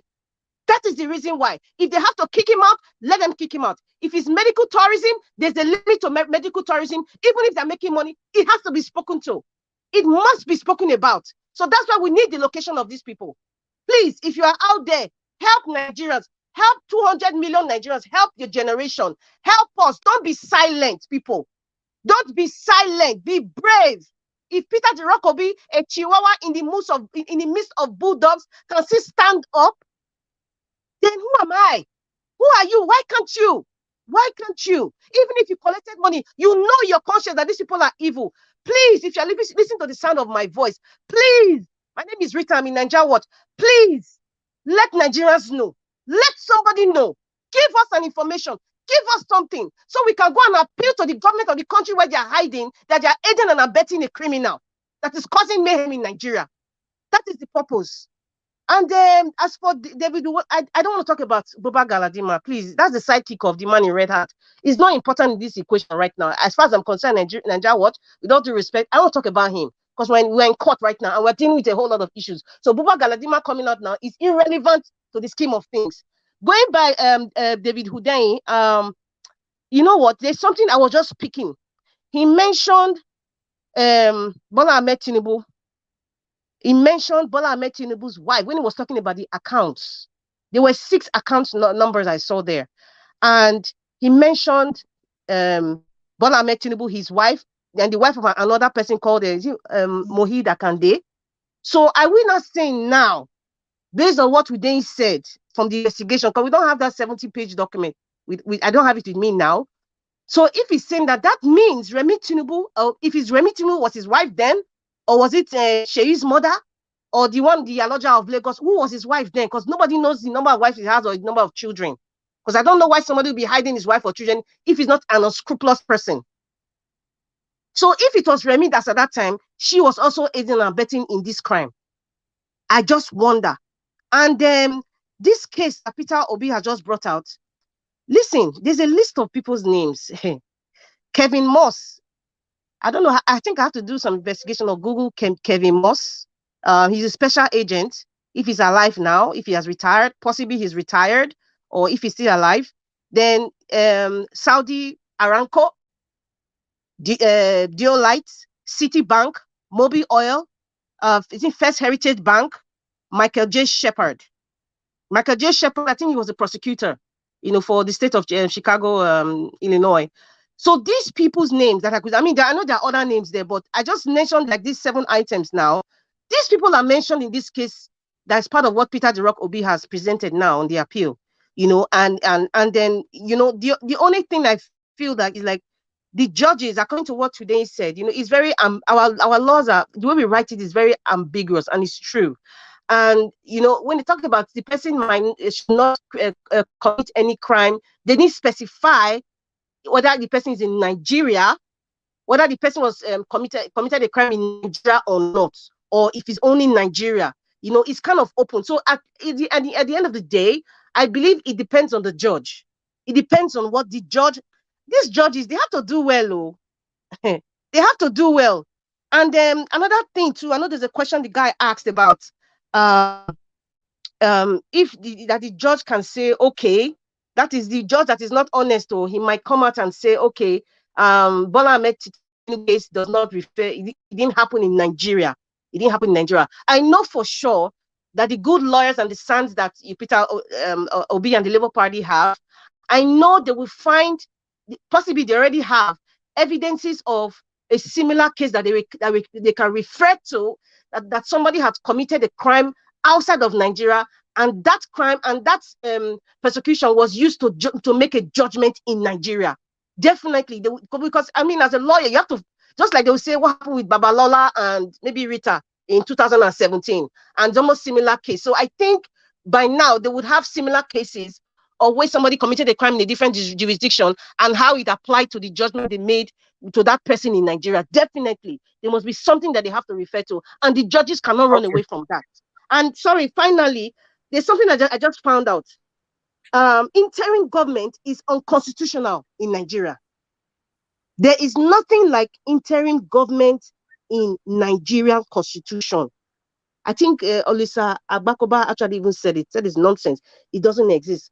From what I understand, somebody can correct me or anybody who has done more investigation into it. It's like May 29th now, with, let's say, the court case, what they finalized and said, okay, we have to do a rerun, for example. Buhari would leave because he's not spending one day after, just like what Boss Mustafa said, after 29, he would leave. The next person that's supposed to, because that also applies to Osinbajo. So Osinbajo cannot even be in the equation because he's part of the old government, which is Buhari government that has left now. Now, according to the constitution, I think the Senate president is supposed to be the next in line. But as at that same time, we will not have any Senate president because their tenure would have expired. Now, if they have to swear in those senators and then they have to now vote for a Senate president, that's another kettle of fish.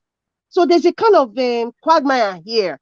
That's one part that we really, really need to understand because interim government does not exist. So what I am looking at now, at that point, the army can come and take over and they do not decide an election or whatever the case might turn out to be. Perhaps, I'm just thinking that, it's kind of scary. I'm not afraid. Don't get me wrong. I'm not in a yo-yo feeling. I know Peter Obi will win, but we all need to know the facts and we need to know what is on ground. There's nothing like interim government in our constitution. So maybe we should not even be mentioning it. What happens if this happens and if this happens? Thank you. Thank you very much. Thank you. No time for question. I'm so sorry. We don't have time anymore. The people are waiting. You can keep the question. Maybe at the end of the day, if I have a minute or two, I'll call you for that. Thank you. And to quickly address that last part, yes, constitutionally, if anything happened to the president or the vice, is a Senate president that normally take over, if only their time is still running, like you said, but this one that all of them are rounding up at the same time. So Senate president is totally ruled out. Is ruled out because none of them can take over. Buhari cannot spend one more day in office after his tenure is over. So I believe the interim government, even though it's not on constitution, yes, it might be that or the army. So I would like to hear from Madam Nena. Madam Nena, thanks for your patience. Please talk to us. Thank you. Yeah, thank you so much. Thank you. Miss Madam Rita, I always like your submissions, I just love to listen to many people here, and you are one of them that I just love to listen to.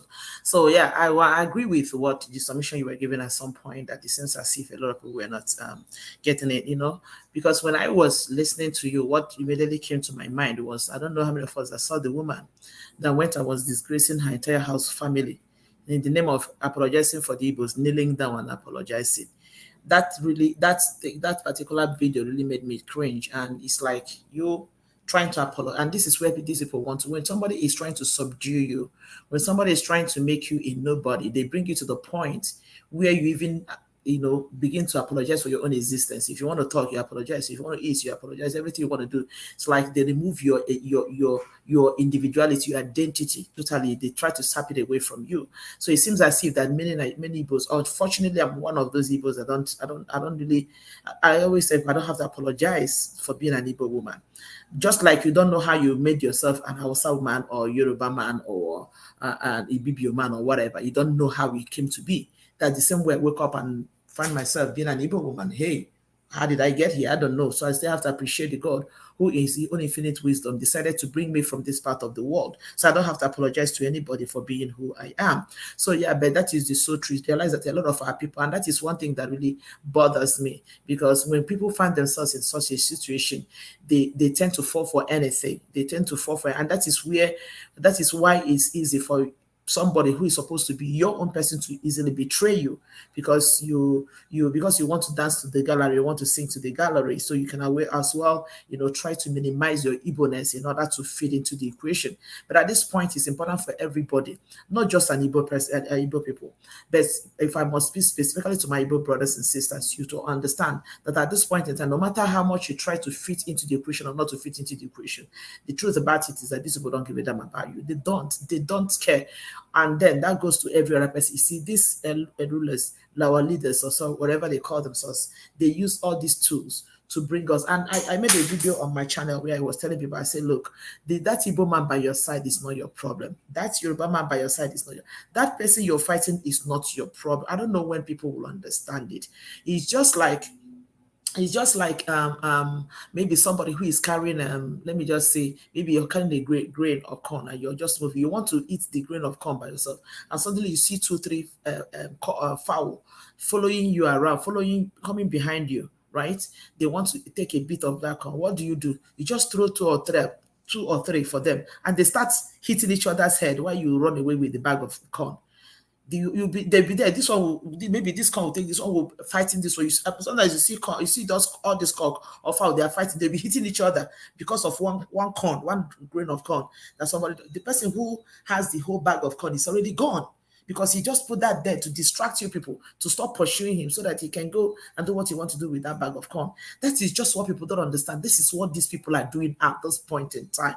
Like people will always say, no Igbo man buys bread cheaper. No Hausa man drives on a better road. No, everything that is bordering the Nigerian state borders everybody. So I don't know why people think is even the Kayamo them that are fueling all these things with their Twitter with their tweets and everything. They are part of the whole problem. They do this thing to distract people from the real thing. They will just throw it out there. People are there killing themselves. They are busy because Keyamo doesn't have a job anymore. We know that.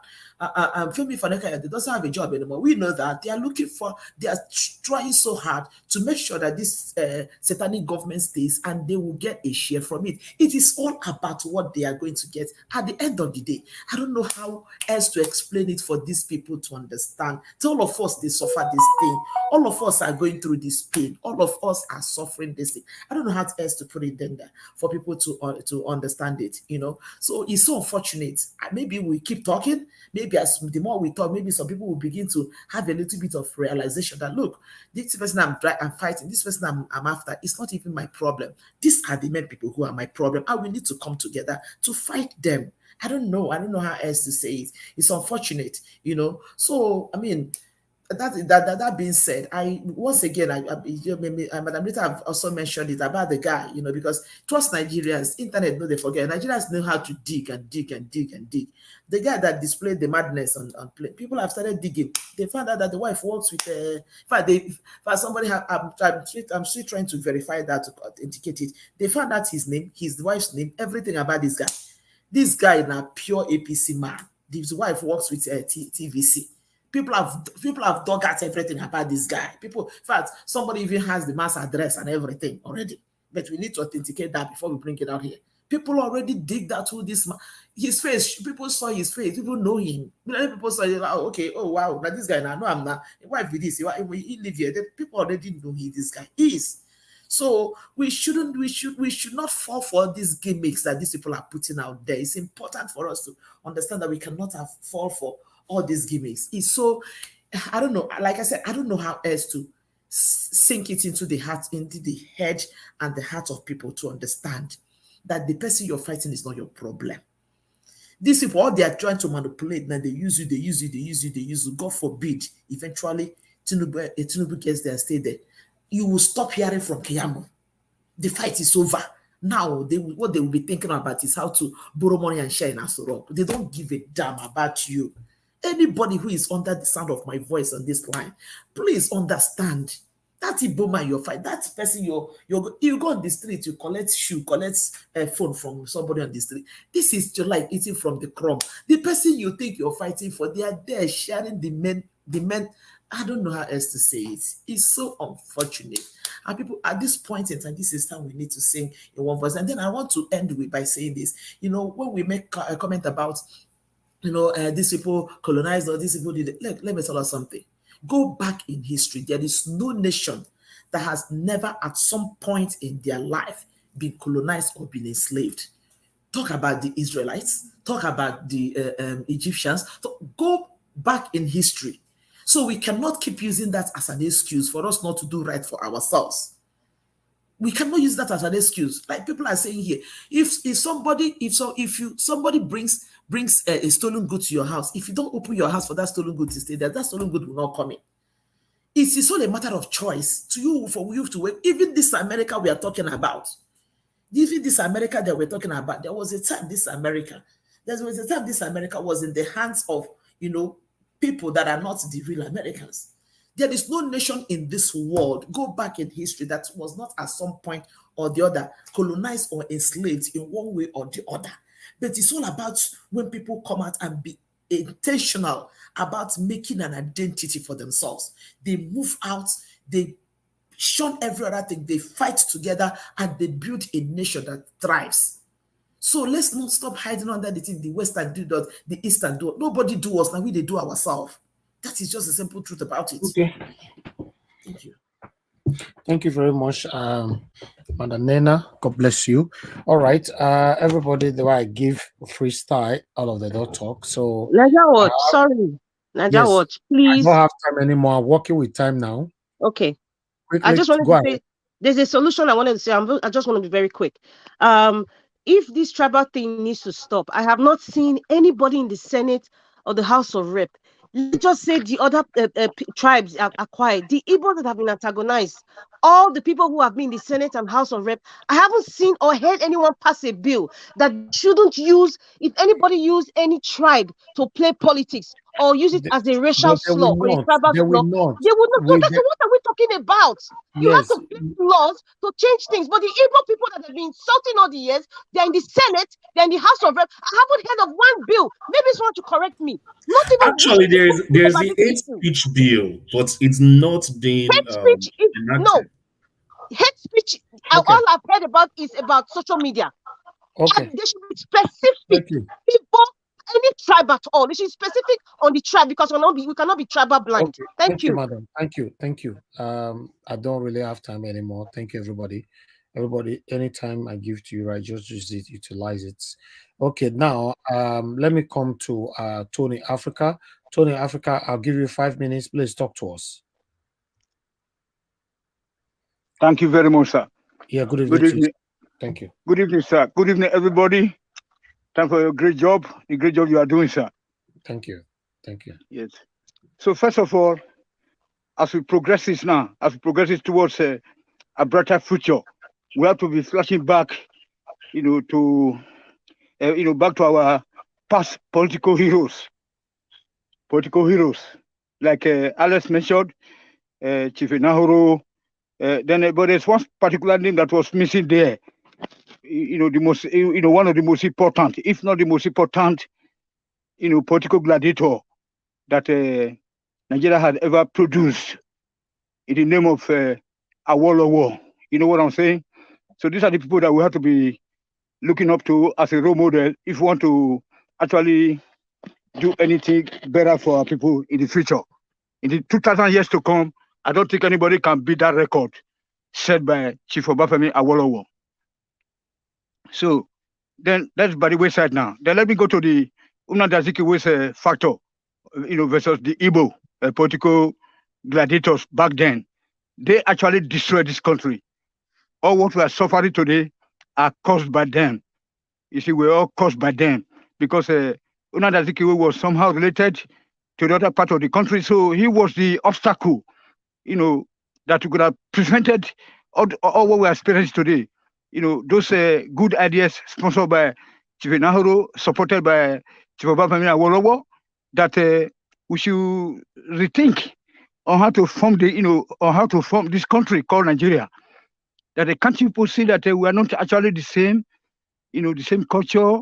Because Chief Obafemi was a guy with, the only guy with vision. He's the only guy with vision. So he saw what will be coming up in the future. Then he said, okay, let us renegotiate. But I think we say no, we have to be one Nigeria at all costs.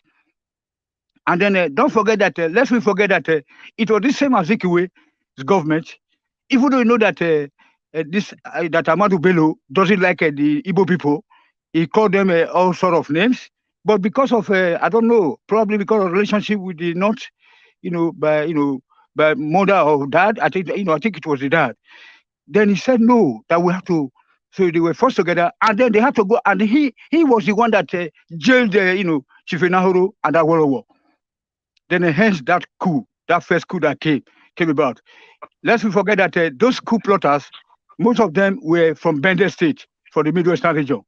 Okay, so they were all beneficiaries of this Awolowo's free education policy.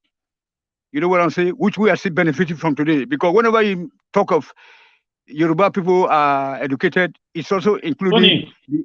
Yes. Tony, Azikiwe's mother is from Zungeru. The mother is from the north. Thank you very much, sir. Because I was thinking that, but anyway, sir, but one of the parents, so as a result, Azikiwe's mother is Igbo. He was only born in Zungeru. It's not. No. Please. One of the parents is an Igbo person. No, his mother is an Igbo woman.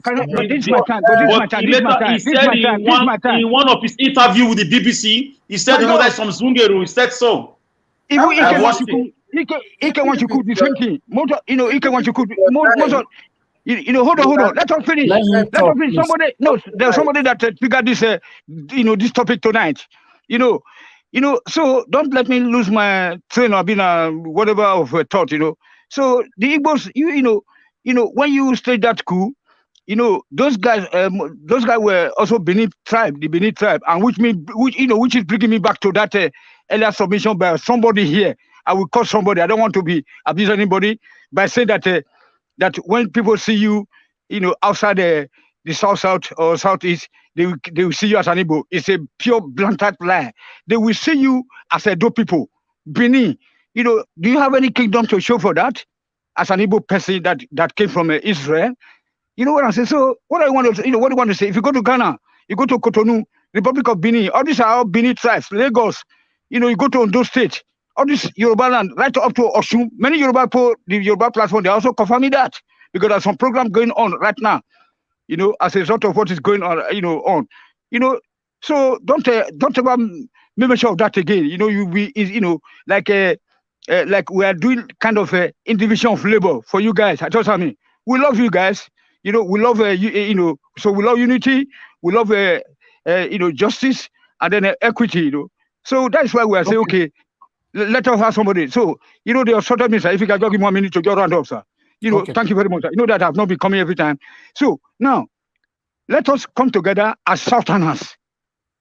And let's not forget that Nnamdi Kanu said that when if he get power or if he get any freedom for his people, he's going to assume the body of Nnamdi Azikiwe and go and throw it to the vultures in the north. And you guys are coming here to be use that as as a role model. So Chief Obafemi Awolowo, what he has done for our country, just for the last 30 seconds, sir. Chief Obafemi gave our people, my grandfather, your father, your grandfather, everybody here, free education and everything, and industrialization.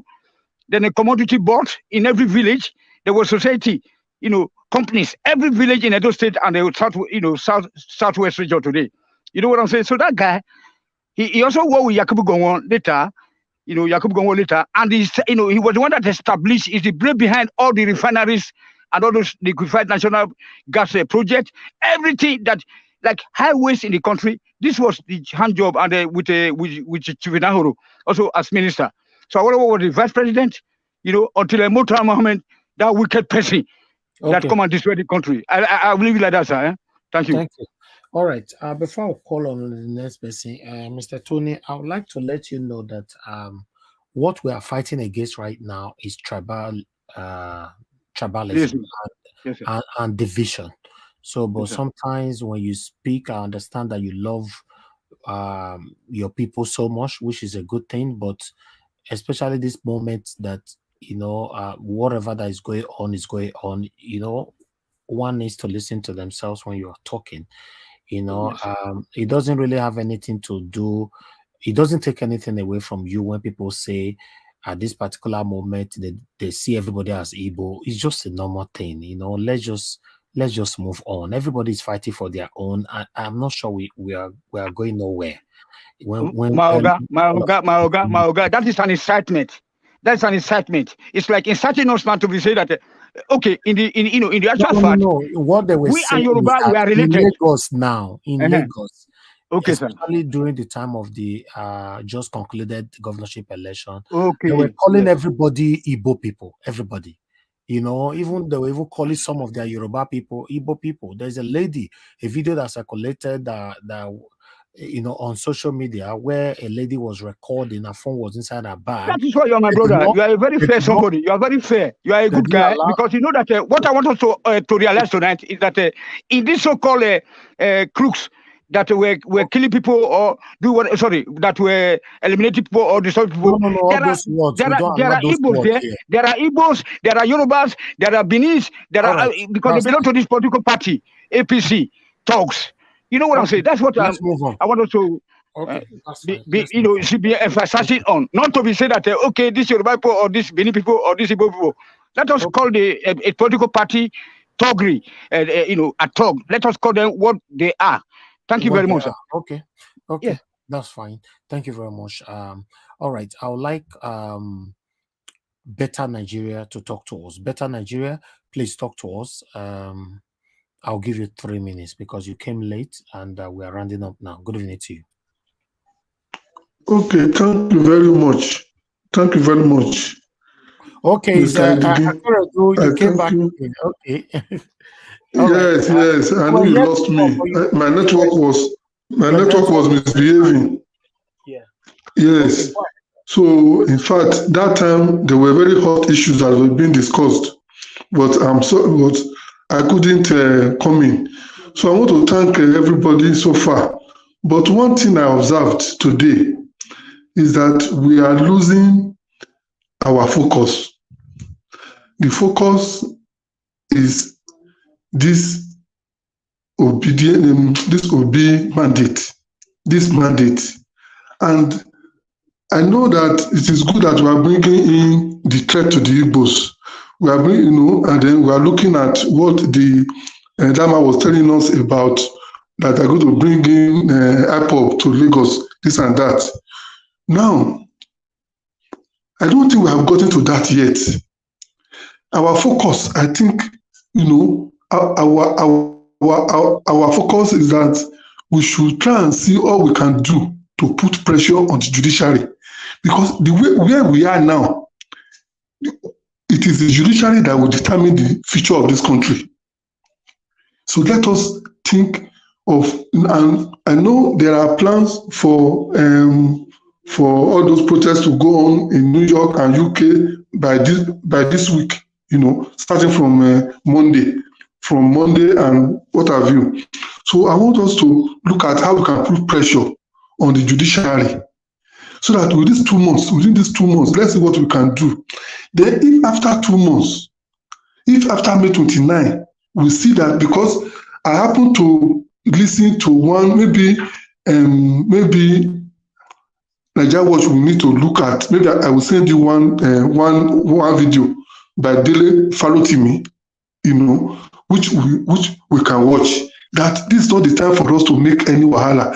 Let us, because they are saying that by the time, if the court can give us a day, can give the lawyers, will be a day in the court, can give the lawyers opportunity to present all the facts, that the facts will be so screaming that even they themselves, they will not be able to upturn the result. So I'm thinking that, so let us see how we can make, because even now, Tinubu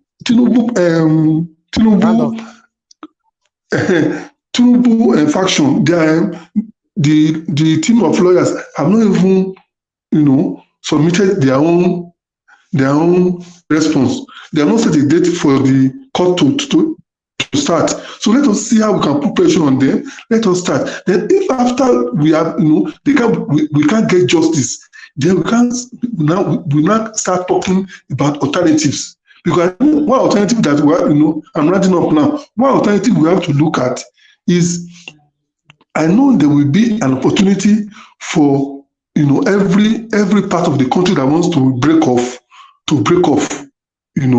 by going to a higher body. I know the National Assembly will not permit it. I know Nigerian Army will not permit it. But I know we can go to a higher body, maybe United Nations, and see how we can break. But let us, concentrate our efforts on putting pressure on judiciary and let us get justice from there. Thank you very much. You're right. You're right. And if I have to correct it, nobody is distracted. Every platform right now, especially those ones for Peter Obi, everybody stay focused and we still followed up. Everything we talk about today is still the same lane. For example, the continuous bullying and intimidation of the Igbo people in Lagos is not a distraction, because at the end of the day, they are doing all this because of Peter Obi as well, and Indy Kato came to talk about the man that were disrupting the plane since yesterday, claiming that obedient. Now the man have been exposed to the world that is not obedient. It's APC people that plotted him there. So yes, everybody's still talking about everything, and we played David Odoin and video where he was revealing and exposing Bola Tinubu further. So everything we talk about here, there's nothing like distraction at all. Thank you. Okay, sir. Thank you very much. Okay, right. Because I left for some time. Thank you very much. Yeah. She left for some time. Yeah, I noticed that. Yeah. All right. Now, our last two to go. I'll give you guys your 5 minutes as well, which is I'll start with Alex can be the last person. One Love, please give me your final submission for the 5 minutes, then before Alex, so that I can round up. Thank you. Thank you, Mr. Niger. Let me just use my 5 minutes as well to. Before I start, I wanted to ask you a question. Do we know the judges that are going to be presiding over this case at the tribunal? At the moment, I don't know how time goes by. We are going to see the whole deceit of what they did, and we're going to see the whole criminal act around the election, even as we go to court soon. Besides that, I just want to say thank you all for what you guys have been doing, and hopefully we can get there soon. Thank you, Mr. Najawash. God bless you, sir. One thing. Have you seen? I was trying to bring your attention. I'm not trying to bring anything religious into this platform, but I don't know if you've seen. There's a particular pastor who's been following up in this case, and I watched his videos, and I went back and watched all of his videos from last year. And to my surprise, everything that he's been talking about has pretty much come to pass up to this point. So I don't know. I saw the prophecy. We watched it. We played the video here. Okay. Some people accept, some people disputed it and all that, but most of the thing they talk about is what we're facing right now. Yeah, definitely. Yeah. All right. Thank you. Thank you, sir. Thank you. All right. Before that, I would like to quickly return to calls, because I have this couple, 2 people that have been calling me since this UK number here. Let me quickly call this person back, because this person don't call me reach 1 million times. If you not pick now, it will be better.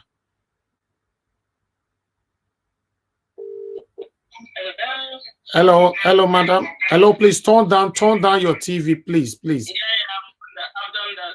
All right, I can see you've been calling, but we are rounding up now. Please, just talk within a minute, please. Go ahead. What's your name, madam? Okay. My name is Blessing from UK. Thank you. Talk to us. Yeah, I have listed down here what I wanted to say. This is actually a message. Please, if there is any way you guys can reach to P2B, let him please go in, take time and go in before the Lord. Come out of the noise. Go in before the Lord and seek the Lord.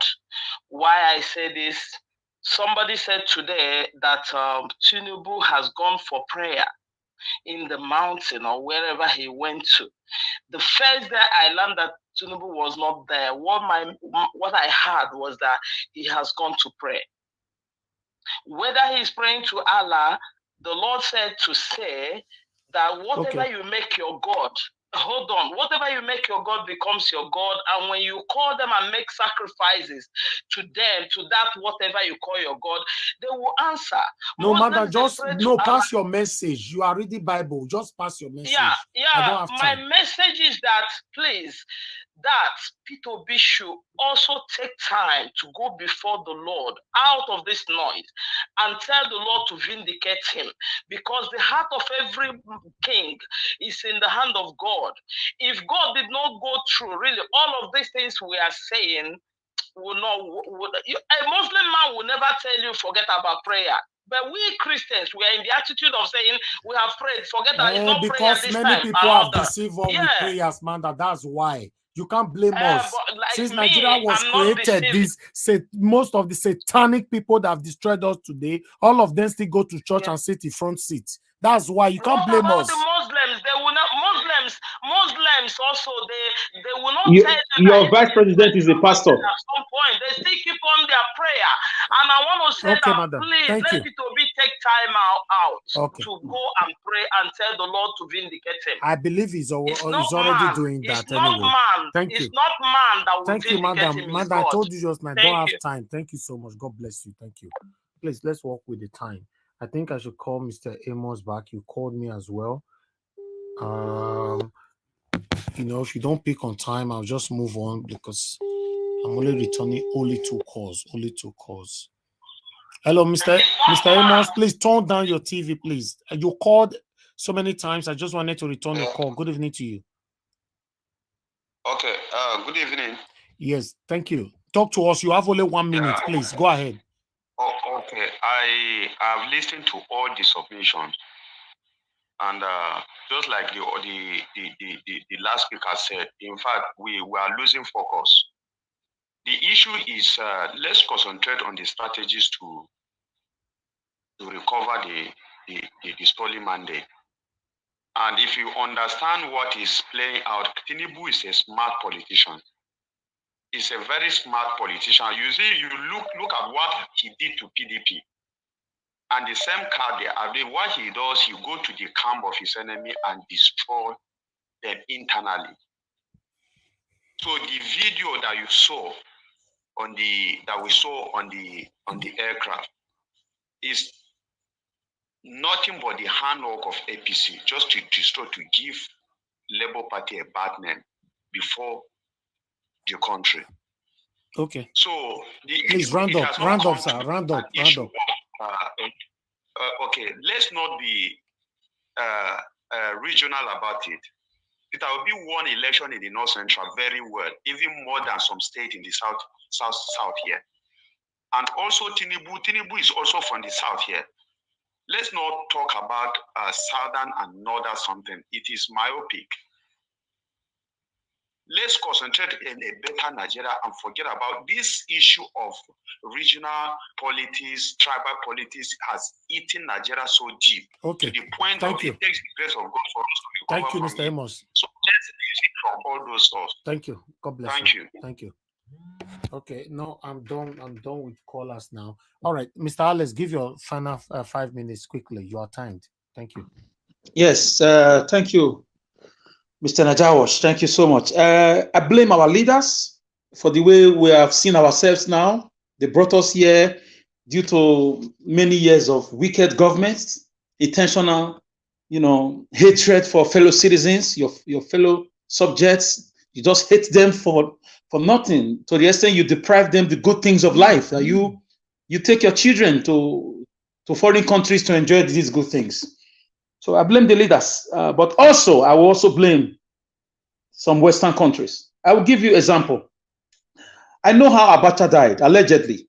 He was given apple by foreigners. The private jet that brought those 2 girls that gave Abacha apple allegedly was not driven by a Nigerian. It was driven by an American. MKO, Abiola, the last 3 people that saw MKO allegedly before he passed on in the toilet were given tea by members of the CIA. They were not Nigerians. The West have a way of controlling things. You may not know. I have nothing to gain. I'm not sure anybody hates Nigerian leaders more than me. I'm only talking to you as a professional. I know there are stake, there are things that are at stake. A lot of people live on these countries and they are careful with their comments. But I'm a professional doing a job, letting you know that there are influences, powers that are beyond me and you. If I come out now as Mr. Alice and start doing great things, they will send me people to come and negotiate. And if I refuse, you hear that the man is gone. It happened in Burkina Faso. Meloni of Italy, Italian Prime Minister, she had to cry out, calling on France to leave Burkina Faso and African countries alone, so that Italian migrants, those people crossing the sea to come to the country, is a burden to them. She did her research 3 years ago and made a video calling France. She showed where Burkina Faso children and other countries like Mali, their children are mining gold, and those gold are taken to France. These children get less than €1.50 a day. And France is feeding fats. Italian Prime Minister, after 3 years, she won election and became became a Prime Minister today. And Burkina Faso and Mali, they've driven away France from their countries. So I'm not just talking because I want to talk. I may not be able to put it right, but there is a powerful interest outside this country also working against us. Peter Obi also, I'm very happy he's not traveling this period. This is how they work. They will ever send people to him. They did it before to MKO. They did it before to our military leader, Abacha. Whether they are good or not, they are our family people. They are our fellow Nigerians. And these guys were taken out by the foreign powers. And they did it in other countries. Why are they doing it? They want people that they can control. So where is Tinubu right now? People say he's in France. Some say he's in England. We don't know. So why? Look at my point. They are tallying. So we should also, as time goes on, we should stay focused, asking for INEC or whatever, the judiciary to do the right thing by giving us our mandate, because we have video, paper, evidence that we won. But looking at what happened in Lagos, we cannot stop talking about tribal problems. It's very important. You have to educate people who do not know that we are one, that these leaders only think of tribe when it's time for corruption. So we cannot rule out the Western influence, especially Britain. France has joined them recently, the past 2-3 years. We don't know what happened in that London clinic. Why is Nnamdi Kanu in prison? Because he said the man in Abuja is not Buhari. Why did England arrange for his kidnap? You think it's Nigerian or it's just Nigerian government that did it? It's a collaboration. A guy with a British citizenship. Britain is quiet. Does that not tell you something? That they are not tired of the oil in Delta State? That they and France are taking the gold in Zamfara? This is from a professional angle, I'm telling you, not from a point of somebody who comes online to talk. Thank you. All right, thank you very much. Let me take one more call. Hello, madam. I don't supposed to pick this call anymore because we're rounding up now. Please talk to us quickly. Good evening to you. Okay, my brother. What I wanted to say is this. Mr. Alex that was talking before, he's talking right now before I made this call. There's nothing like external interest. If our own people did not allow external interest, they will not come in. When they annulled the election, which Abiola won, it is our people that did that. It wasn't an external people. When Abacha was killing people here, there was no external people that mandated him to kill his own people. You have 20 seconds. He did that. Yeah. So please, what I wanted to say is this: like other ones that has been there said, we should never remove tribe. We should not neglect it in our politics. Please, it is very, very important, and that has been the genesis of Nigerian problem. So let them address it. Thank you, madam. Thank you so much. All right. I can see Busy Brains. Thanks for calling in, madam. You have 1 minute. Please quickly talk to us. Hello, Mr. Niger. Good evening to you. Well done to all of you. Honestly, I caught the panel very late. I got so swamped. I'm calling in. I think I'm calling in delayed, but Mr. Alex spoke, and a lady called in to speak. and I felt the need to call in. I agree with Mr. Alex. We should never underestimate the influence of external forces in our affairs. Yes, we have a lot of sellouts as citizens or as people in command of our polity, but they are not in command of our polity. It is about time we start juxtaposing the Nigerian polity and the international angle of it. We are not working in isolation. It is very important that we know as Nigeria, we are not working in isolation. We should be very sensitive and very, very, what's the word? We should be intuitive. And there's another word again that has failed me. This is not the time to be sleeping. We need to wake up and smell the coffee. Thank you, madam. I rest my case for now, but I really am passionate about this angle of discussion. Thank you. Thank you. We'll further tomorrow. Thank you. All right. Good evening to you. Your name and where you're calling us from? Good evening. My name is Turn down your and I'm TV calling sound. from Dublin, Ireland. Go ahead. You have 1 minute. Mr. Go ahead. Najawa, I just have 3 points. I will take less than a minute. I'll try to make it less than a minute. Go ahead. Number one, we should not be talking about tribe, okay? This thing is about the haves and have-not. The people that are stealing our money, they are the ones getting us to fight about tribes. There's no tribe. See, all these people, they are Igbos, Yoruba, Benin, Hausa working together to do what they are doing. That's number one. So we should not focus on tribes at all. That's a distraction. Number two, we shouldn't be calling these people, only a few of them that are leaders. These are misleaders and destroyers of lives. We should not even address most of them as leaders. They are not. Listen to PLO Lumumba, the brother from Kenya, the professor. Let him educate us more on this. These are not leaders, okay? That is number two. The third one is that we should not get distracted, like the brother said earlier on. Alex has a point. There are foreign interests in our country, okay? Especially the Western powers. They are always interested in Nigeria and other sub-countries. They have what they gain from us, so they will not let it settle for us. So that's all I have to say. Let's focus and get this mandate. God bless you, sir. God bless you. At least I managed to pick all the calls that were late, coming late. Okay, thank you very much, everybody. I appreciate you all for your time with us today. Now God bless you now. I want to appreciate all my panelists that came in today. For those of you that could not stay on the panel due to the network, I don't know. I want to apologize if I need to. But don't worry, next time you have the opportunity to talk to us again. Yes. And those of you that called in and those of you that could not pick their calls, I apologize as well. To let you know that we cannot pick all calls.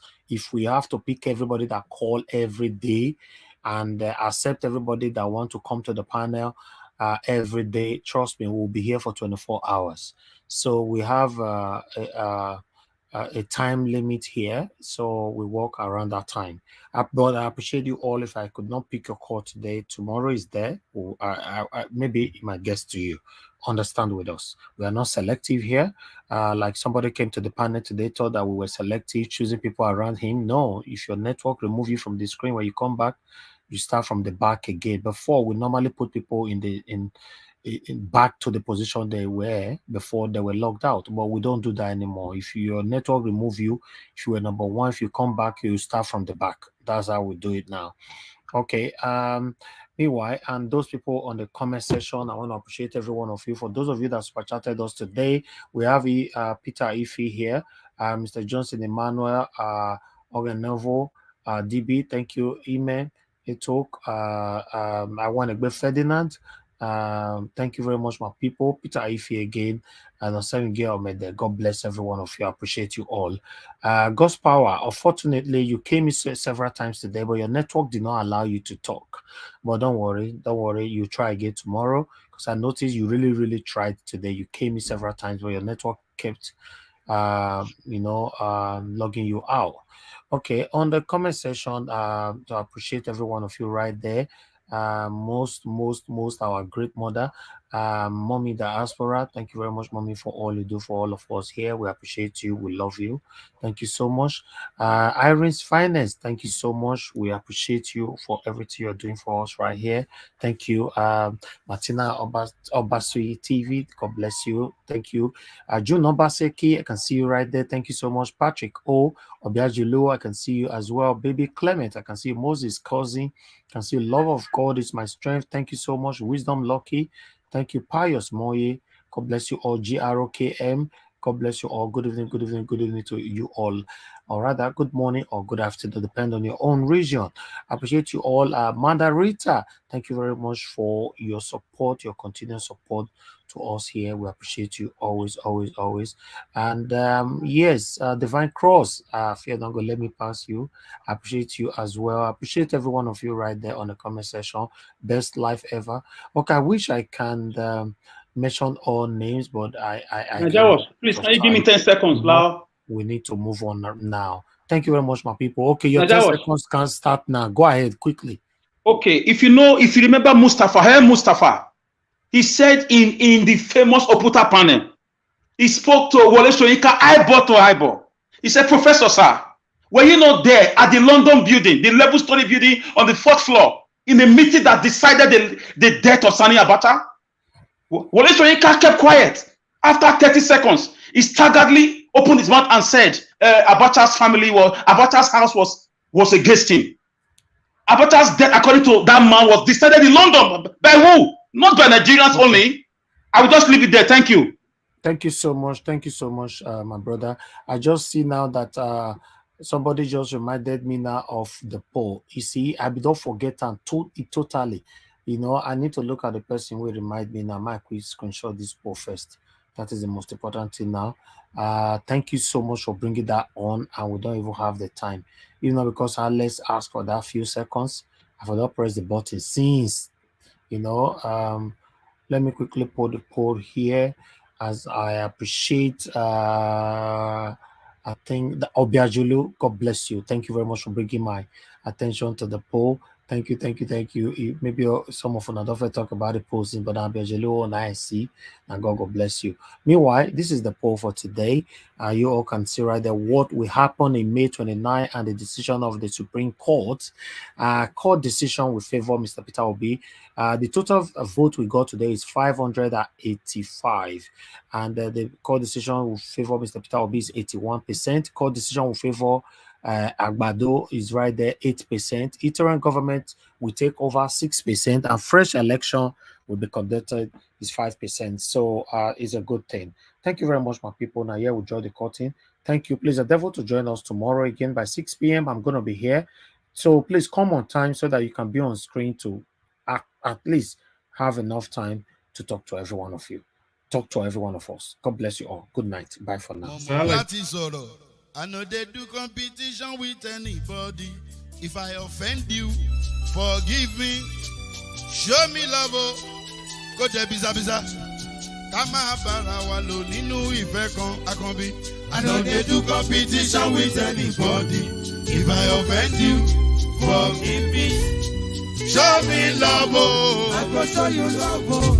Kama bara walo